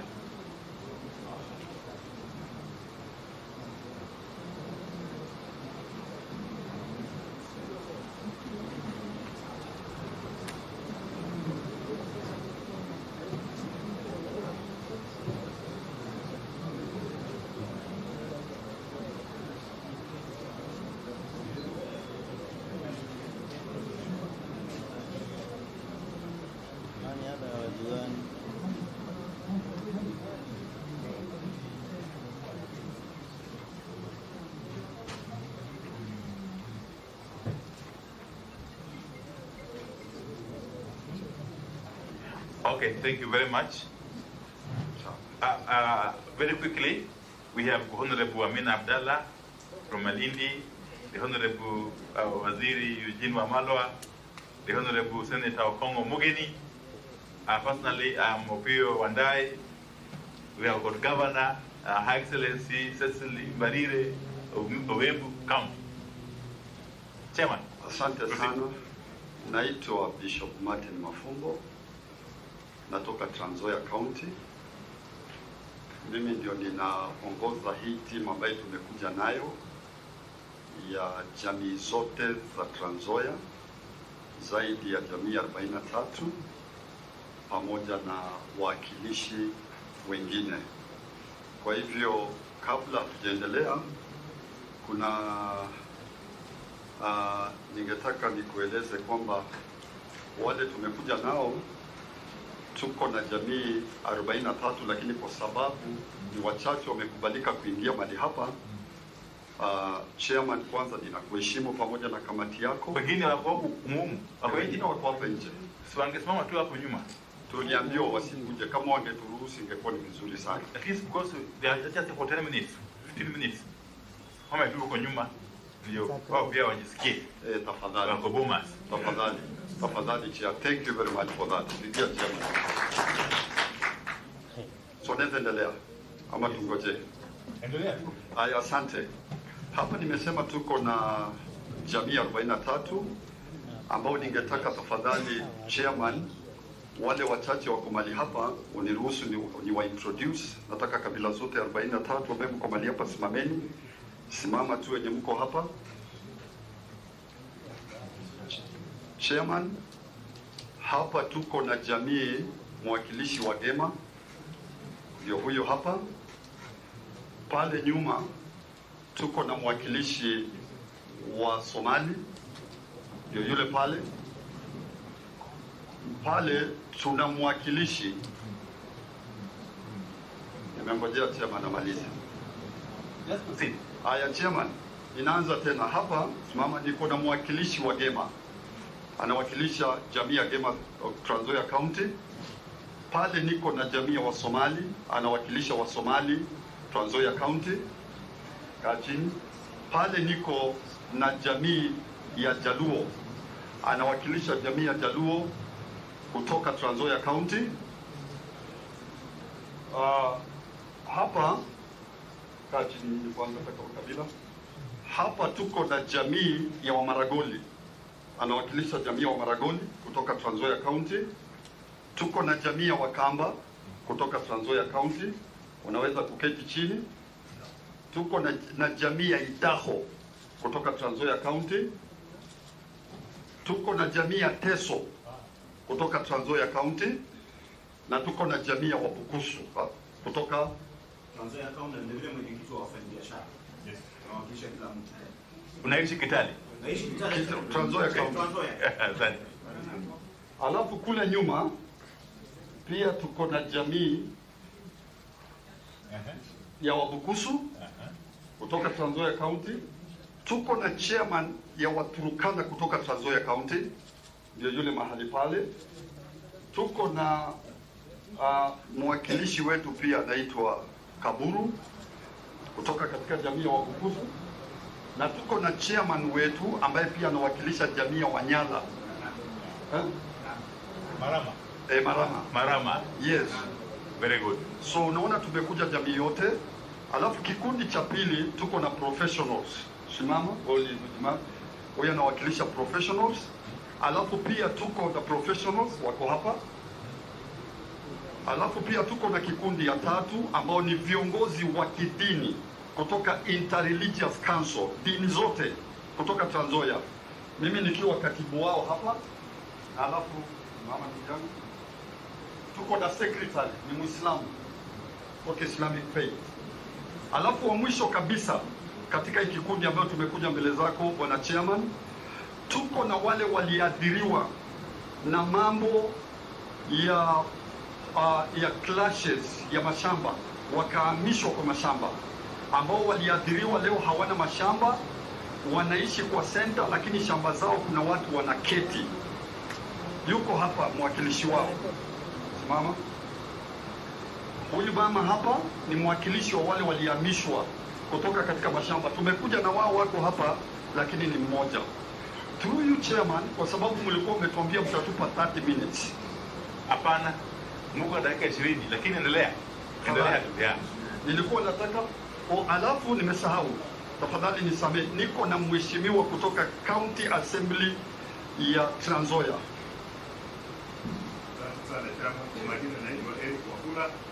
Mimi ni majority leader wa Trans Nzoia County. Majority leader wetu ni hapana, wacha hiyo. Kabila ya jamii tofauti. Wewe ni majority leader. Hiyo ni muhimu. Majority wale wanasema hao ni wachache. Nadhani hao ndio wengi kwa assembly. Mheshimiwa, ulikuwa tuna introduce yourself. Unatoka Saboti constituency wewe? Mimi natoka Kiminini constituency. Kiminini constituency. Okay. Alafu tuna mama wa mwisho, Achien, Fili Achien. Simama. Mama huyu ni mwathiriwa. Mume wake wakati ya clashes ya kuhamisha watu kwa mashamba, mume wake, simama tu hapo, alitolewa macho, ni kipofu. Hata huyu mama kukuja naye hapa tujui mume wake anahudumiwa vipi. So pia tutawapea nafasi hata kama ni dakika moja wajieleze. So nilikuwa ninaomba chairman, kwa sababu tulikuwa tumejipanga tukaambiwa 30 minutes, ingawaje umetuambia 20. Nilikuwa ninataka the main counter petition ungetupa 15 minutes. Alafu historical explanation tutakuwa na dakika 5, alafu vitu vingine. So kwa ufupi bwana chairman, ninataka kuleta yule atapeana the main petition yenye tuko nayo, ambaye ni ndugu yangu elder anaitwa Barasa Nyukuri.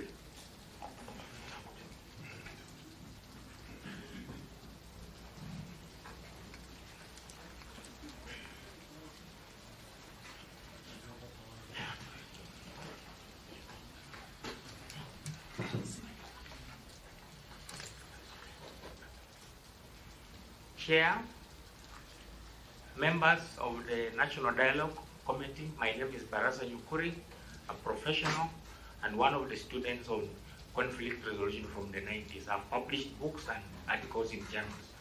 So today, I'm appearing on behalf of the professionals and elders from 43 communities in Trans Nzoia. We appreciate your mandate. Of course, whatever else I will say about your mandate, we have written in our document, so we don't have to read for you. Mainly, we have listened to what has been going on. I will focus on electoral justice and the issue of boundaries. That's our main agenda here. Other issues like the cost of living, my brother Wakili was what we'll talk about. Just to begin with now on electoral justice, I want to say that we still think there's something that is hidden, and that's why we support electoral justice to be through transparency and accountability.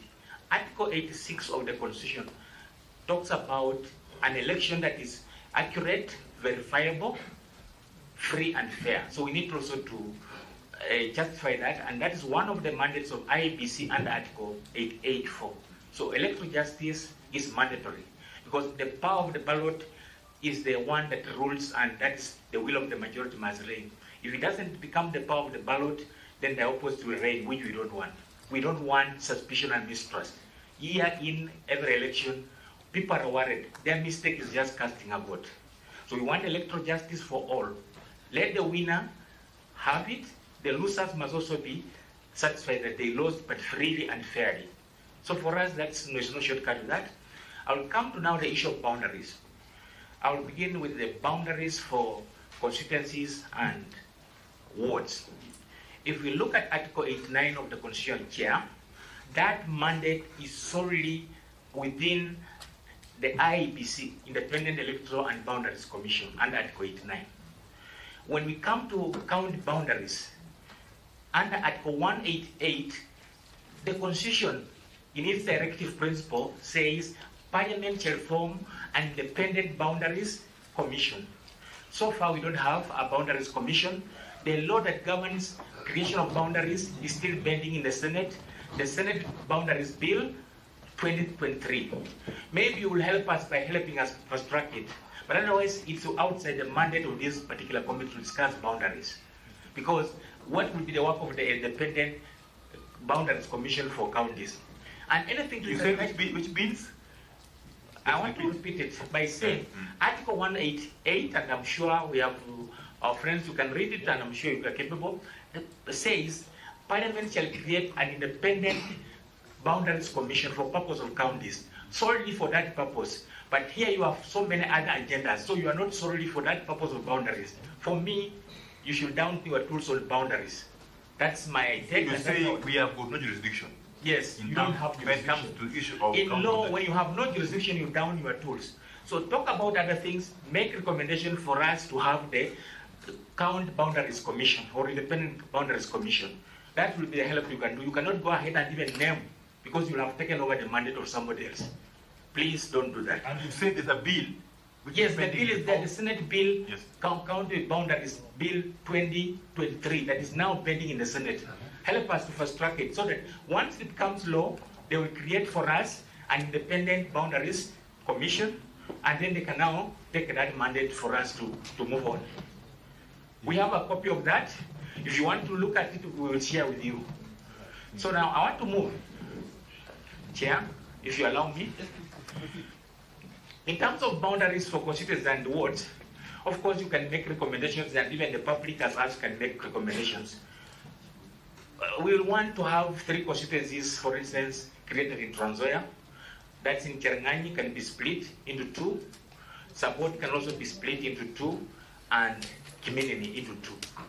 And our brothers who are also looking for a new county, we can have Bungoma split into 4. We have Mula split into 2 is so big. Kandui can also be split into 2. Tongaren can also be split into 2, and Mount Elgon can also be split into 2. So that we have 4. We have 3 additional for 5. At the moment, we only have 5 sub-counties in Trans Nzoia. I don't know how viable and sustainable is it to create now a county. Trans Nzoia, as it is now, the population is around 940,000. That, for us, is still not viable. And if you were to look at the issue of domestic resource mobilization, Trans Nzoia is one of the candidates for dissolution. So if you now want to divide it, we will now be dissolving it more, unless they're telling us they want to dissolve Trans Nzoia. So we are not agreeing with the solution, or rather the subdivision of Trans Nzoia. Given our history, and my friends will talk about it, this petition documents the historical injustices in Trans Nzoia from the colonial period when the colonialists created settler communities. And the people who are original inhabitants of Trans Nzoia were pushed in native reserves. So I think every community claims justice. Who are they? The Bukusu and the Luya. They were pushed to Kitosi, others went to Uganda, Luyembe, others were dispersed to Eldoret and other parts. Trans Nzoia is the small Kenya. For us, it's trans. Nobody can claim ownership of Trans Nzoia based on historical boundaries because the history is already distorted. Marakwet will claim, the Bukoti will claim, the Bukusu will claim, the Sapoti will claim. So the moment we go that direction, Chair, we are now raising ethnic animosities. When you say it's transit, Trans Nzoia is transit. All of us are migrants in Trans Nzoia. So nobody can claim ownership unless you have to show us where the reserve was. And given that, it means Trans Nzoia is a cosmopolitan county. That's why we have 43 communities. And some communities are claiming they have been marginalized. Here, I want to repeat and go on record that that's not true. Some of those people who are claiming they're marginalized are the second largest community in Bungoma and Trans Nzoia. In terms of governance, they have the senator, they have the women rep, they have the deputy governor, they have also CEC, they have chief officers, and they're in charge, and member of parliament. Out of the 25 wards, our brothers occupy 5 in total, and to demonstrate that they have not been fair to other communities. Your brothers, no record. Our brothers are the support. Don't know who are the support. Our sisters and brothers are the support, whom we have coexisted for some time. But historically, they are saying they want to be on their own. I don't think this is a forum to create an ethnic-based county. It will be very dangerous for the other 43 communities in Trans Nzoia because we are all transit. Trans Nzoia means transit. So you cannot claim ownership on a transit or a cosmopolitan county. It was settlement, we have come and settled. And history has shown that whenever there is such a claim of a constituency or a boundary review, clashes are always accompanying it. We can mention the 1991-92 clashes, where the common password was Ataki Madoadoa. That means other communities must be executed from, expelled from those. And that is demonstrated in this petition, Chair, through the list of land, that acres and farms that have been grabbed by some people within such a kind of community. So we have detailed for each of the wards the land that has been grabbed. And these thousands of acres. We will present, and there's evidence, and you can verify. Which report is that? Our own. Okay. Our own. We have based this petition on the Kiliku report on 1992, Kiumi report on 1999. We have based it also on the studies that were done by Philip Waki on the judicial inquiry, and then the TRC, where I was also one of the researchers. I have also published on the impact of past and potential ethnic conflicts in Kenya, but specifically Western. My document is on the website. You just put in my name, Barasa Nyukuru, you will see. It's quoted all over the world. So this is based on research. It's not something which is, and I predicted that the clashes will come, and they came. We don't want that ugly face again of clashes in Trans Nzoia.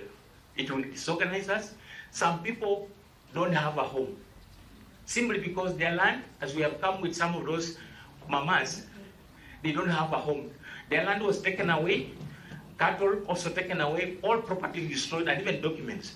On this petition, Chair, we have attached even court rulings. We have attached even certificates of allocation in terms of allotment and even title deeds. But those people have not been able to honor I think that. You are fine. Yes. Since you already actually. I'm not. It's okay. I'm just to guide you. Yes. Your position is that we have control jurisdiction over the county. Yes. Boundaries. That's our focus. Don't dwell on that so much. Yes. Yes. So we are saying that there must be historical justice or repatriation for that particular purpose. So the reasons why we are saying we don't want a new county, our population density and dynamics does not allow. 2, we have had historical ties. We need coexistence. We need cohesion among all our groups. The issue of marginalization and minorities does not arise as stipulated in Article 56 of the Constitution 100 and 260. Because how can the majority claim they are minorities? That is a ploy, and we need to deal with that issue. Who are the majority in Trans Nzoia and Bungoma? Majority in Trans Nzoia and Bungoma are the Bukusus, followed by the support. Okay. Yes. I hope I'm clear. That followed by the Teso, especially for Bungoma. Yeah. Then the marginalized group or minority group in Bungoma could be the Batura. In Trans Nzoia could be now the Okek, could be the El Moro, could be other migrant communities including the Kisi. But the other ones are not minorities. If you read our petition, Chair, we have been able to document even where they have benefited more in counted allocations. And when they now get those allocations, they go and only allocate and distribute their own communities. That is not the spirit of devolution under Article 174. It means they have gone against Article 27 on equality and freedom from discrimination. It's documented, facts and figures. Even the staff, we have also documented, it can be verified. We are not naming people because of the Data Protection Act. We will not name anybody. But that information is verified. Where we are saying there are 40 law enforcement agents from the county, like what we call the security, the number is there. ECD, we have over 200 out of 791 from one community, which is claiming they are marginalized. I think we need to read our history and learn lessons from that history, Chair, so that we don't repeat the same mistakes. Otherwise, the word drums are very high, and the social media is awash of all those sentiments of saying what had won. Thank you, Chair. Have you reported those incidents? Those incidents are already in the police, but the police are also sometimes part of the problem. They are part of the problem. They also take sides. Yeah, because as a community, we want to really encourage peaceful coexistence. We want peaceful coexistence. We want harmony. We don't want any inch of Trans Nzoia, which is just around 2,499, to be annexed or be subdivided. It will not be economically viable as a county. We are doing very badly in terms of domestic resource mobilization. Chair, allow me just to invite Wakili Waswa to add value to what I've said. Wakili Waswa, 2 minutes. Thank you, Chair. I will take only 2 minutes. To begin with, Chair, I want to affirm that as people from Trans Nzoia, we are supporting whatever this team is doing as far as bringing peace and cohesion in our country is concerned. To be specific, Chair, I want to confirm that we support all the questions that were raised in the BBI.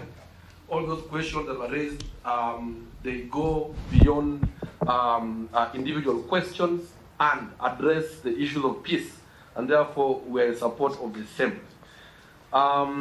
Chair, I also want to say that the question that you are supposed to address before, rather addressed in this committee, on party discipline, we want to confirm that we are 100% supporting the same. We cannot sit as a country or as professionals and support what some people call political party prostitution, whereby you use a political party as a bus, then once you get to parliament or wherever, then you want to begin hoping. We must have that discipline. If we won't have that discipline, then we will have no business having political parties. Let's just disband the political parties, then just go and vie individually with all political parties. But for us to sustain the same, if we're going to sustain political parties, then we will have to adhere to the party discipline. Another issue, Chair, I want to address the question of the cost of living. Kenyans are doing badly, are doing very, very badly. Things are too much. Taxes are too high. Taxes are so many. Taxes are so many in this country. Taxes left, right, center. You cannot milk a cow and not giving it food. You must be able to provide enough for the cow before you milk it. What we are seeing is the opposite. And Kenyans are being pushed to the wall. The point is made. And they will be bust. Yes, yes. The question now addressing and tying to Trans Nzoia County, we are farmers. what we are saying is we are supporting the question of subsidized fertilizer. We support it. And as a county, even now, we are now harvesting. But now the question that Trans Nzoians are asking, why are they harvesting maize at the same time maize is being imported? Should we just stop farming? I understand the import is for livestock. No, not at all. Not at all, Chair. Chair, don't mislead the Kenyans. I use the word understand. I have evidence. Yes.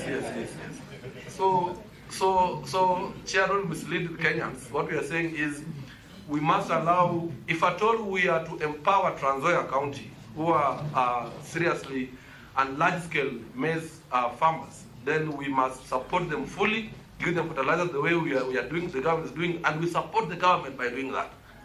So as we support them by giving us fertilizer, subsidized fertilizer, then allow them to produce so that they can also enjoy the market, not give them one hand and take with the other. Someone should give the governor a seat. Okay, proceed. Then lastly, Chair, my colleague has enumerated everything in that petition. However, allow me just to address on one point because of time. This county of Trans Nzoia is a cosmopolitan county. The moment we allow what some petitioners, our brothers and sisters from the South community, that they want to have their own county, then you're going to open up another box whereby each community now will be seeking. Once there's no jurisdiction, everything else stops. Thank you very much. Don't move an inch. Thank you very much. So I'm happy to hear that this committee has accepted that they don't have jurisdiction to what matters boundaries of the county. Wakili. And therefore, Wakili. Yes. Don't put words in our mouth. and we don't expect you to speak on behalf of the committee. Make your presentation. I would encourage you to desist also from mentioning other communities. With due respect, everybody who has appeared before this committee has a right. Yes, that's correct. To have their say. That's correct. Just like you have your right, and we respect it. Also respect the rights of those others to say whatever they want to say before the committee. It is up to the committee to decide on, deliberate on the issues that come from all Kenyans. We are guided, Chair. We are guided, Chair. 2 more minutes and then you wind up. Yes, guided, Chair. And therefore, as you retire to go through this bulky document which you have documented, Chair, we will want you to look at several declarations. To be specific, the Mabanga Declaration. This declaration was signed by all the elders in Trans Nzoia County and agreed in one voice that in the event of any misunderstanding or anything that might cause a division, they will sit down and deal those issues as a community. We are yet to get there, and therefore what we are saying is the question of seeking for another county, I think, is premature, and you must allow the elders and the Mabanga Declaration to see the light of day. Thank you very much. Thank you, Wakili, and Chair. We are begging you, we end it there. Why can't you summarize? Allow the majority leader just a word. Yes. No, it's okay. They are killing professional. Chairman, please. Chairman. Can I guide now, Reverend? Yes, sir. Let me guide. Majority leader, one word. Chairman. Sorry.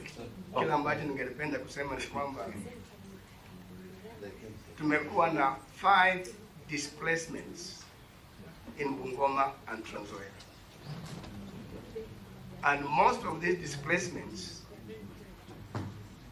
ingawa mwenyekiti Mheshimiwa Kimani Ichung'wah anasema ya kwamba hatuwezi kutaja mtu, in the petition of our brother in the suburbs, the Luya community or the Bukus community have been extensively and adversely mentioned. Mzee, nimeshauri tusitaje watu ama jamii, sababu hiyo sio madhumuni ya hiki kikao. Madhumuni yetu ni kuleta uwiano na ni mazungumzo. Hamna mtu ako na vita na mwingine. Najua kuna uchochezi mwingi vile tumesikia, na tunataka tuulize watu wote Trans Nzoia na Kenya nzima. Hakuna mtu anakuja anasema jambo hapa iwe ni lazima lifanyike vile amesema. Ni maoni ameleta, na yale tumeuliza Wakenya walete ni maoni, lakini sio kusema ukija leo utuambie yako lazima tufanye yale umesema, ama mwingine akija aleta maoni yake. Na ndio tumesema tuheshimu tuheshimu haki ya kila mtu kusema na kusikizwa, lakini sio kusema sababu yule alisema lazima pia mimi nije niseme nikanusha yale aliyosema. Kwa hivyo mtulie na tuulize watu wote Trans Nzoia na Kenya wawe na uvumilivu na uwiano. Kongamano hili ni la mazungumzo, sio la vita, na tunataka liwe mahala ambapo tutaweza kuleta watu pamoja, tuweze kuzungumza pamoja na tusikizane.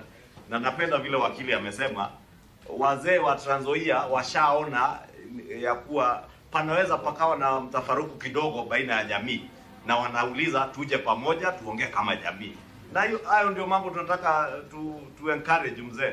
Kwa hivyo ndio nataka tusiwe na mabishano jamii hili jamii ile. Haida tusaidia kabisa. Just 2 minutes takuwa nimemaliza. We have had 5 displacements.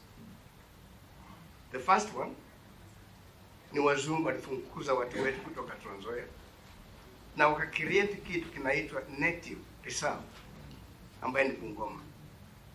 So we were moved from Trans Nzoia to Bungoma, where the reserve was created for us.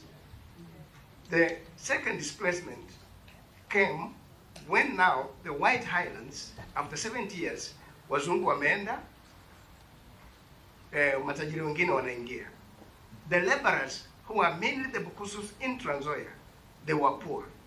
They didn't buy land because mshahara wa shilingi 25 mtu angeweza kununua nini? So watu walionunua mashamba Trans Nzoia wakawa ni makabila kutoka nje through willing buyer, willing seller. Na ndipo unakuta makabila yote ya Kenya iko Trans Nzoia. There is nobody who can claim now ya kwamba hii Trans Nzoia ni yetu ama ni ya nani, kwa sababu originally it belongs to the Bukusu community.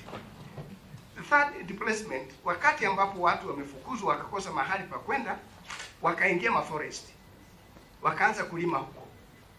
In 1986-87, when Yusuf Haji was the PC Rift Valley, akatoa order watu watoke katika misitu. Watu walipotoka pia wakakosa mahali pa kwenda. Baadaye in 1991-92 kukawa na tribal land clashes.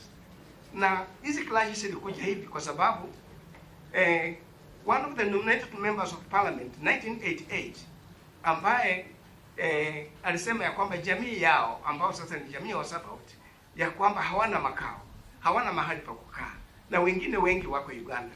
So baadaye schemes zikawa created in Trans Nzoia.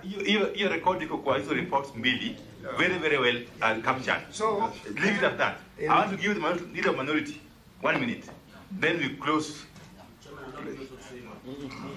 Please, just the leader of minority and we close. I am certain every other person there has something very burning they want to say. You can see others at the back gesturing. Yes. Thank you, leader in Trans Nzoia County. And as you see, Trans Nzoia County is a small, unique county. From what they've just mentioned, Trans Nzoia County is like Nairobi, and we always call ourselves small Kenya. Why we are saying small Kenya? We've got all communities, the 43 plus other communities that have come from other outside the country. We've got the Sudanese, we've got the Ugandans, we've got the Rwandese. They are all residing in Trans Nzoia County. So we are happy. Our cohesion has made, if you come to the assembly, as we work as people or leaders of Trans Nzoia County, we don't want to mention tribes, but there are different communities that have been elected. From the beginning, if you look at the history, we've had mayors from different laws, if I can say, although you didn't say, we've got Kikuyu, Zubi, and Kisis. All people have been given opportunities to lead in Trans Nzoia County. Currently, shockingly, the government of Trans Nzoia is led by the governor, George Natembea, but it's a minority government. We are the minority. As we speak, the Trans Nzoia now, the people who are believing that we are the ones who are being affected, we've got only, the minority government has got only 11 members of the county assembly. The majority come from, shockingly, I can UDA. The majority come from UDA. UDA, not UDA. UDA.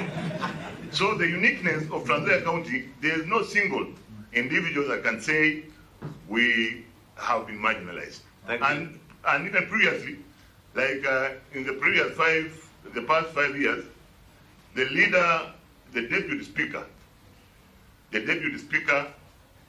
and the majority leader came from one community. Currently, as we speak, the governor comes from one community, the senator comes from another community, women rep,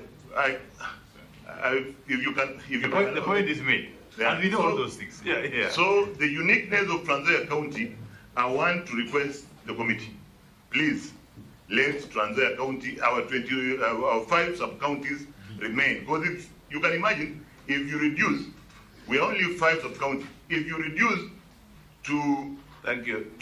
then what will be the governor believe? Thank you, leader of minority. And in closing, we'll end it there. Chairman, we shall end it there. Talk about Article 56. We shall end it there. Mr. Chairman, look at We shall end it there, and I will order you be removed from this room if you open your mouth again. Chairman, I wanted to conclude. We end it there. Let me finish. Just amend, then we can. Yeah.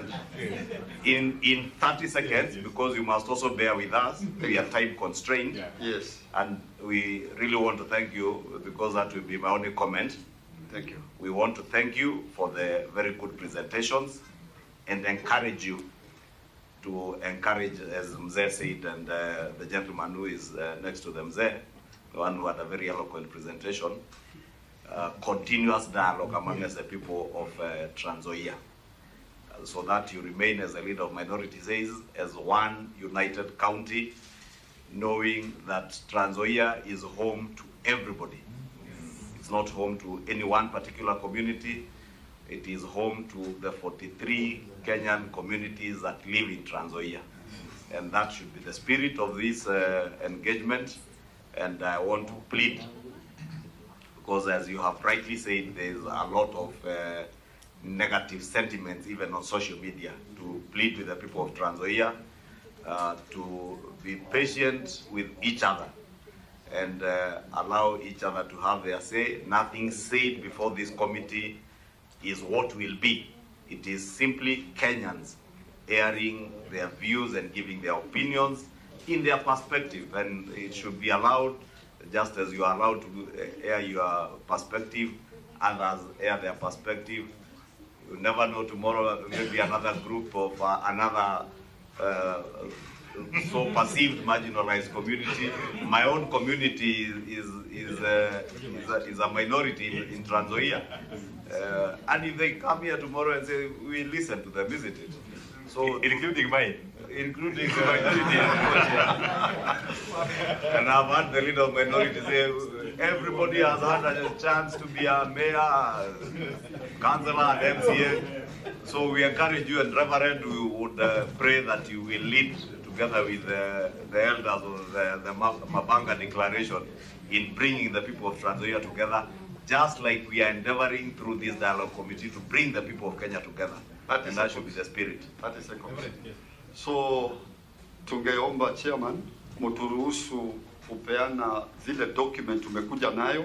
Kuna main document ya counter petition ambayo ningetaka my brother Nyukuri aweze kuhand over, alafu peleka ndugu yangu, alafu kuna memo ambayo inatoka kwa 43 communities.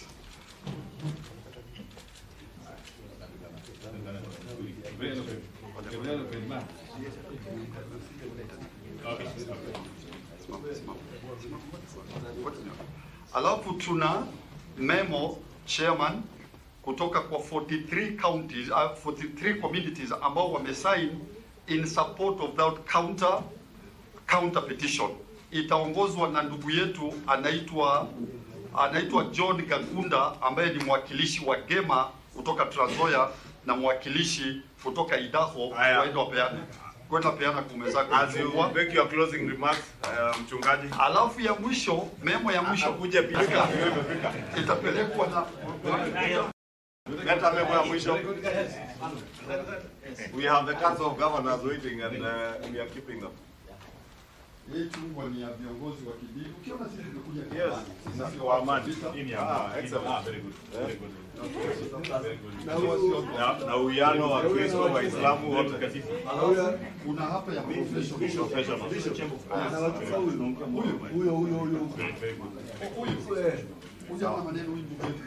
Haya, asante. Tunawashukuru. Sasa tutawaacha mwende. Tutawauliza mtatokea upande wangu wa kulia. Haya, mchungaji, maombi kwa njia ya ufupi. Haya, tuombe. Simama mwenyekiti. Simameni tuombe.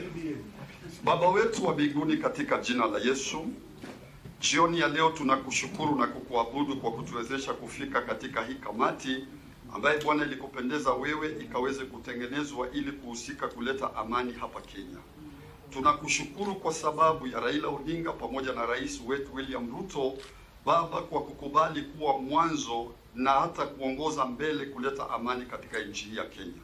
Bwana, sisi watu wa Trans Nzoia County ambaye tumekuja katika hii kamati, tunaombea hii kamati ikawe na amani, ikawe na baraka, ikawe na hekima, ikawe na maarifa wanapofanya kazi yao.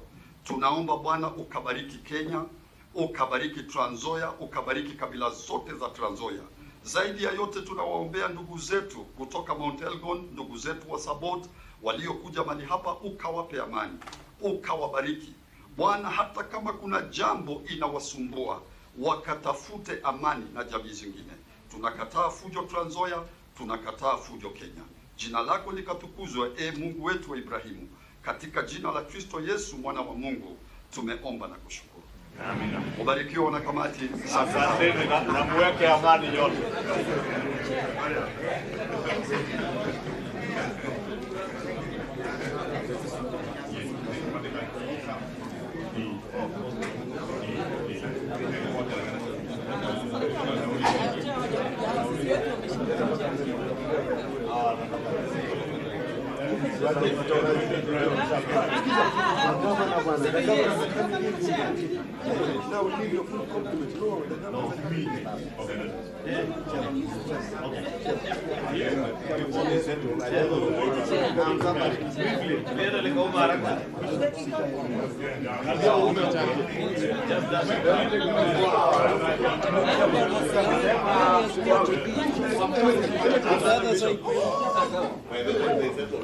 Let's have order. Let's have order.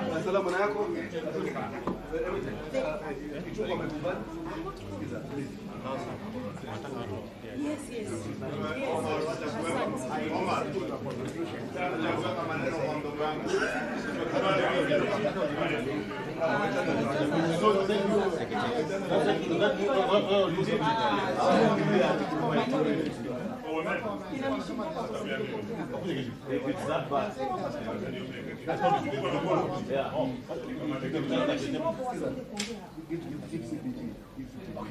Welete governors tumalize bwana.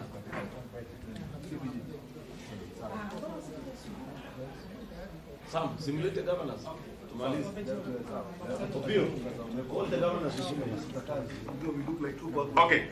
Okay. Where is the next team? They are coming. Well, let the governor up and down. The ICT guy can come quickly as the governors organize. Oh, ICT authority. Chairman. It's not ICT authority. Well, ICT Association of Kenya. Oh, association.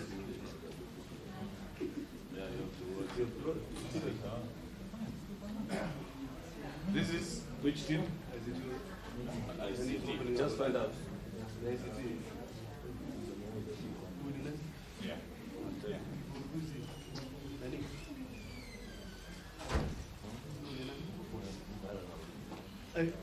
Chemutai, go in. Listen to the governors now. The governors are coming in. The governors? No, just come, wait for the governors.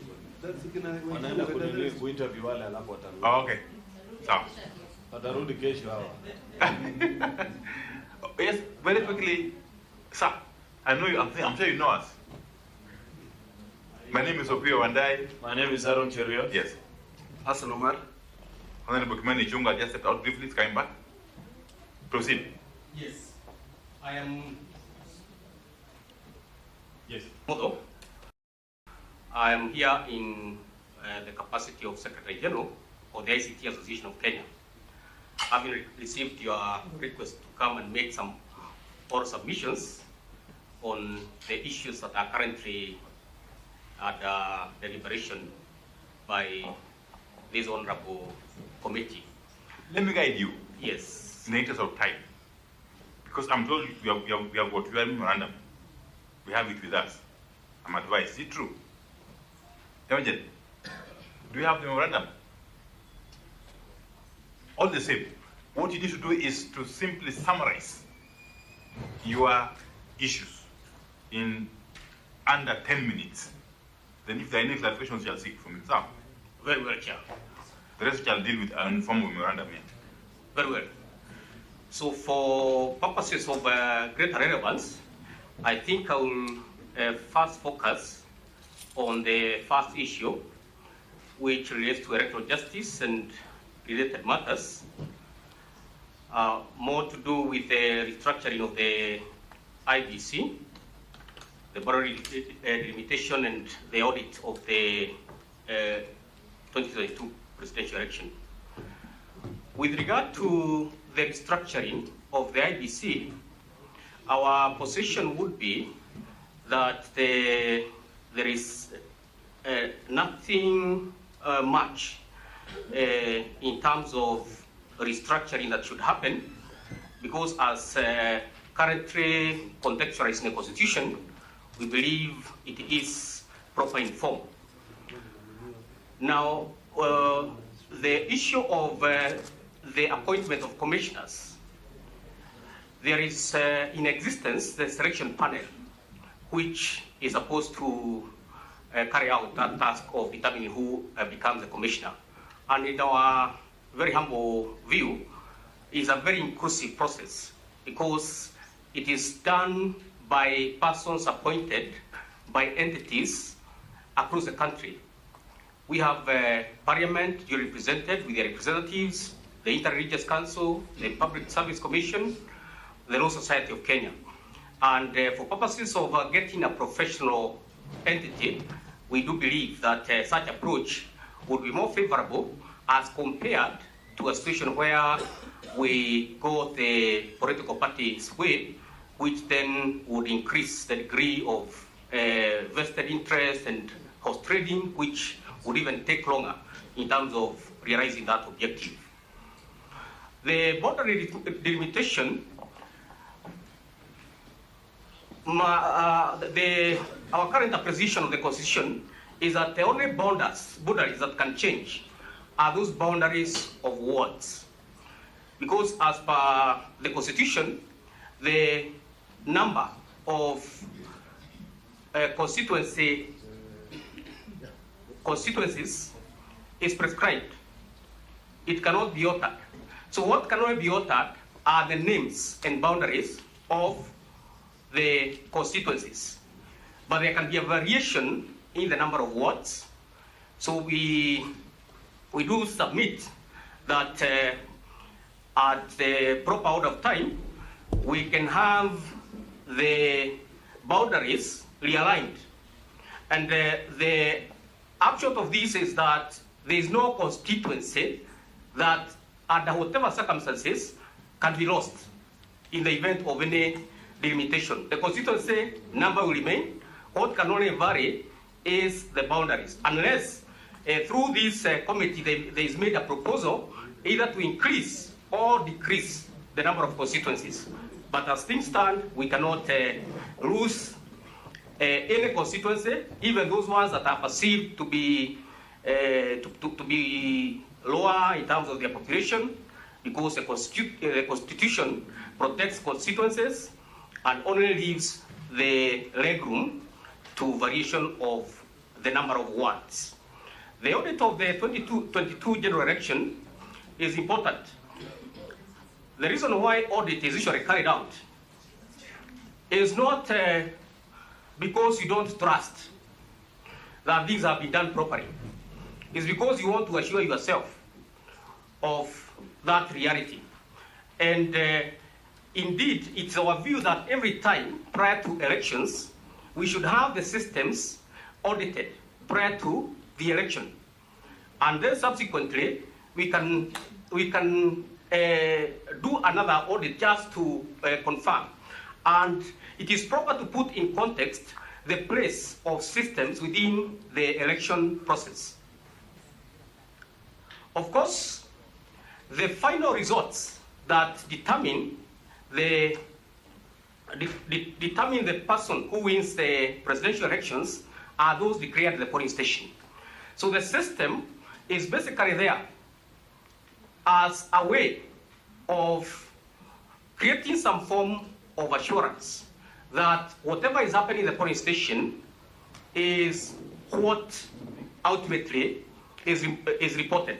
So if we are going to do an audit of the 2022 presidential election, we cannot just rely on the systems, but we must benchmark that alongside the declaration forms that are in the ballot boxes. So if we are going to audit the presidential elections, we don't just audit the servers, we audit the ballot boxes, because that is where the final results are contained.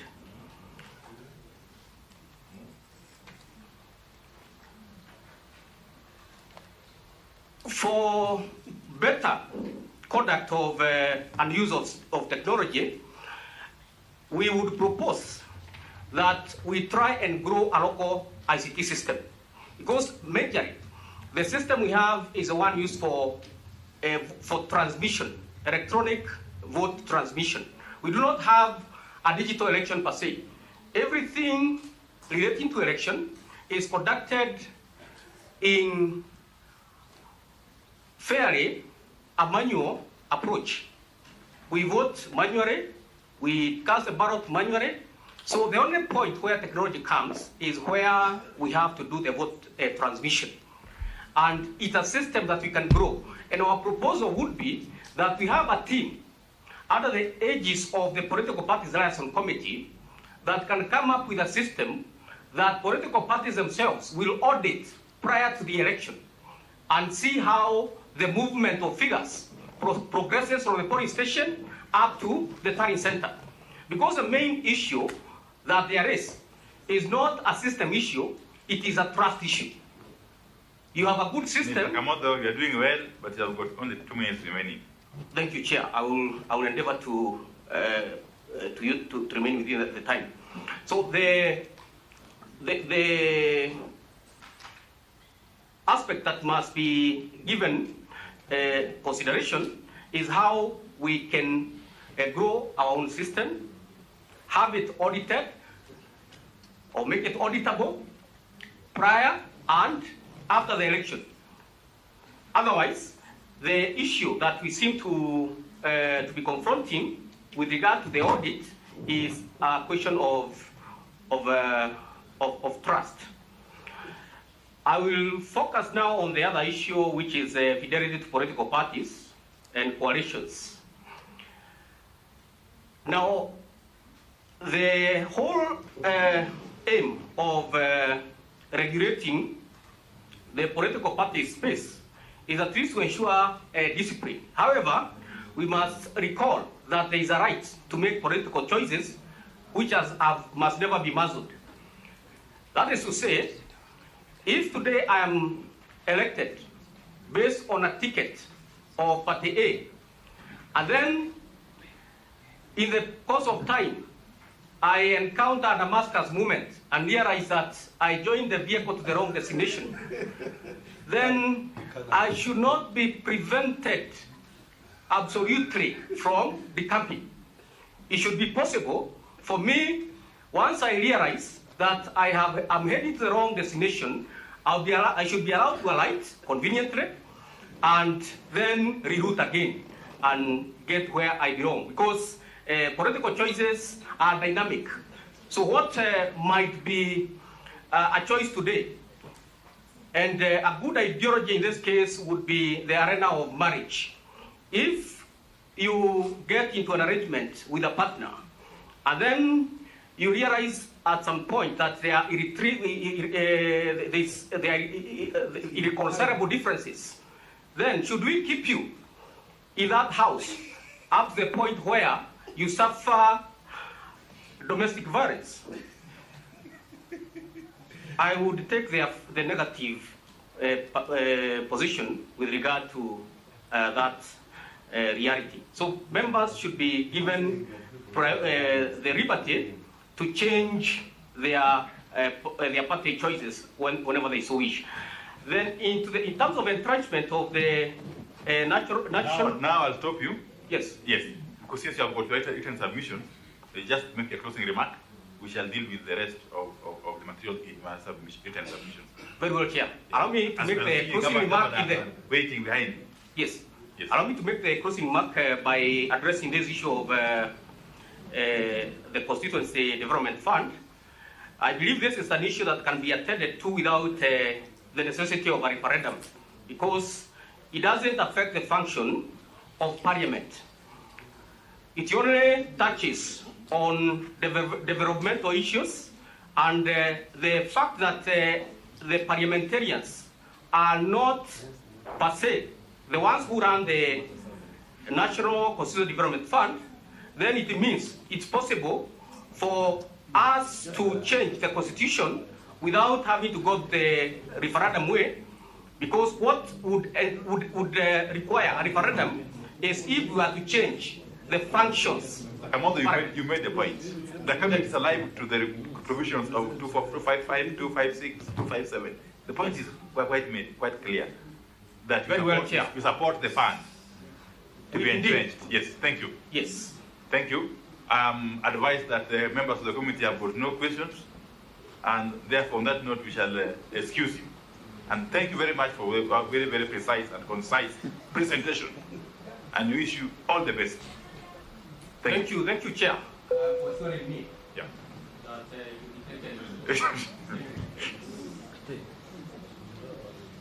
Can we have the COG come forward, please? COG. And we apologize for keeping you waiting. We know you are very busy people, especially with enormous responsibilities. This one from with a heavy load on your shoulders. From all the way from Bungoma. At least huyu mmoja alikuja hapa kutoka Makueni, he came walking. I can see all the way from Mulam, you know, the very long distance. And from Nandi. And my brother Sang from Nandi County. And even this, we were in ODM.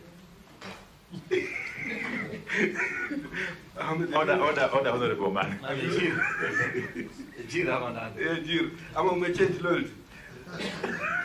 You know, the party head of political affairs is here. No, don't worry. Where's chairman? Where's the chair?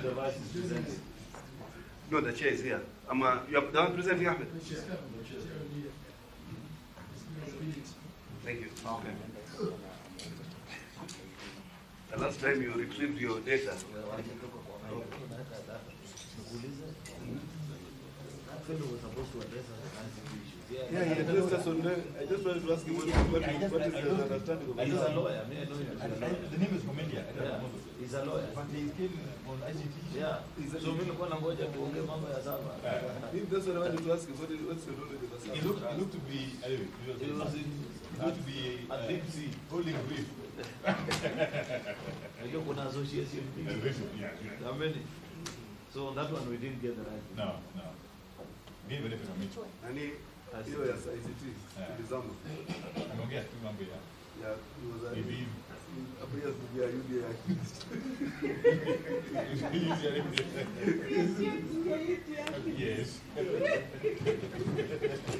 No, he didn't.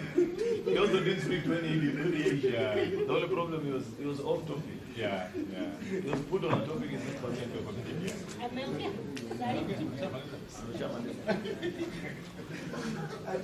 I had a question, but Kodai was advised by the members of the committee the problem. I think we shall proceed. We shall proceed in the best interest of time. If you are okay with that, the COG.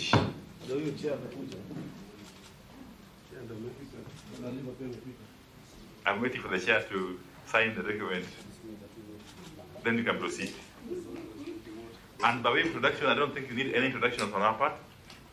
I'm sure you know Honorable Senator Cheriot, the leader of majority in the Senate. I'm sure you know your colleague, Governor High Excellency Cecil Mbarire of Embu County. You know Senator Emeritus Honorable Omar of Yala. Okay? And my name is Opio Wandai. And Honorable Amina Mnyazi all the way from Malindi. Honorable Kimani Chungwa is just joining us. Okay, he's here. He will speak for himself. Kimani Chungwa, Member of Parliament Kikuyu, co-chair. Let's proceed. The floor is yours, the COG. And we have only 20 minutes. The excelling. Thank you, co-chairs. This is the COG. I will request my colleagues to introduce themselves. Chair, may I request that I be given the folder? I don't have a copy. Okay, and to make it, I don't Chair, if I'd request if COG Chair can follow cue from you And just introduce her quickly. Let's save on time. We'll save time, yeah. In any case, we know them. Governor Lusaka can do that. Introduce Governor Bodana Tanariva. Thank you. Governor Timami Lam. Sante. Governor Lusaka, Bungoma Speaker Emeritus. Senator Governor Ahmed Abdullahi, Wajir County and Vice Chair of Council. Okay. Mtula Kiloza Jr., Macquarie Chair, Legal Affairs. Senator. Stephen Sang, Governor Nandi, Whip COG. So how many senators? 1, 2. Okay, Chairperson, Sergeant Natams. Anne Waigoro, Chair, COG. And behind me is also the Secretariat for COG led by Madam Mary Mwiti, who's the CEO. We have been joined by Honorable Eugene Amado. I'm sure you know him. Chair, just before we start, allow me to let you know that the chair and her team have been re-elected for another 1 year in office.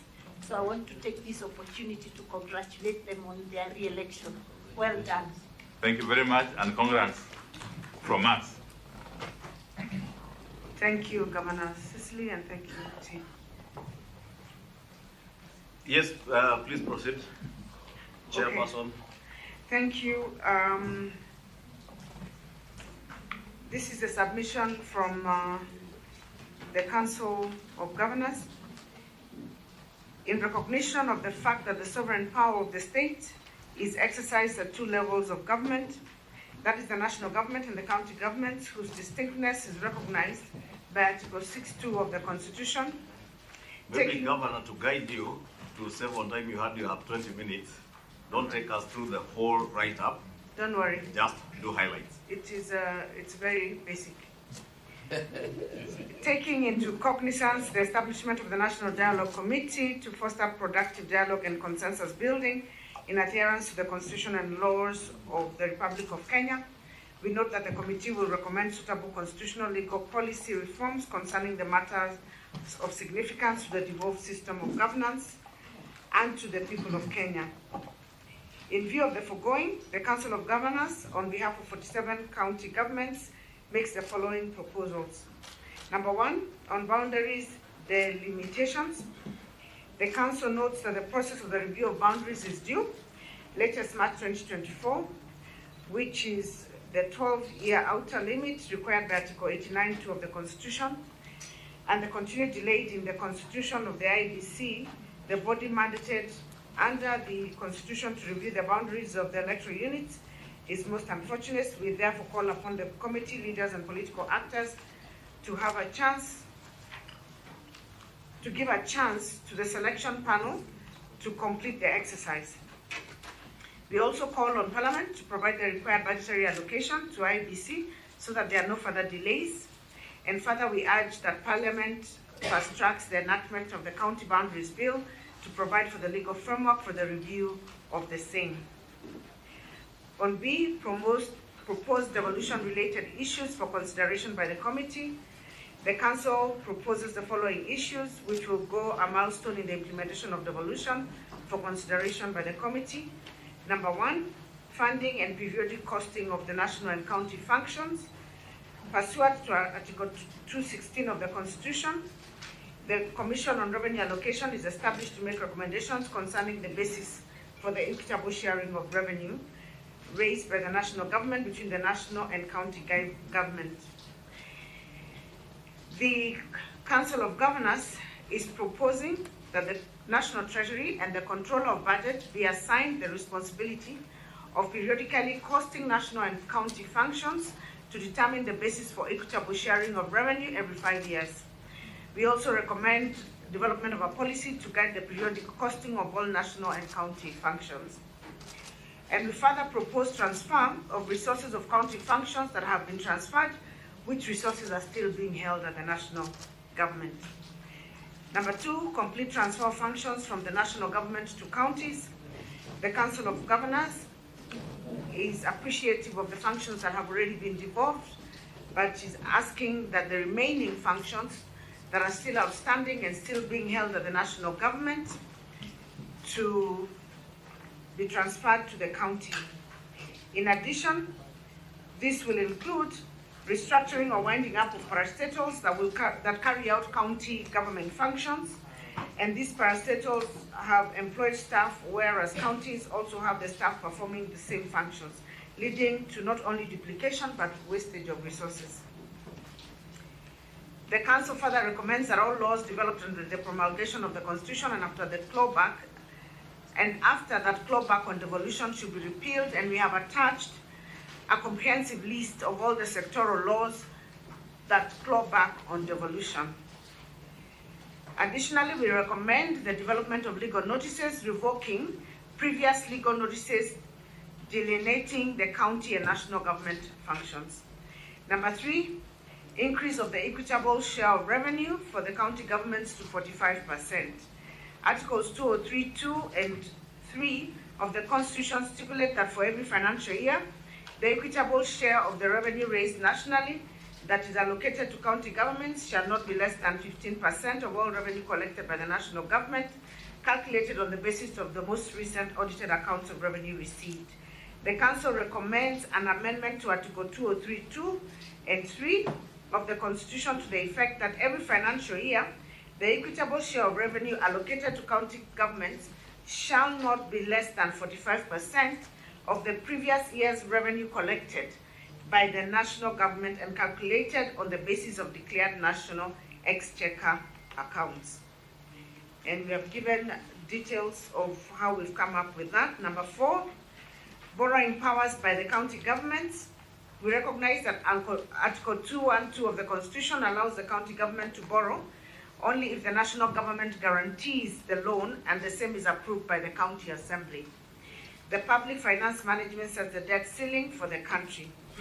While we note that the policy direction and the global best practice is to have a debt anchor as a percentage of gross domestic product, in present value terms as opposed to existing debt ceiling of 10 trillion, there is need to ensure that borrowing by the national government does not prejudice borrowing by the county governments.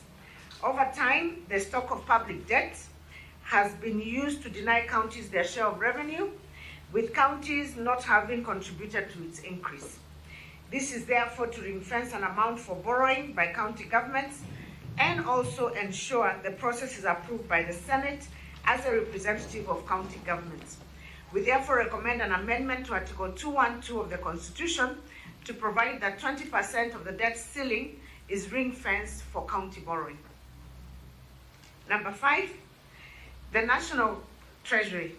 The Council of Governors proposes that the National Treasury shall be established as an independent institution separate from the Ministry of Finance in order to effectively serve both levels of government.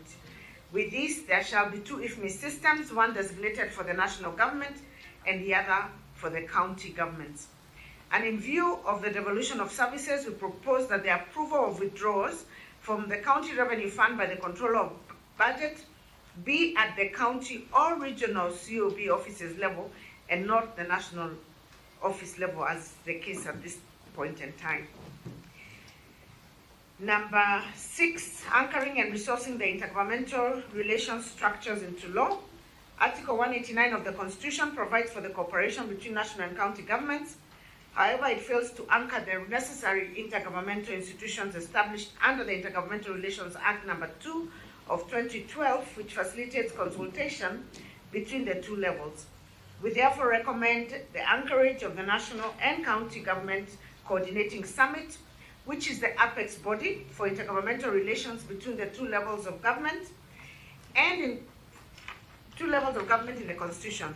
We also propose the anchorage and sufficient financing of the Council of County Governors Secretariats as a body fostering intergovernmental relations between the 47 county governments under the Intergovernmental Relations Act. Number 7, on safety and security. The Council recognizes that the Constitution clearly states that security is a national government function and should be carried out by national government officers. However, in the expanded definition of national security, most of the functions that are performed by county governments respond directly to attainment of national security. National security infrastructure, such as police stations, police facilities, amongst others, are hosted within the counties, and any disruption would affect the functioning of counties as well as national security. Critical infrastructure, the counties including transport, logistics system, water, communication, oil storage, electricity and gas reticulation facilities are important as they also contribute to national security.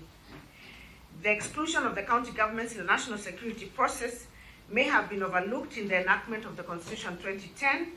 The Council therefore recommends the amendment of Article 240 of the Constitution, which establishes the National Security Council to provide for the representation of the county governments through one of the county governors, and we further propose for the establishment of a county security council at the county level to be presided over by the recommends that the national government releases funds to counties to support the county policing authorities, which are key structures of the counties on matters security.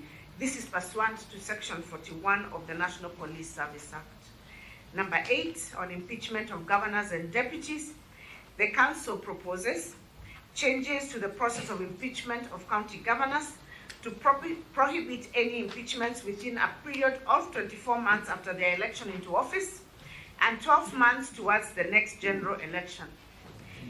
This will mirror the petition for recall of the members of Parliament as provided under Section 45 of the Election Act and enable sufficient time for governors to set up the administration for purposes of service delivery. And number 9, and finally, consideration of legislation concerning county governments.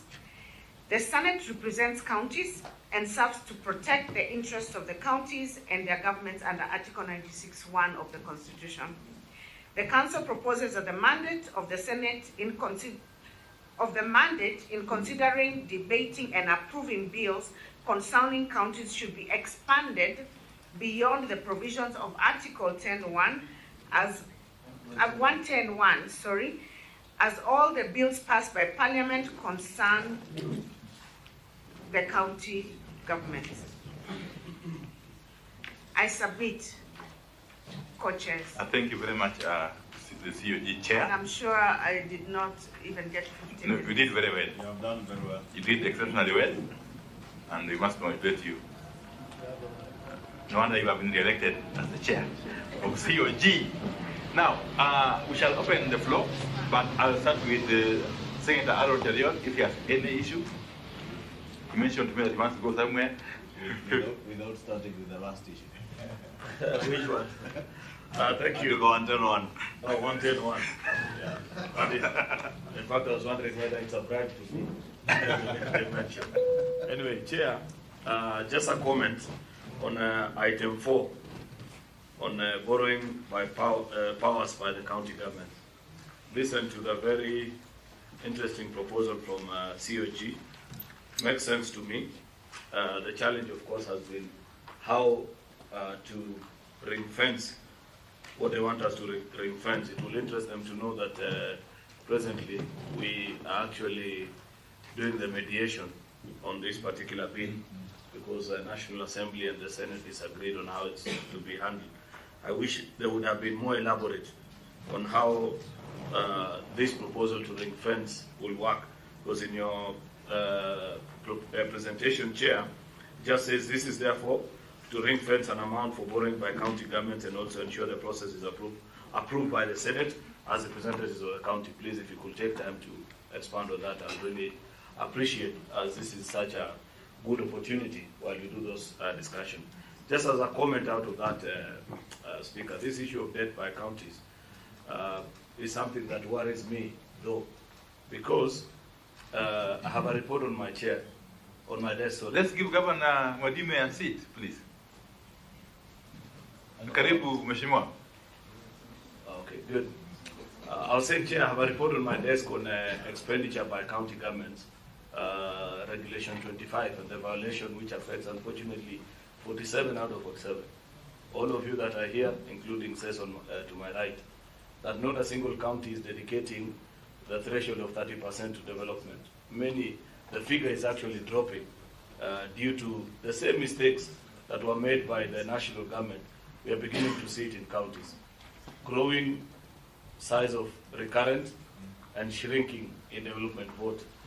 The reason I asked that question in line with your borrowing policy is that how national government got us into the mess that we are in today as a country is inability to manage your expenses, and because you have political promises to keep, you go and borrow to appear as if you're doing something and you're not prudently managing your finances. If we open this window, what is the assurance that we get from you, Chair, and your members, that there is something that you're doing at governor's level to try and comply with that regulation? And like I mentioned, the report from COB on 21-22 and 22-23, the financial year that we've just closed, shows a decline in almost all the counties, which is a worrying trend, because counties are about to go the same direction national government went. Thank you very much, Chair. Please just answer Honorable Chariot, then you can proceed after that, with the rest of the questions. Okay. Thank you very much. I will answer briefly, and then I will give my colleague, Vice Chair, to also chip in. I'll start with the issue of how do we intend to ring fence. Borrowing is a normal part of every government financial process. There is no government in the world that doesn't have a debt. I think what it is that jeopardizes any country is the extent to which you borrow. Many of them measure borrowing on the basis of their GDP. This country recently have resulted to cap our limits and not deal with the GDP issues for reasons, I guess, as advised by the National Treasury, who are the ones responsible for monetary and economic policy. Now, what we're saying is this. When counties make requests for resources to carry out our functions, year on, what happens is that we are usually given the excuse that the reason we cannot increase your resources to be able to do the functions that you're asking is because this is the only amount we have, because we are having to borrow this much to pay our debt. Now, every budget making process considers two items to fund the budget. One is revenue, the other one is the borrowing to fund the gap. Because in every government, development projects will always exceed the amount of revenue that the country has, and that is why they end up with a gap in borrowing. As I said, the issue is to rationalize what it is that you prioritize as your projects so that you're able to finance your budget. So the borrowing then shouldn't be to the extent that it is in many countries that are in debt distress. Now, what we are saying, since that is the logic that is used for county governments to be denied their revenue, then we should apply the same, that we are given the same space for both the allocation from the revenue, which is what we usually get, and we are saying as a percentage of the revenue that has been raised in the previous year, and we are proposing in this case 45%. And then, considering what the national government is borrowing, the county government should also be given the same window of 20% to fund their budget deficits for their development projects. So in essence, it's just what we're saying is that whatever you're applying at the national level, you should also apply the same principles at the county level. Now, to address the second question of why is it that the counties have a problem with adhering to the stipulated or recommended 30% by the PFM with regard to recurrent expenditure versus development. One of the reasons that our recurrent expenditure grows is human resource expenses, which have to do with the staff that we have in the counties. Now, we got functions that were devolved, and we did claim human resource.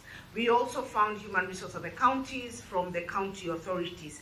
Now, the challenge, like in this past financial year, if I could explain, the amount of money that the counties were given in additional revenue was less for most counties than that which would be required to just factor in basic requirements of law in terms of increases of salary, annual increases of salaries. And we raised it when we were coming to the Senate to look for the resources. So of course, if you do that 2-3 times, you'll find that all counties then will end up spending a lot more than the 30%. So it is the only way to get the counties to have their 30% or less in recurrent expenditure, especially in human resource, is to increase the allocation that you're giving to the counties.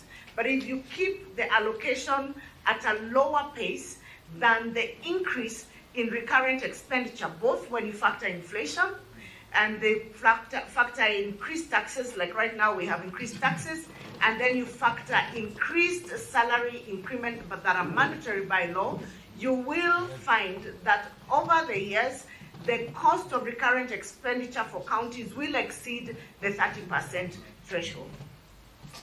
Chair, maybe before you give, and maybe he could also help you, because I know he's a finance person, because from your answer, what you are saying is actually not factual. You have said that what has been used to deny counties more revenue is how much government is borrowing. Well, the excuse that you may put it. That is the excuse that the national government gives us when they are doing the CARA. And I'm saying because your vice chair is a finance person, he knows that is not factual. What is factual is that is not borrowing, is debt financing. And it is also a fact, the Controller of Budget just released a report last week, but one, saying that we have now surpassed the 1 trillion mark in debt financing. And that is what has a bearing as to how much money then is available to the counties. The other thing that is factual, true, the cost of living is going up and inflation and all that, and wages will definitely go up. And I would want to hear from you, where is a place for own source revenue for county governments? Because we are now all competing for resources at the center, but we never hear any governor or even the council speak about own source revenue And I believe the spirit of devolution was also to encourage counties even to compete amongst themselves in raising revenue. Part of the other reason, Governor, Chairperson, why counties are finding themselves in problems is unrealistic estimates of your own source of revenue. And you end up with very many pending bills.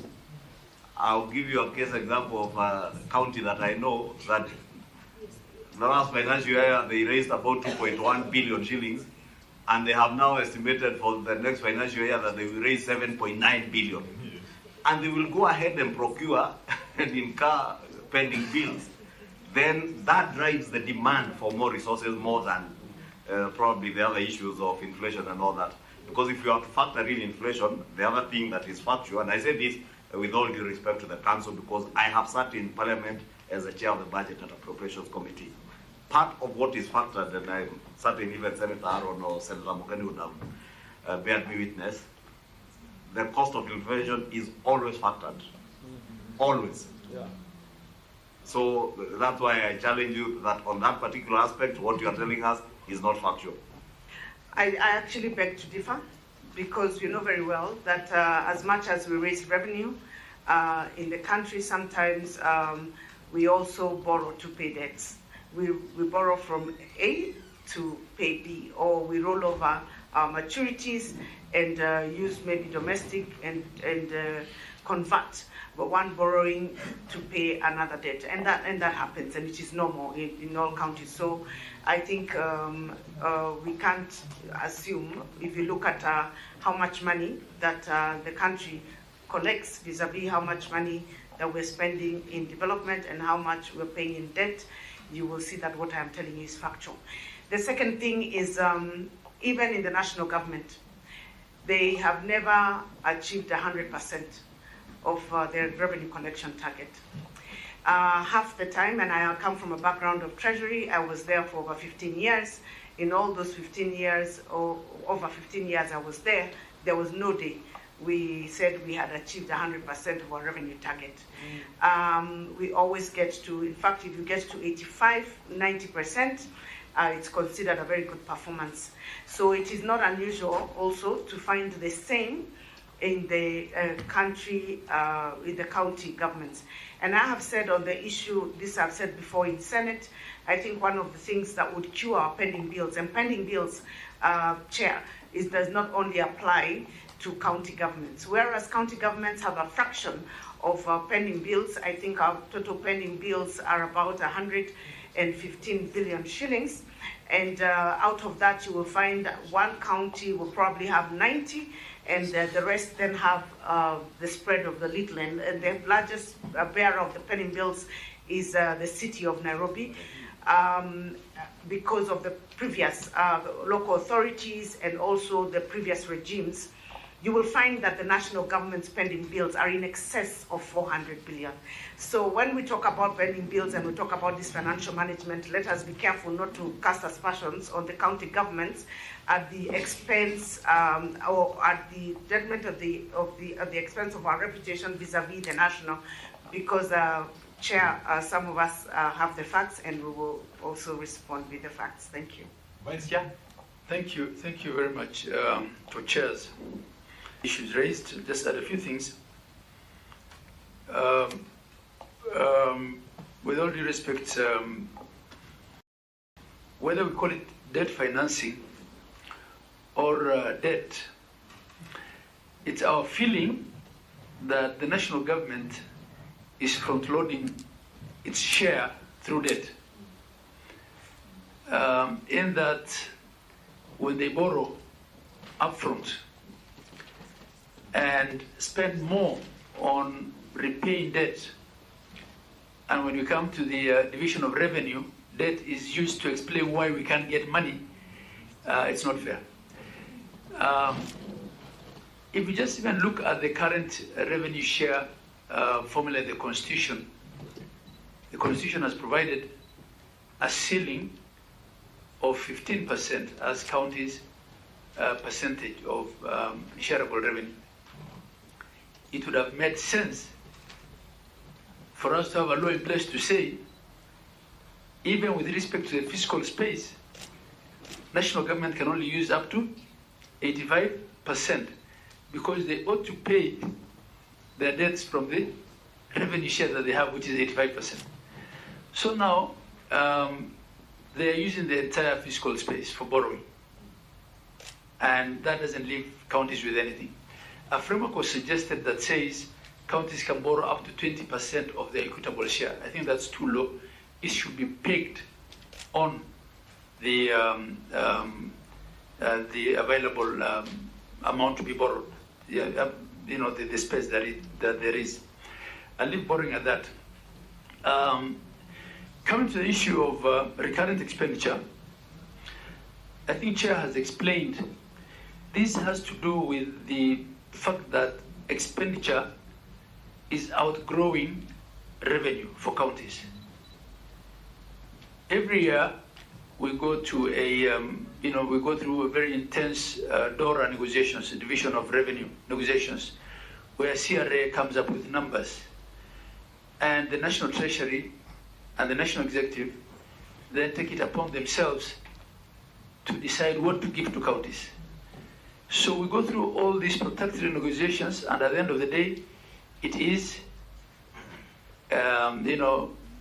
take it or leave it in a sense.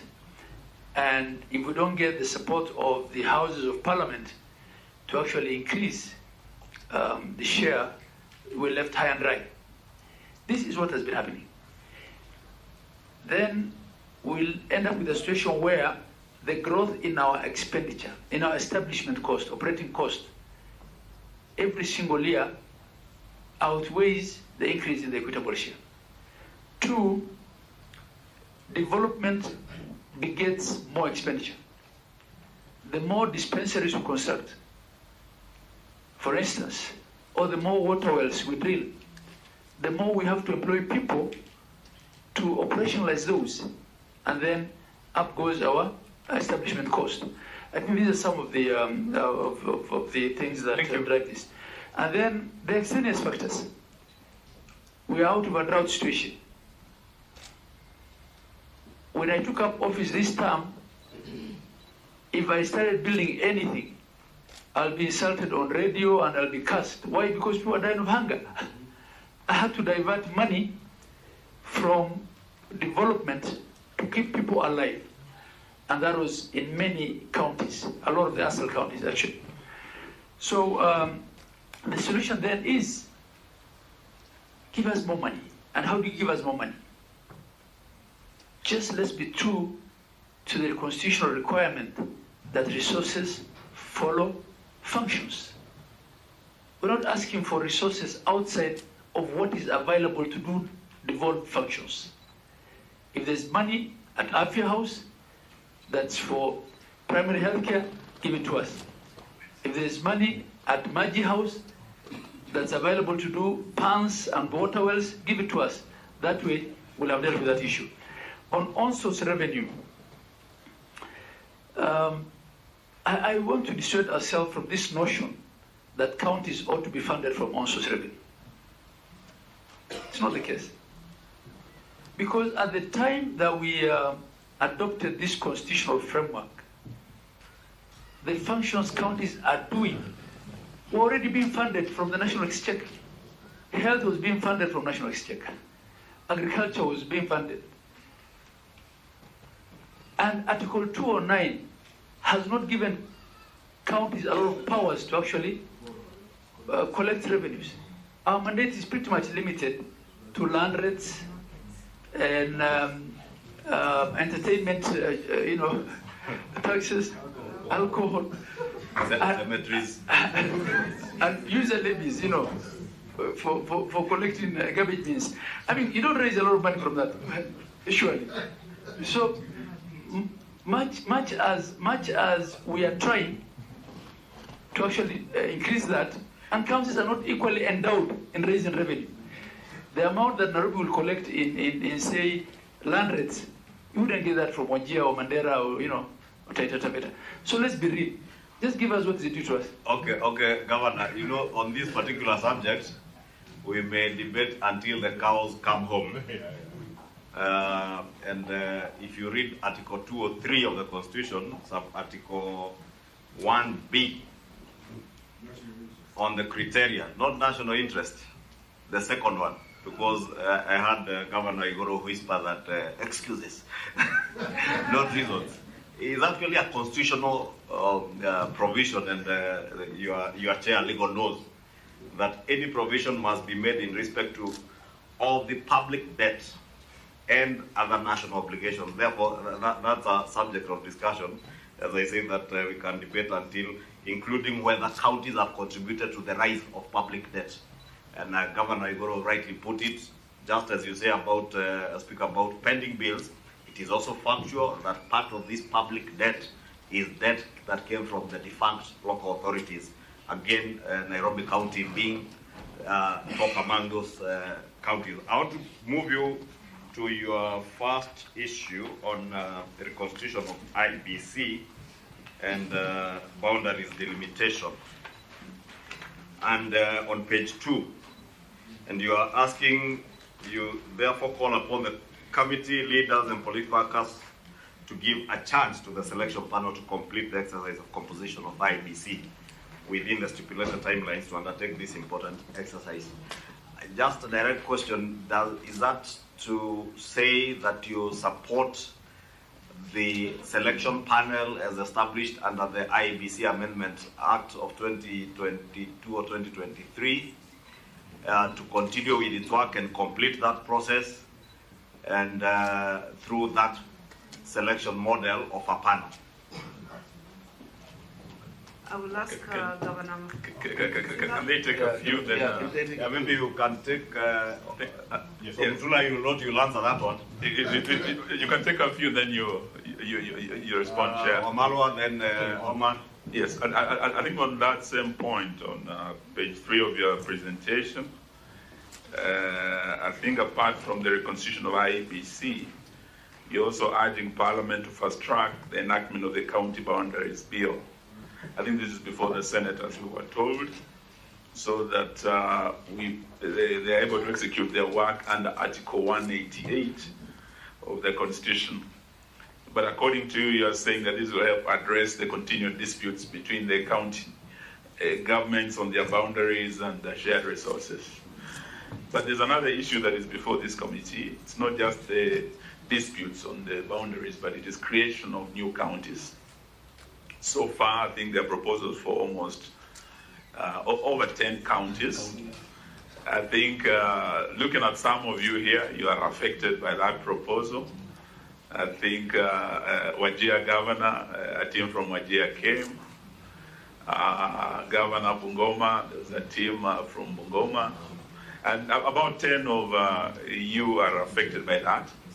We wanted to know your views on this issue. And probably if you have been consulted as the governors of the affected counties and what you think this committee should recommend, because there's also the danger of having a Pandora's box opened, where every community would want their own county, and you are the wearers of the shoes. Would be very happy to hear from you over that.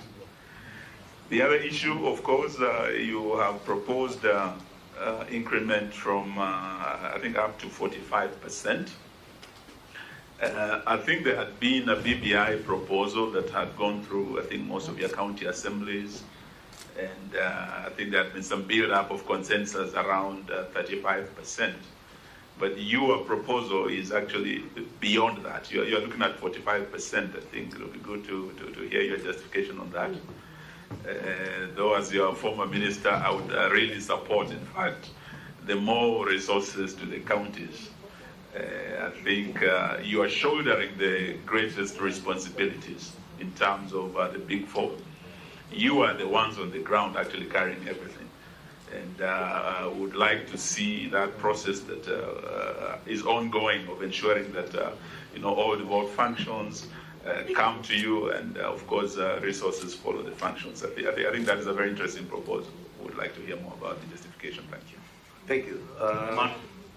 Mine would just be one or two issues that were raised following up on what Eugene has said. when you are like a counterpart, axis of devolution. The MCAs are here. They want us to create a World Development Fund. We want to hear your opinions about it. Secondly, there's a lot of allegations about the independence of county assemblies. So I also want to get a bit of your view about what you think about these issues on financial autonomy, particularly of county assemblies. Thirdly, these 27 or so counties that are, or 20 members of parliament who have been here without pointing any fingers, talk about the inclusivity issue. They say the reason they're asking for their little enclaves is because some of you as governors have deliberately marginalized them in your own counties. So as you build an inclusivity question or conversation in Nairobi at the national government, is the county, the COG trying in its own regard also to build an inclusivity discussion or discourse internally, or even in terms of peer mentoring, that there's a lot of allegations of nepotism, clanism, tribalism. So these small little groups are saying, when you are a governor from clan X, you exclude clan Y. And the last one, of these amendments you have proposed, are there any that require a referendum? Okay, it's quite a mouthful from us, but I will ask a final one, hopefully. On your recommendation to have the equitable share of revenue increase from 15% to 45%, I just want to get some comfort from you. The basis for this, because in the past we've had controversy around the costing of these functions. So is this based on some scientific costing of the functions that would therefore demand this kind of equitable share of revenue? Because for my seat, I support more and more money going to the counties, but I want to be given some comfort that is scientifically arrived at. And I can also see you are saying that in that new scheme of things, the least county should get is 6 billion.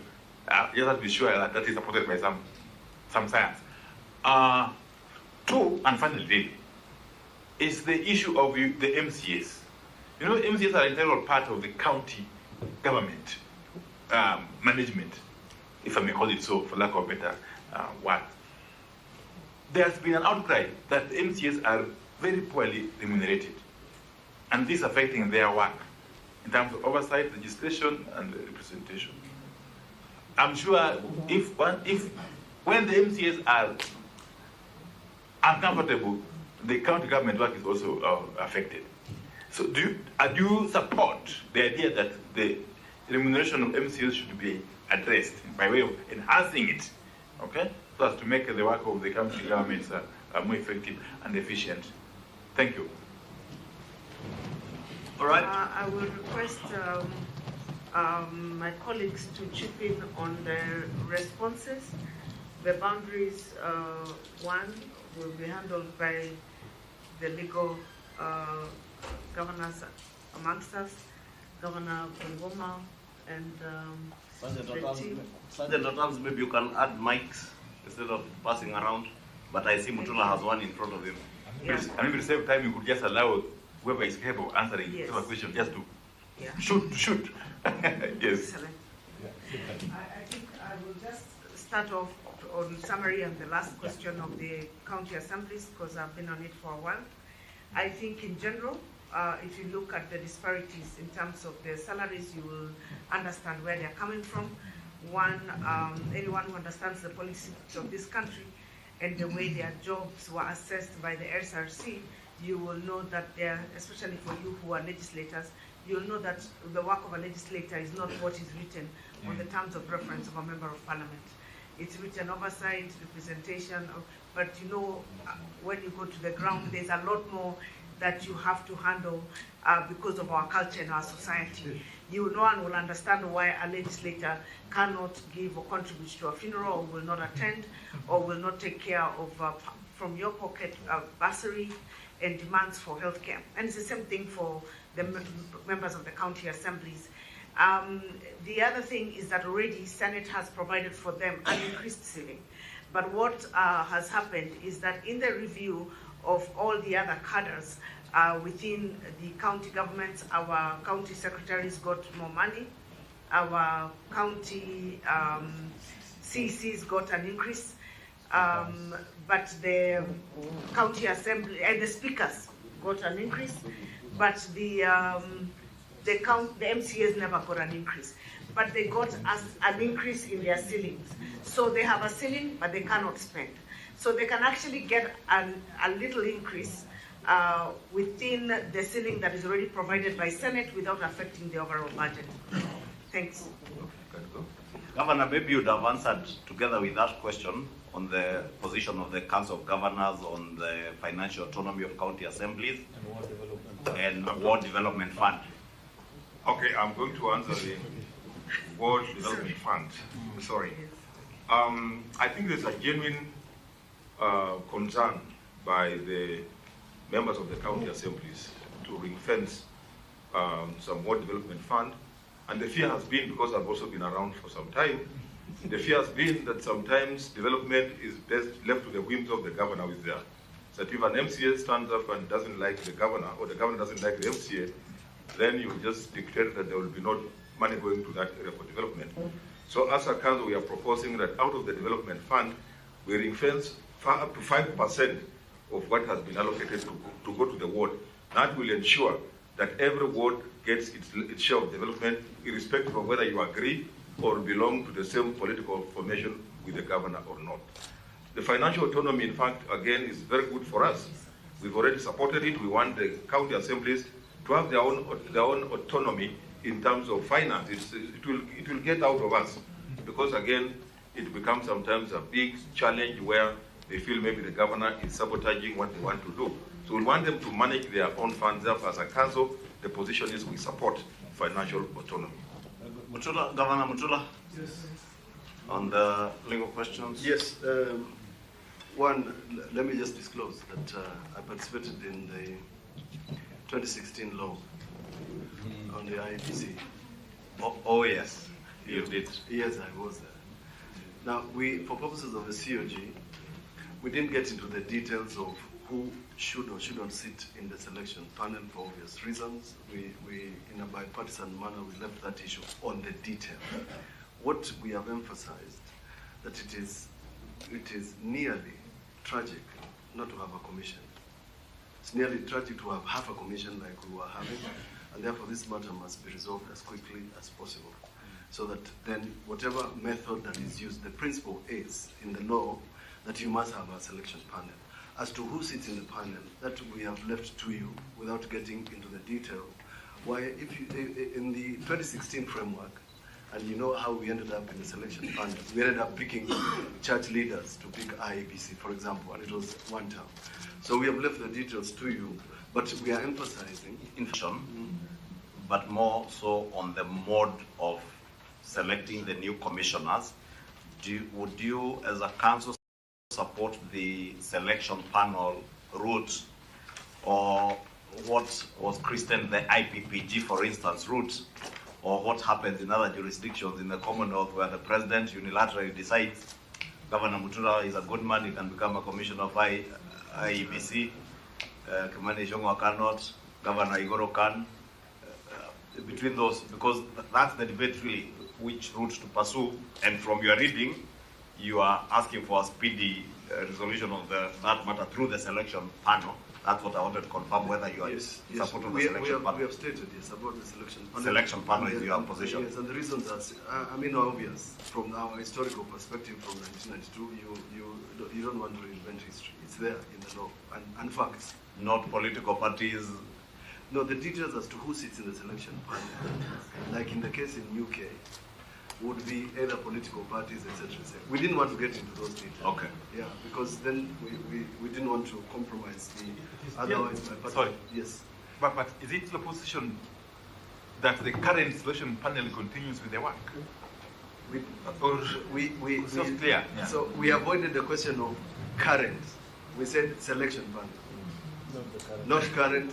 We didn't want a political fight about it because people would hold different views. Just said, go with the method, but look for the detail. The detail is yours. Yeah, on the county boundaries. And the question... We will read that to mean not necessarily the current panel, but a panel. Yeah. Read it that panel mode, yeah. please. Thank you. Now, on the question of the county boundaries, let me say this because I attempted, and majority leader, you are aware, since 2013, I attempted to have the county boundaries bill.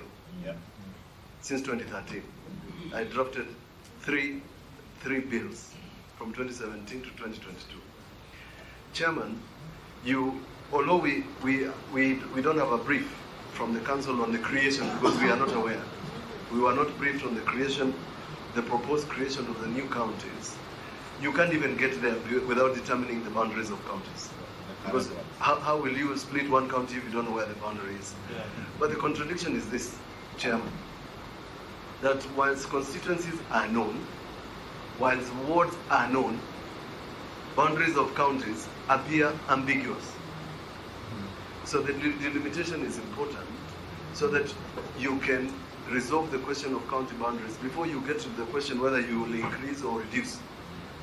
Because the criteria of the 47 is already there in the 1992 District and Provinces Act.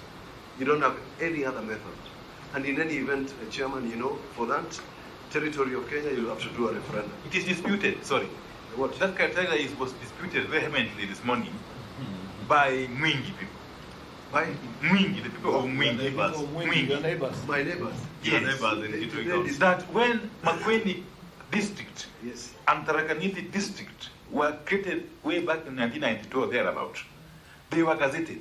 And yet, Mwingi District was equally created at the same time but was not gazetted. No, that's how it missed out. The position is this, that the last Attorney General, Amos Wako, is the person who came up with the District and Provinces Act.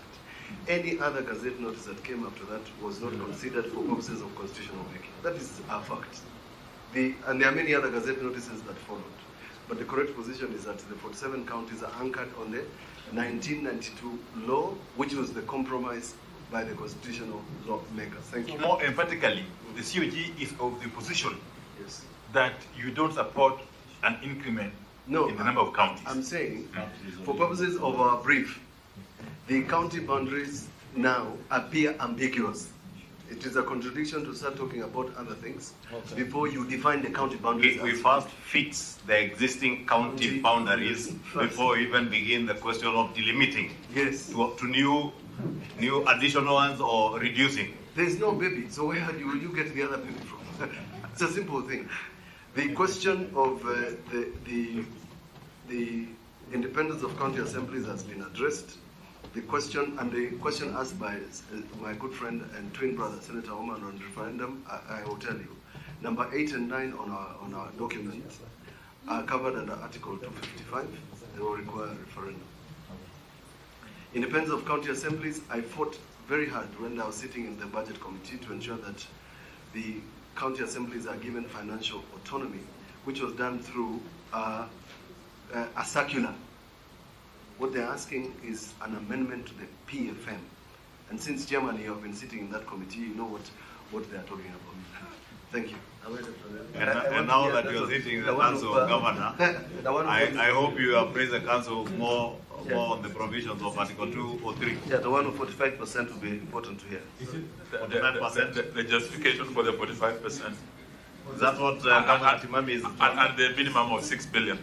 The justification for, in fact, at the time that we were proposing, in fact, at the BBI it was 40%. And in the calculation of the 40%, in fact, was costing of existing functions. Not even an increment, it's just the functions, the existing functions. If you cost the existing functions, you will even go to 40% straight without an increment. We're simply saying the funds have not followed the functions. And in this, we have gone out of our way, and I must say it, because This is a matter that I'm very passionate about. In the graph on page 6, Is that why Governor says has taken over the work of the chair to allocate who is going to answer what? It's possible. And I was asking her on a light note, what side is she on? Look at the graphs appearing on allocations. This is how to answer that question, and it also answers the question that Majority Leader talks about funding. If you look at the funding for counties in 2013, at the advent, it was at 64.7%. If you look at it currently, it is at 56.3%. If you look at, no, that is national. If you look at counties, it has reduced dramatically from 14 all the way, and it has been going up and down, up and down. This increment that you can see at national government, those 2013, those are actually county functions. That, yes, from 20 to 15%. You can see the graph in the blue line. The 4% here and the increment at national of more than 7% is actually money that should be going to counties. That is the scientific justification. Governor, this green line, have you factored in public debt, national interest? You and I were. You have taken the wholesome share. Wholesome, but you and I were in Parliament when we were debating this public debt and increment of this debt from 6 trillion to 10 trillion. It was obvious at that time you would get to 10 trillion before the time that was specified by National Assembly in the Gazette notice, and it was going to affect the bottom line. So I agree with the Vice Chair. Whether you call it financing of debt or public debt, it's just talking about the chicken and the egg. It's the same thing. But you remember we took the same position and were ignored. I know, but now you know what I was saying. Cheers. And just to agree with my colleagues, I think what we are saying is that for us to sort out this aspect of the amount of resources between counties and national government is actually to do costing of actions. It's an exercise that has not been concluded for the last 10 years, up to and including this morning. Part of what we had as part of the agenda in the COG was to discuss intergovernmental, technical committee on unbundling of actions. And we clearly think that, I don't think that we have developed sufficient courage as a nation to confront this unbundling of functions. If we did that and costed functions, these percentages of 15, 30, the truth is, even if we were to ask ourselves, what was the basis of 15%? At that point, it could have been 25. It could have been 30. You can't really get a reason why it had to be 15%. And therefore, even as we push it to 45, it's on the basis of the experiences that we have had now. And we clearly can see that counties are underfunded. But if we wanted to be fair with everybody, let's just unbundle the functions, let us cost the functions, and let's release the monies. Maybe we would not even need to talk about percentages once we agree on unbundling of functions, costing, and functions follow, funds follow functions. So I think that is really where we are. Has this been raised at IBEC? Yes. Not just IBEC, at IBEC and at the summit continuously. But also, it's very good that this is coming from one side. At the end of the day, in these negotiations every year, the bigger obstacle in the division of revenue is actually the National Assembly. So some of these factors are understood by both the Senate, the National Assembly, National Treasury. I will tell you, and Aaron knows this. This year, we are getting 15.4%. Can you imagine 10 years down the line, the devolution way? We are still at, the Constitution talked about 15%. In fact, the allocation initially was 14.6. When we pointed out, there was an additional, I think, 5 billion that brought it just barely above 15%. It can't be that 10 years down the line, we are actually still operating at the very bare minimum. I think that's a very dangerous situation. Yes. You are really on the brink. Now, do you feel the Senate is, as a defender of devolution, is defending you enough, because I think we were 385 and 407, and we were very surprised that some of your senators actually opposed. And part of that is the reason why we think, if you look at also part of our presentation, we are saying that the Senate really needs to be given more gravitas. Gravitas. And it's a part of this thing that, part of the reason why senators may end up agreeing on certain figures is because of the the reality that eventually the National Assembly's position will carry the day. Sometimes it's very frustrating to push. We have seen the senators push to 425. Eventually we know that it will end up at the position that the National Assembly takes. So really, if we can find an objective, arrangement around unbundling, costing, and then agree on that principle of, resources follow functions, this should be able to settle the resources. Thank you. Through you. How I wish that the Honorable Ishoma was here to hear some. Okay. I will convey the message to him. Just finally, Honorable Omar. Yeah, let me conclude.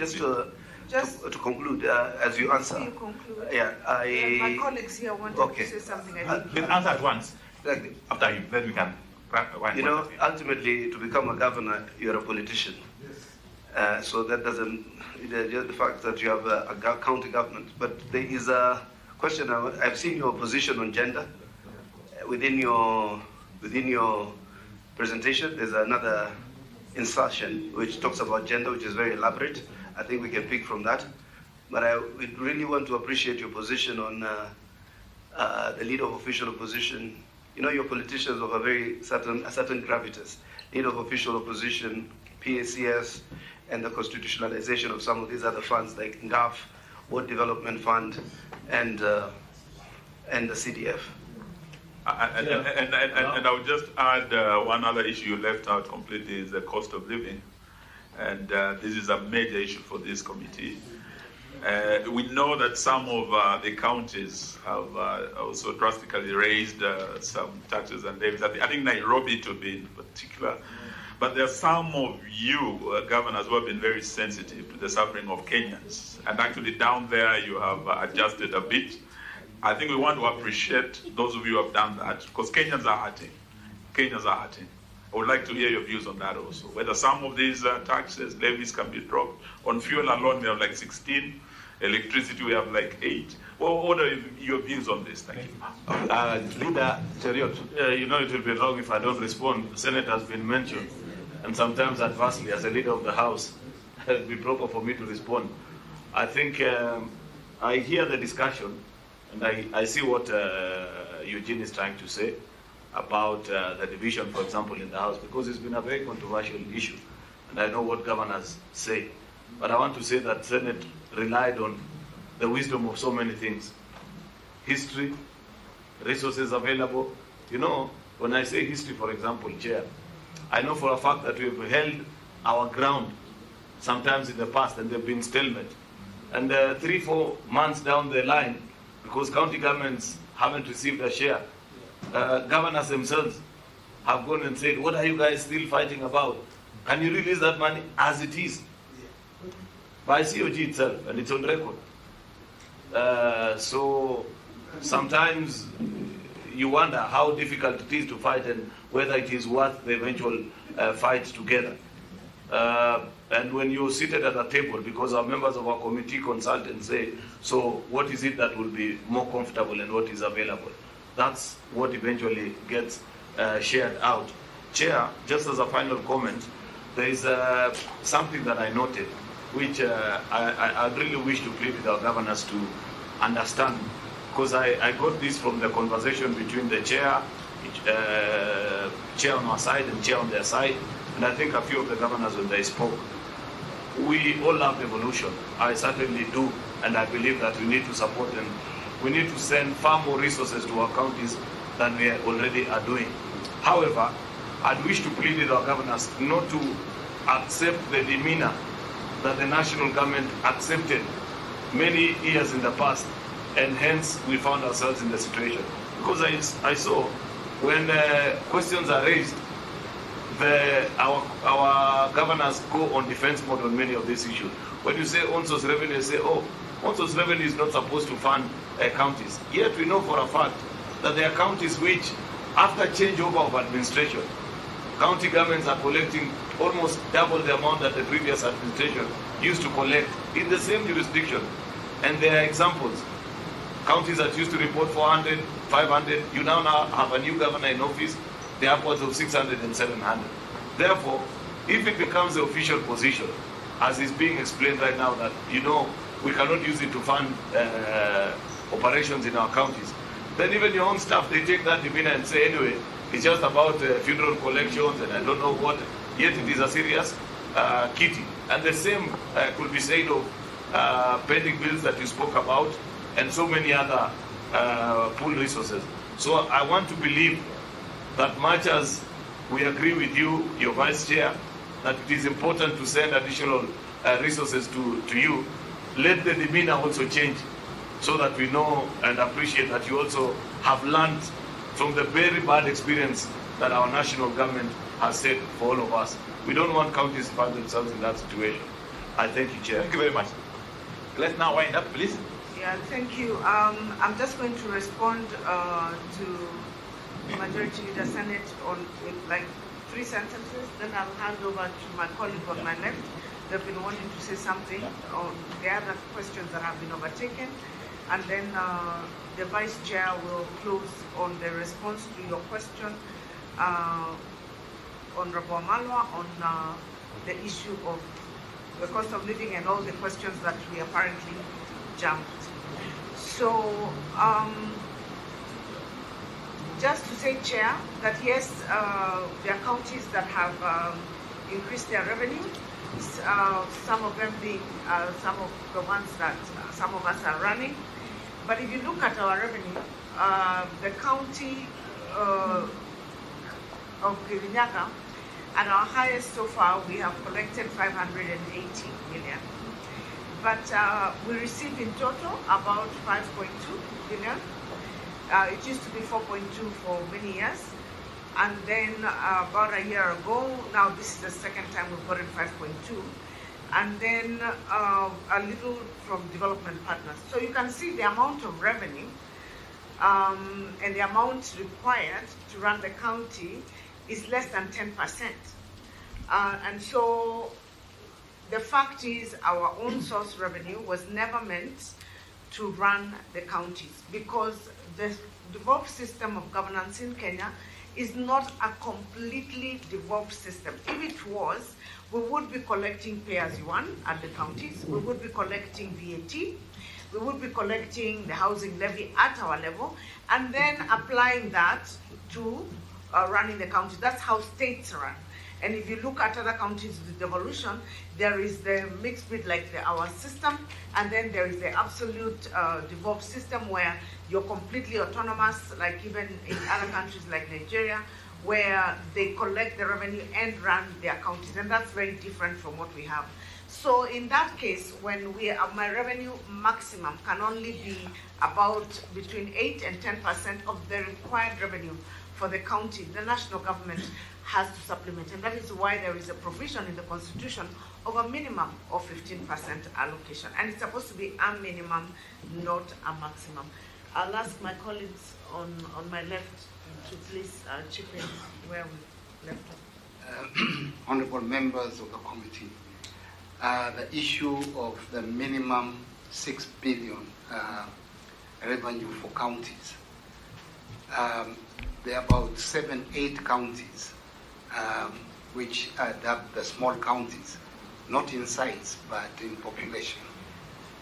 For example, Lamu, we are getting about 3 billion. My cost of doing development, because of the geography, everything is sourced out of Mombasa, then to transport it to Lamu and further on to the other islands. It's very, very expensive. Not only that, what has been said earlier, the staff cost. This year we have been hit with a 1.5% housing levy. That translates to nearly 100 million shillings, which the county has to pay. And these are counties that we didn't even have, and until today we don't have county headquarters. And it's really, if things continue the way they are, these counties will not be able to survive. It's not only the geography, poverty levels across the 7 or 8 counties are very high, and most importantly, we were also left behind for all those years until 2010. Development bypassed these counties. So for all these reasons, we believe, for example, Taita, with its landscape, and it's been going through a hard time with drought. I'm sure it's envious when it sees it's raining here. It's really becoming a challenge for us to run our counties. Thank you. So that's something we want you So to Taita gets how much, Madimis? We are almost just on the same tune, but it's about 4 billion. But you see the topology of the area and the way it is. That's why most of the time I'm agitating for 1 vote, 1 shilling, 1 kilometer. Because right now, as it is, if we continue on the same trend, it will just be the same as Kenya and Singapore. We are at the same level. Other countries will move ahead, others will remain. Because we cannot do even a single project as it is. Right now, you know, when we started 2013, the evolution was very good to all countries. Because they didn't have ECDs, we did them. Where they didn't have health centers, we did them.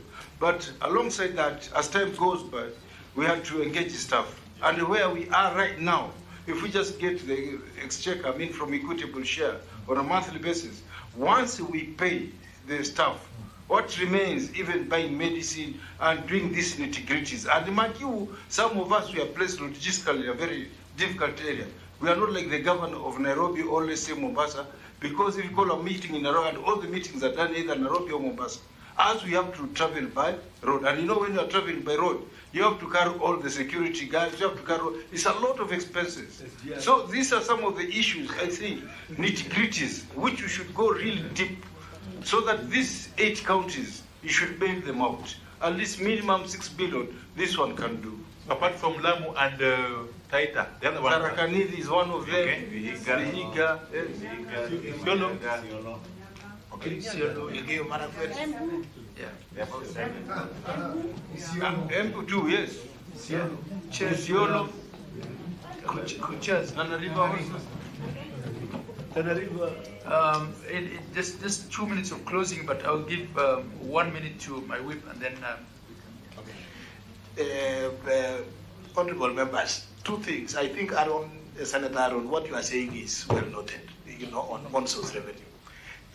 We are definitely pushing ourselves. Some counties are doing better, others are still not doing very good. That is an area that we have to focus. But you will also appreciate that some of the revenue streams that were available to local authorities are no longer available to county governments now. For example, says in Nandi County, for example, and I know it's the same for quite a number of the agricultural counties, says used to form a big part of our own source revenue. Again, courtesy of legal changes, that is not available right now. So I think really, even as we stretch ourselves within the own source revenue space, there are also, legal technicalities around that then puts us in a difficult position.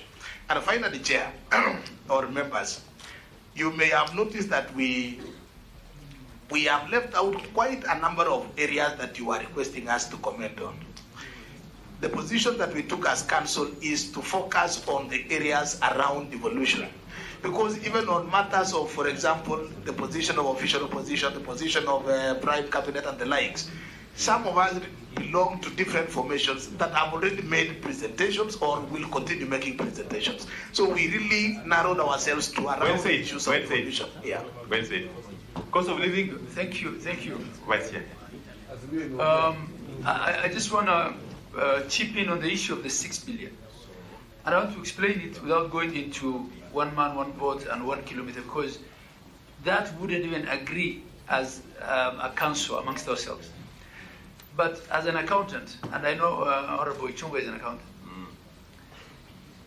costs are of two types: fixed costs and variable costs. Before you can even start selling your first item, you will have incurred a level of fixed costs.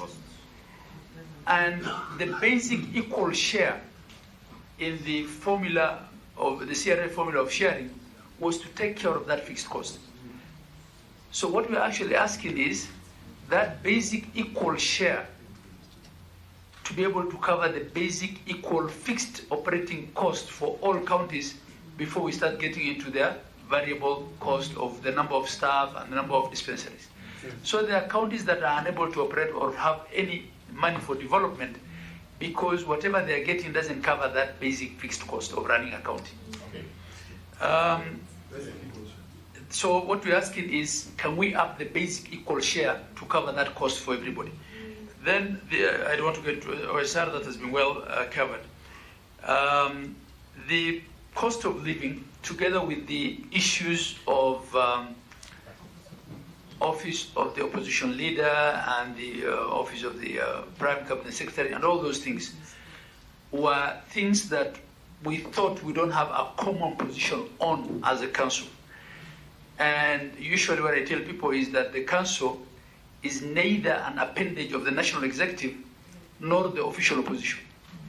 It's a bipartisan organization that brings together the governors of Kenya. So we discuss the things that unite us, not the ones that divide us. And that's why we just like discussing things to do with devolution. I ended there, Chair. Okay, I think we need to stop at that point. Coach in golf will say well out. Well out. If you don't mind, yes. Chair, let me just tell my colleagues you've done a good job for devolution. Thank you. So it went according to script, Clearly, because he seemed to know who should answer what question. We had a pambana. In all fairness, you've done very well, and we thank you for that. Your presentation will enrich our work as we move to the stage of report writing. So maybe in our deliberations, Co-Chair, we should excuse Governor Sess that day. Yeah. Thank you very much, Chair, and the Council of Governors for your excellent presentation. And we will definitely consider all that you have said. You have given us invaluable inputs into many of the issues that we are considering. And a different perspective on a number of those issues, like the issue on delimitation of boundaries that Governor Makueni spoke about existing boundaries of counties that are yet to be resolved. So we thank you, na asanteni sana for taking your time. I was hoping on a light note now in closing that probably since you had your elections today, would have benefited as a country from knowing how you conduct your elections without so much acrimony. maybe we adopt that style for electing a president. I'm telling you. Thank you, co-chairs. On behalf of my colleagues and the Council of Governors, would like to thank you for the opportunity that you have given us. And we are very hopeful that you will consider the proposals that we have made, especially in the advancement of devolution in Kenya. And yes, I think the country has a thing or two to learn from the Council of Governors on how they elect. And it would be, I think, a very progressive way of ensuring that we don't get into a situation where we even end up here with bipartisan talks trying to calm the country down. But thank you. On a light note, on behalf of my colleagues, and I'm sure all of us are happy that we've had a CO2 on the matters that concern us. Okay. There's just one issue of a document that is inside there. I think we'll wait to be guided on a day, maybe the one on gender, the section that That's fine. It is here, it's documented. If we need more from you, we shall let you know. Okay. All right, thank you very much. They're telling me to clarify that the document in entirety is mostly by the G7, the women governors on the gender. Okay. Yes. Thank Thank you. you. Members, I'll ask people to repeat as the governors exit. And I hope there's no petition on the elections today. But maybe as you leave, to encourage you, this, and it's my personal view, not the view of the committee, to have at least a term of 2 years for a chair of the council instead of 1 year. 2 months. Too frequent. Then the last 1 year, you can give it to a first-term governor who is likely to be re-elected. And says, I hope we sent you to Majority Leader Ichungwa in our forum, so I hope you pass the message. Okay. I think. Emergency.